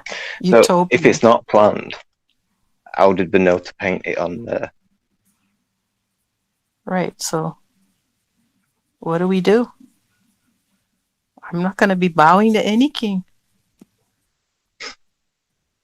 That's for sure. I will say, Joseph, King John the Hamlet. Third. King John the Third, is that what it is? Yes, King that's his title. It's John. one of his. It's his name. It's his royal name, and he is a direct descendant of King John the original and King John the Second. According to all their lineage tracking. Now, I had heard about this long time ago, but that family said, we're not going to pursue this. We rather like not living the life of the royals. We're happy just as we are. And they happened to live. There were some that were in Australia and others that were in New Zealand. And they were happy to just leave it be. And all of a sudden, now, here comes Joseph Gregory or Gregory Joseph, and he's going, let's go for it. And they're saying about him that he is this amazing person and that his prayer to the cosmos is just, so moving. And I'm sitting there listening to it, and I'm like, I can see how you'd feel that way about it, but to me, he's just a man, people. He's just a man. He's not your savior. He's not. They're treating him like he's a messiah. If if everybody starts to believe that he's the savior, I'm going to start getting worried. I know, you know what I'm saying? I'm like, I don't know about everyone, but the people who are looking to put their hope in someone other than all these guys who have proven time and time again to be psychopathic, criminal, inhumane, and just evil. All these royals, including the Pope and all those other Jesuits in his cahoots, they're going to easily say, well, this guy's the real deal. He's got a good heart. He's got exactly what's in the scriptures. Who can contend with this guy, this amazing guy? No one can do battle with him. No one can overcome him. Look how amazing he is. I'm thinking, holy shit, you guys are talking about him like you guys talked about Obama. The charisma. And I thought, whoa, it's quite possible. The timing. I mean, it could still take a couple or more years for them to do what they're saying he's planning on doing, which is forgiving all debts, removing everyone from the debt system, all kinds of stuff. That's starting to sound like the promised one to me. And I don't mean the returning Christ. I mean the Antichrist. So yeah. the fake one again. The fake one.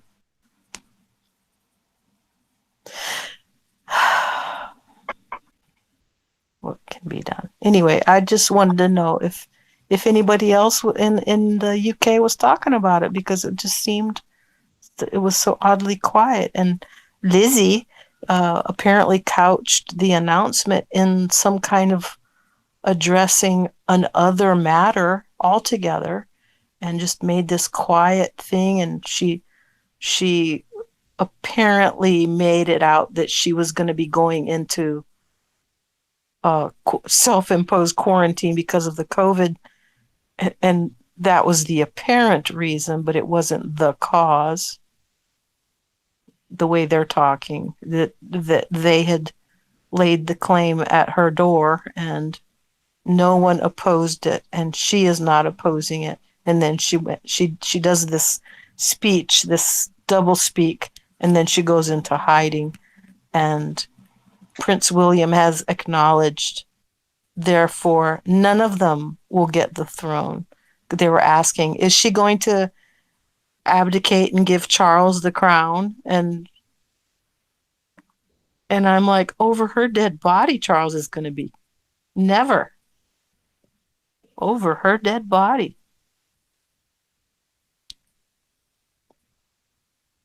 She was going to have it go straight to William.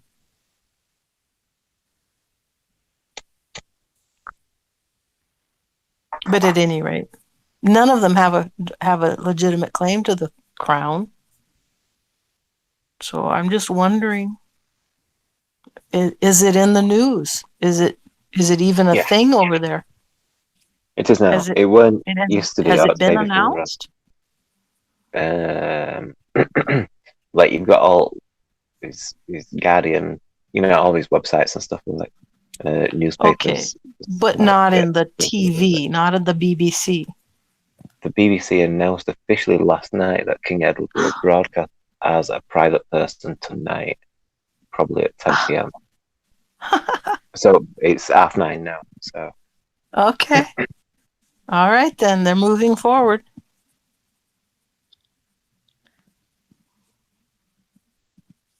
It seems this gearing up, folks.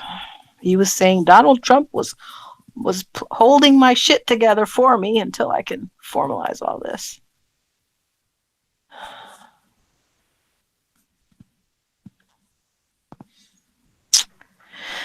Wow. Who'd have thunk that we'd live in these times?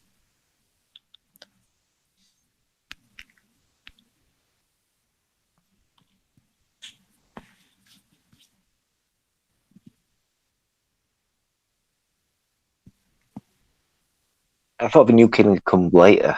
Like, I don't know, like, like the mural, it kind of describes, like, it's almost like we'll go through World War III before that king comes and rules with an iron fist and settles everything or whatever. No. The Antichrist will be declared as the great man of peace. But in reality, he's the man of sin. And it's like 7 years later. He's presenting himself as a Messiah, the answer to the, how they create the problem, they offer the solution, he's the solution, and then he turns on everybody and starts demanding, I want you to worship me. And if you don't, off with your head, kind of thing. And if you don't accept my rule, then you can't buy or sell. You will have nothing. And et cetera, et cetera. And that the torments are going to become so intense that, if they were to be prolonged, no one would survive it in the present existence, this temporary body we've got. But after that, when the return of the real Messiah happens, where every eye shall see, every knee shall bow, and every tongue will confess, not being forced to, but out of recognition, this is the real deal. Then there will be the rule of the 1,000 years, so-called. of the rule of peace. And then there will be a final battle between good and evil. That's the end of the end. 1,000 years of peace, or is that A like 1,000 years of 1,000 years of peace. 1,000 years of no elections, no presidents, no bullshit, no debts, no nothing. Just everyone, no debt system. So for him to even bring that up as a possibility under his rulership tells me he's setting himself up as the solution to the problems. Well, not only him, but the people around him, the people that that are promoting him and that are acknowledging him, and preparing the way. They're talking about him like he's a demigod. He's amazing.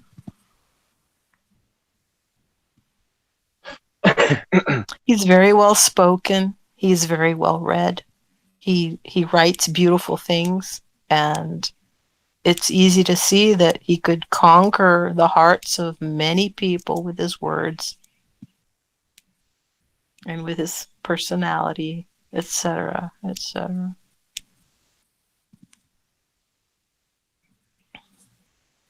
But appearances can be deceiving. Underneath all that, there's always the possibility of something becoming revealed or becoming possessed and then being revealed. Anywho, so they made it official last night. Yeah. How did they? If I were to go looking, it's on the BBC. This is Guardian. It said it. Yeah, the BBC announced it. I'll put a link to that paper in the back chat. So are they discussing at all that the previous regents were illegitimate? Or are they just saying, look, they're just deferring to him. They're just exiting and they're gonna leave it in his hands. I put it in Ustream.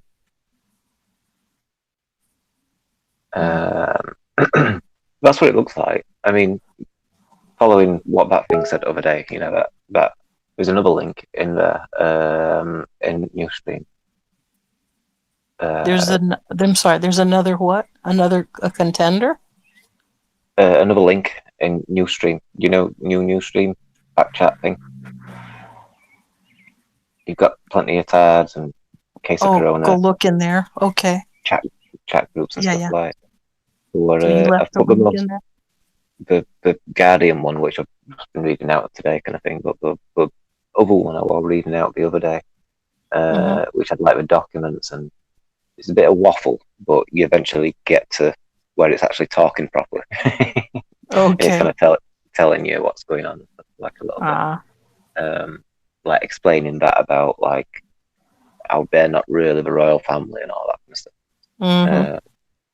But all this could be by design as well, in a sense of course, yeah. Like they could be portraying that this is the Bible story and stuff, Right. It's difficult to know in a sense, isn't it? It's like they've lied about history so much that I know the year that we're in, this to be 2020, could be a complete lie. Yeah. But although I don't believe it is so, because you've got all the different cultures that believe in the ascension. So, and I believe in that as well. So I think I'll go along with it. Actually, I think it is real, probably. Like a next stage. Yeah, it's it's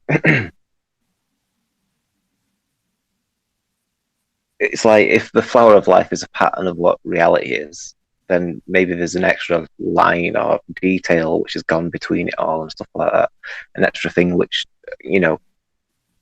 goes along with the consistency of the existing pattern kind of thing. Like an upgrade to DNA or whatever and all that kind of stuff. Like, but I don't know. Because it's like I don't know what to expect from the ascension in a sense and stuff. But Me either. Again, all that is to me is speculation. It's interesting, but unverifiable. So just well, people have been waking up since then. So 2015, that's when it started, kind of thing. I think it was like, I don't know, about a year later, we're officially in the ascension then. Because like when something starts, it's kind of small and then it kind of grows and then suddenly, say if it like a car's supposed to go at 30 mile an hour, it's got to get there. It's got to achieve that speed before it can be considered traveling at 30 mile an hour. Yes. 30,000. Don't know. Can't overtake without first catching up. That's it, yeah. So in a sense, like the ascension's moving at the right speed in a way. So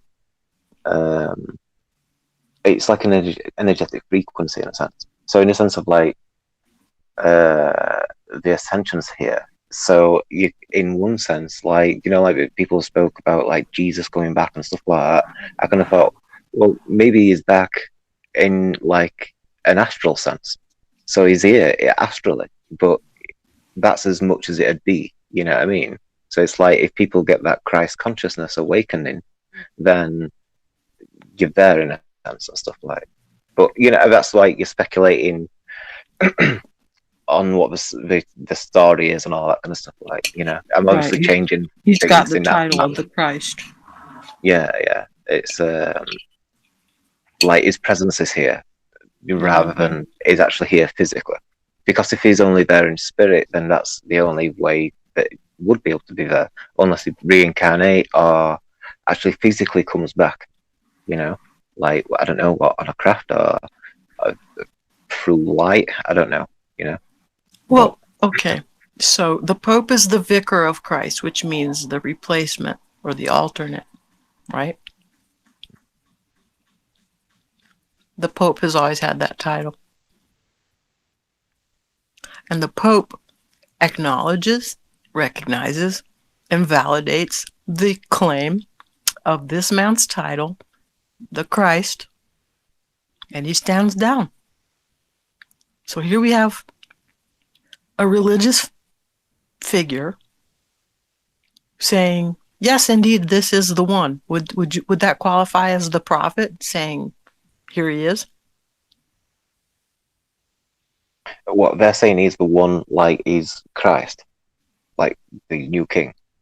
Not okay, but putting a man in that position, not the Christ consciousness. A man with a title does not equate to the Christ consciousness. Do you get my drift? But could a person be that person? I mean, could any one individual be the Christ consciousness? No. It's greater than one person. It's greater than an individual. As I see it.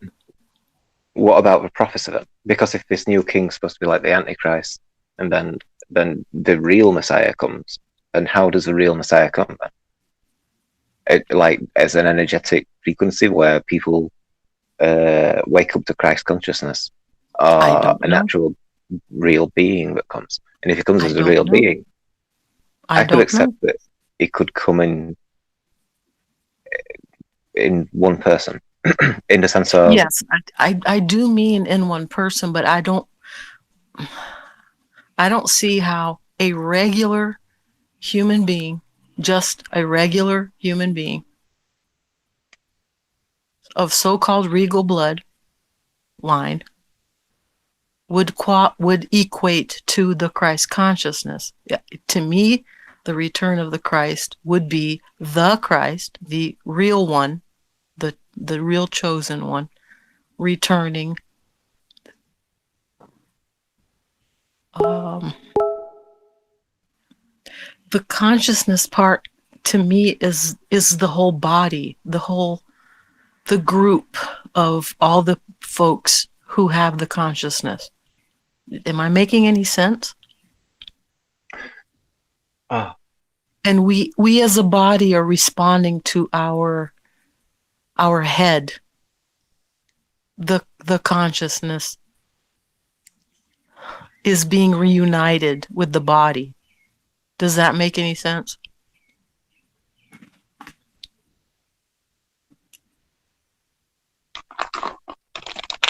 Let's have that again, sorry.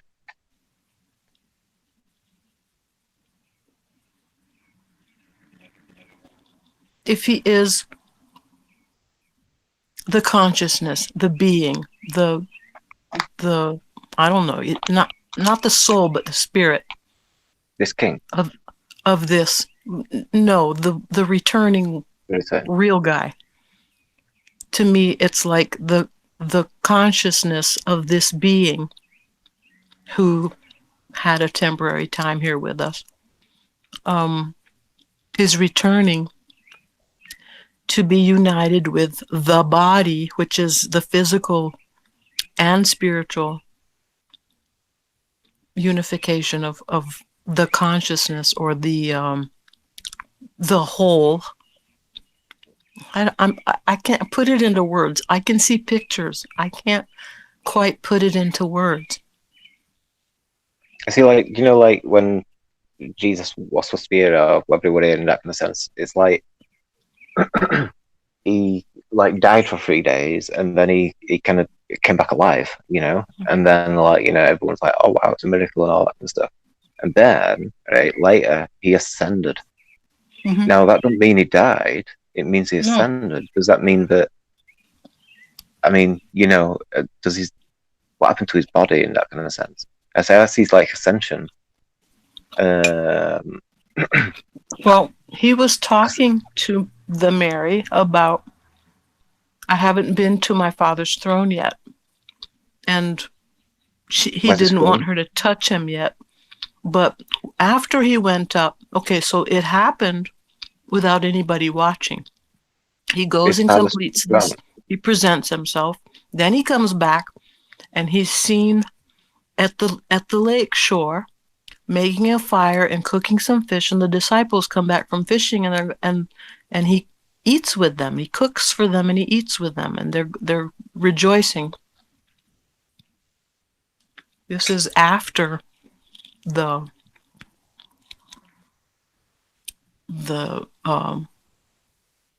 after having been seen at the gravesite in his glorified form. She didn't even recognize him. She was, you know, grieving and crying, and she goes, why are you weeping? I can't find him. Where did you all put him? He just said her name, and she recognizes his voice now. He looks different, but he's still the same. Anyway, as the writings go, just as you saw him ascend, he shall return in the clouds. And the other writing, every eye shall see, and every knee shall bow, and every tongue shall confess that he is the King of Kings and Lord of Lords. Kind of thing. But they're talking about something that is so intricate. It's not just a slap. This is what it is. It's more than I can put into words.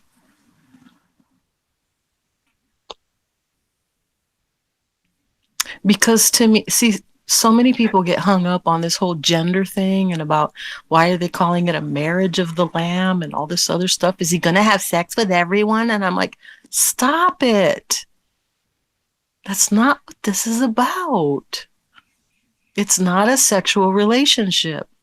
The sexual relationship, as it was designed to be, was a figure of something far greater.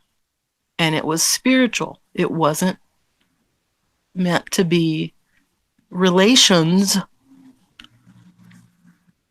it's interaction, it's unified, it's communication at its finest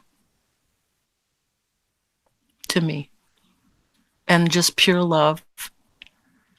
And even he mentions there's gonna be no marriage in heaven because everyone will be alike, meaning there's no man or woman, there's no gender going on. That was something that happened, and there will be an end to it. There was a beginning and an end. All right. And I see pictures.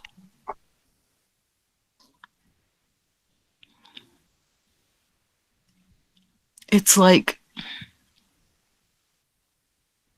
being in a puddle all your life, and you're a turtle, and all you know is that puddle, and you can't conceive that over there, if you walk far enough, there's an ocean.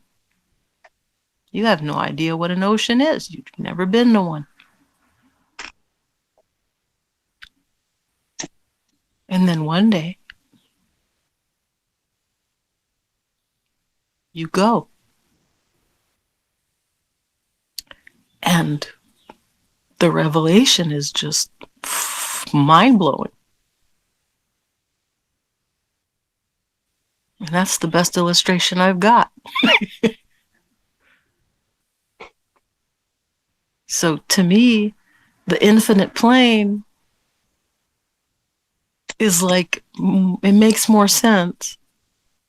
Outer ponders make more sense than whatever the globe people present, because theirs is pure fantasy, whereas ours is based on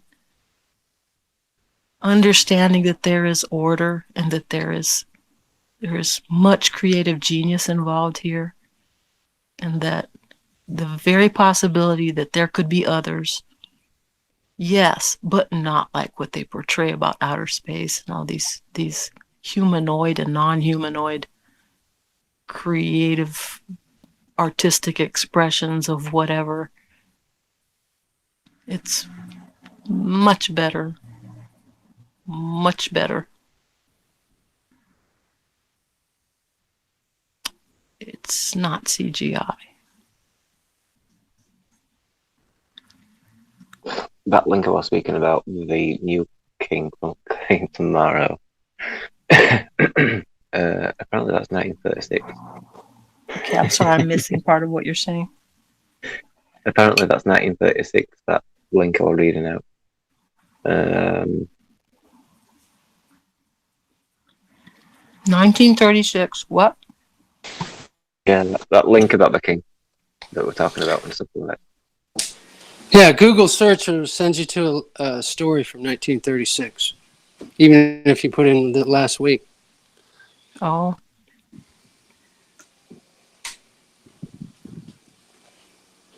Well, I'll be darned. It's a pretty hard thing to search. Mm-hmm.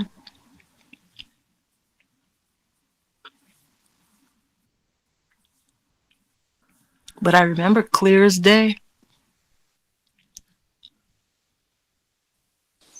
What do you remember? A story about the lineage and the move that these guys, okay, they've even put part of it into the movies about Queen Elizabeth. They've even included it in parts of the movies about this Queen Elizabeth, #2. It's always there, but it's very subtle.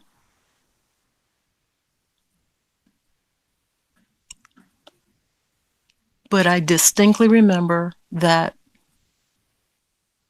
the family in question, who had the legitimate bloodline, had declined to lay claim openly declaring that they were fine and dandy with it just the way it was because they wouldn't like to be a royal.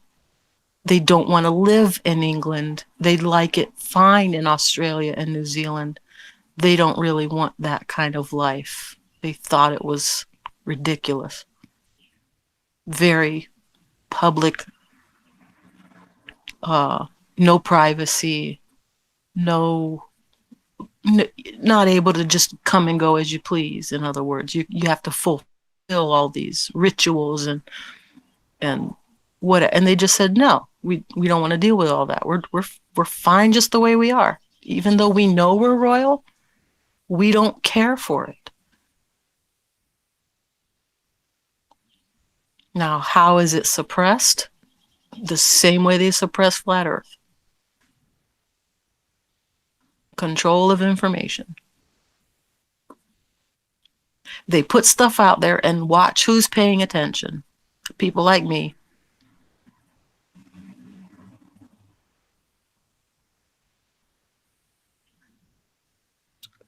Who remembers this?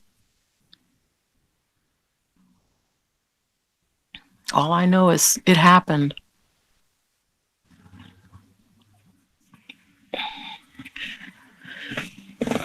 What Donald Trump has to do with it, I have no clue. They seem to all be in on it because all their bloodlines are related, so they say. So it's very well, to me, reasonable and possible that this guy is going to be the front man now, and the others can quietly go away having committed all their crimes. They're going to just walk away. Watch. Just walk away.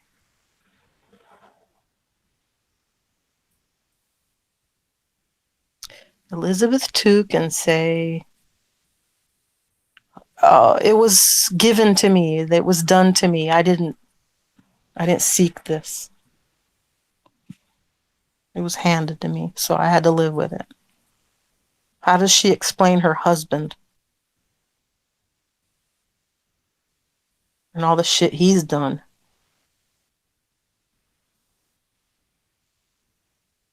With her approval.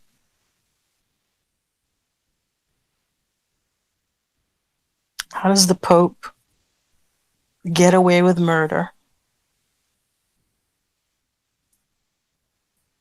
How do they all get to walk away? Well, if the guy says, okay, now I have the throne, I'm going to forgive all debts. That means that all sins are forgiven. We're not going to go through this. In other words, no judgment, no condemnation, no justice. Just, we're going to forgive. Because it's all about love, people. It's all about love. Love, peace, and happiness. We're not going to bring all the dirty laundry to do it in public. We're just going to forgive people because it's all about love. And he's very likely to convince the world that that's the way to do it. Yep. Everybody on board. And if you don't love everyone else, then you are not fit for my kingdom. Oh, no. And as happy as it might become for a while, it's going to be reversed. There's going to be a flip. And suddenly it's not going to be okay anymore.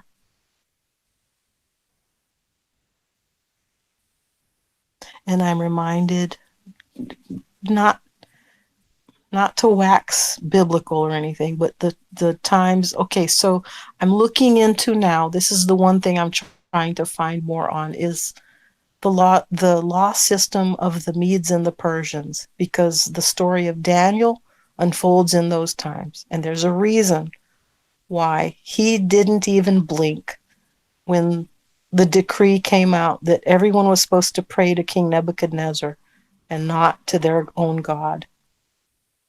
And he continued to do exactly as he'd been doing the whole time he was there. And the people who were trying to snag him went and waited under his window and heard him praying to his God. And they ran to the king and said, "Oh, king, may you live forever. Did you not just make the decree that no one should pray to anyone but you?" Yes, I did. Well, your buddy there, Daniel, your great advisor. He's praying to his God right now. We heard him. Off they go. And King Nebuchadnezzar very grudgingly has to deal with this stupid folly of his that he fell for because of his pride. Blah, blah, blah, blah. I can see shit like that going down. I don't see Trump as a savior. I don't see him as the Antichrist. I see him as an enabler. He's like Obama. I'm preparing the way. Step by step, I do my job, and we're going to get there.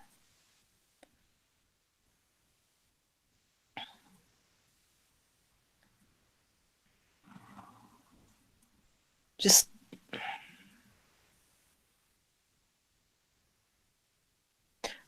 what's bothering me is this woman that was doing the whole presentation, and she's not the only one. There was a Scottish fellow and this American lady, and she was going gaga over him. She was weeping. She's in love with the idea of him being she said, we have a new king. And my dears, we're not part of the UK, are we? Oh, but yes, we are. Constance, hello. Haven't seen you in a long time. Will you stop fucking preaching that fucking book thing? I'm not preaching. Yeah, you are. Yeah. Oh. Oh, come on. Will you knock it off with that book shit? Scottish fellow, yellow. I don't. Who gives a fuck? Will you stop fucking doing? Who gives a fuck, Larry? I give a fuck. I was listening. I'm learning something. I give a fuck. So there you go. Okay. All right, Kenny. All right, Kenny. That's cool. Stop doing the preaching thing, please. Larry, I am sovereign of myself, and I'm responsible for my words and my actions. You're responsible for yours. You don't boss me. Not preaching. Oops, sorry. I had the watch page on. My bad. Beginner mistake. Rookie mistake.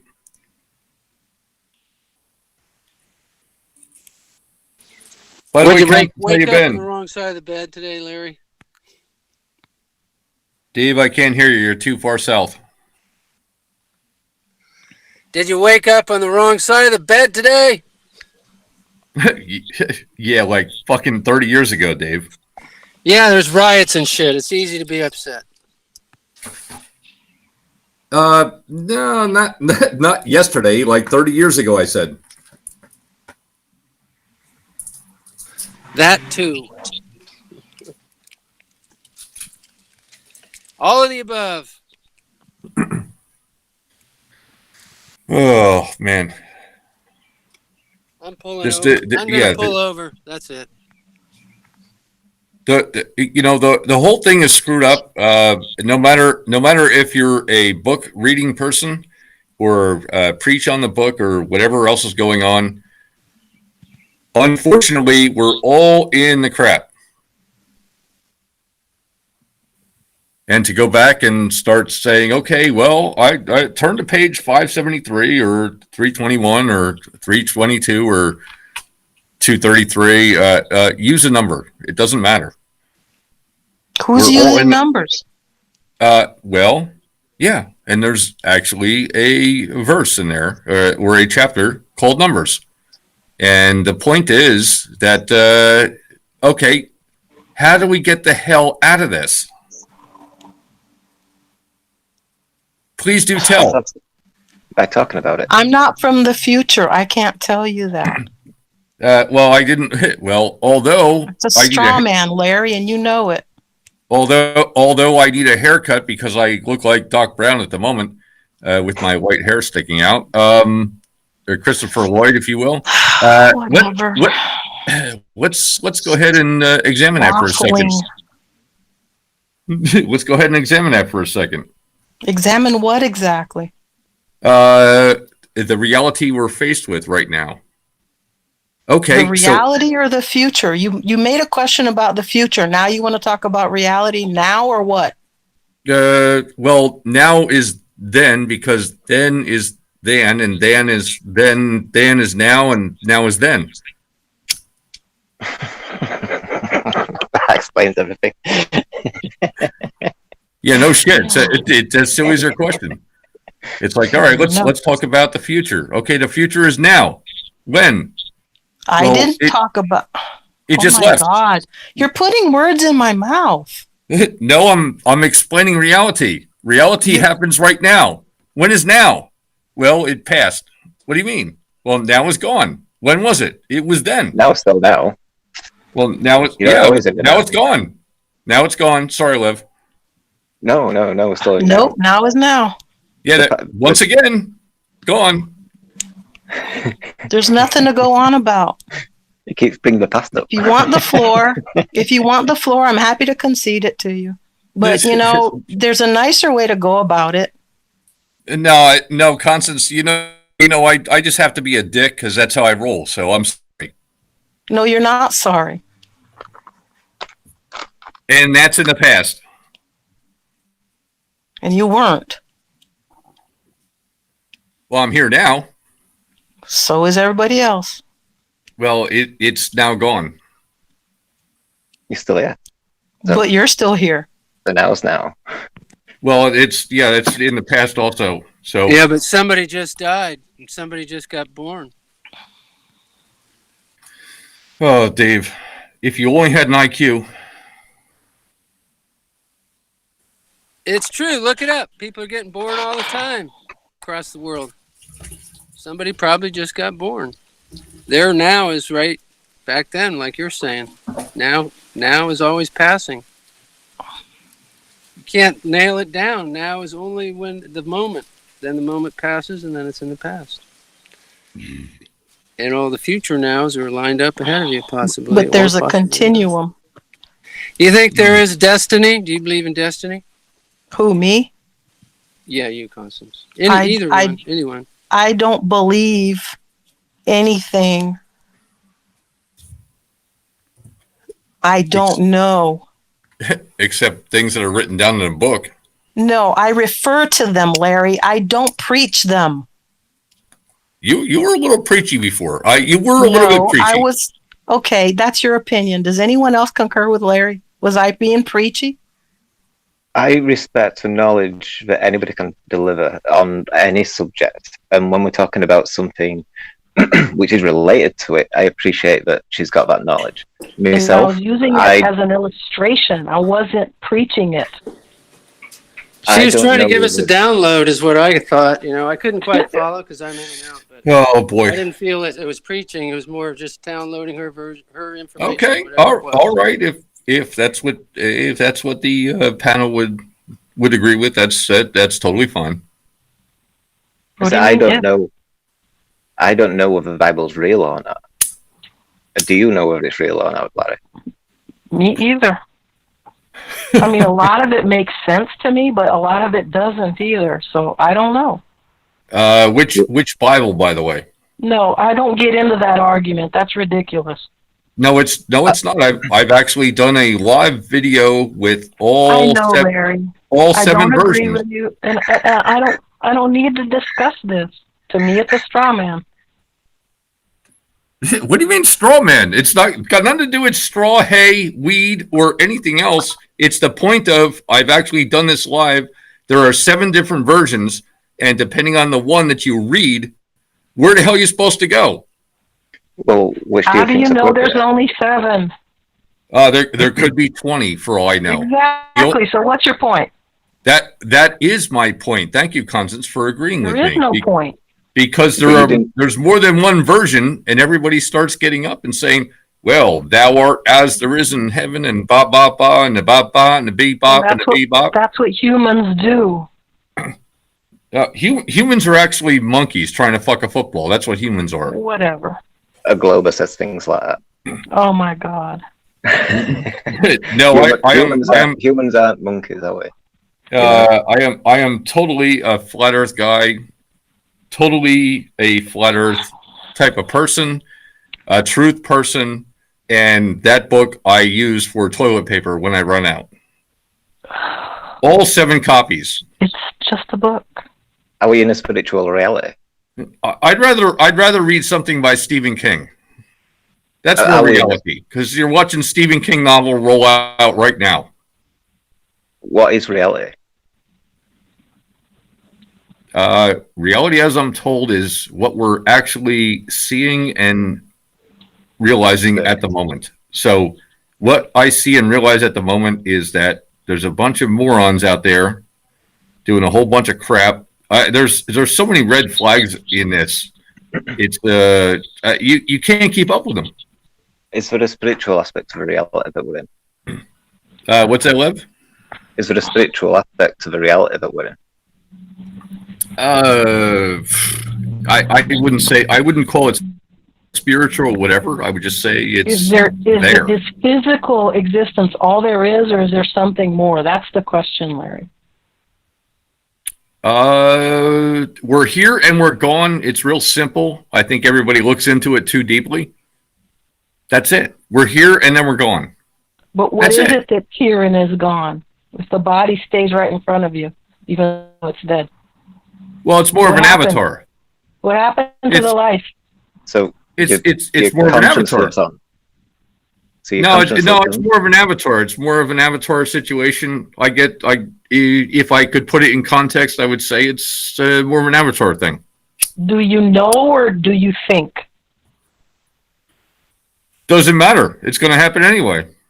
No. Do you have validation, or are you just surmising? Nobody has any. Nobody can surmise nor have validation, because guess what? We haven't been there. We're only here, so we can't surmise. It's impossible. So it's conjecture, correct? So is something that you're sitting there and reading about and saying, and okay, this is the good word. I'm conjecturing. This is the good I word. admitted to that. You're just making a declaration about an avatar. Do you have the ability to say, this is what I think, not this is what it is? If you don't know, just say you don't know. Wow, that's actually a loaded question. No, it's very simple, Larry. Why can't I say what I think, but you say what you think is reality, and mine isn't? Oh, no, Constance, you definitely can. It's just that I came back in, and all I hear you doing is going on and on and on and on, and it sounds like you're preaching from a pulpit, and that's where you're kind of entering that realm where you're trying to push something. I'm not pushing anything. Ask anybody that was in there talking with me, and we're discussing something. And if you walked in on it, then you caught the bus while it was running, and you missed the beginning of it. That's Unfortunately, when I caught the bus, it was already running a good 5 minutes. Otherwise, I wouldn't have caught the bus. How do you know when did I begin? What do you think? I just been sitting here for like 2 minutes? No, I realize that you've been here for quite a while. What I'm asking is, if I'm having a discussion with someone and you feel that you must come in and lambaste me for speaking my mind, for having a discussion with something about something that you don't like, why is it so important that you have to be like an interrupting cow and just be so rude that you can't stand to hear me, that you have to come and treat me like I'm some bull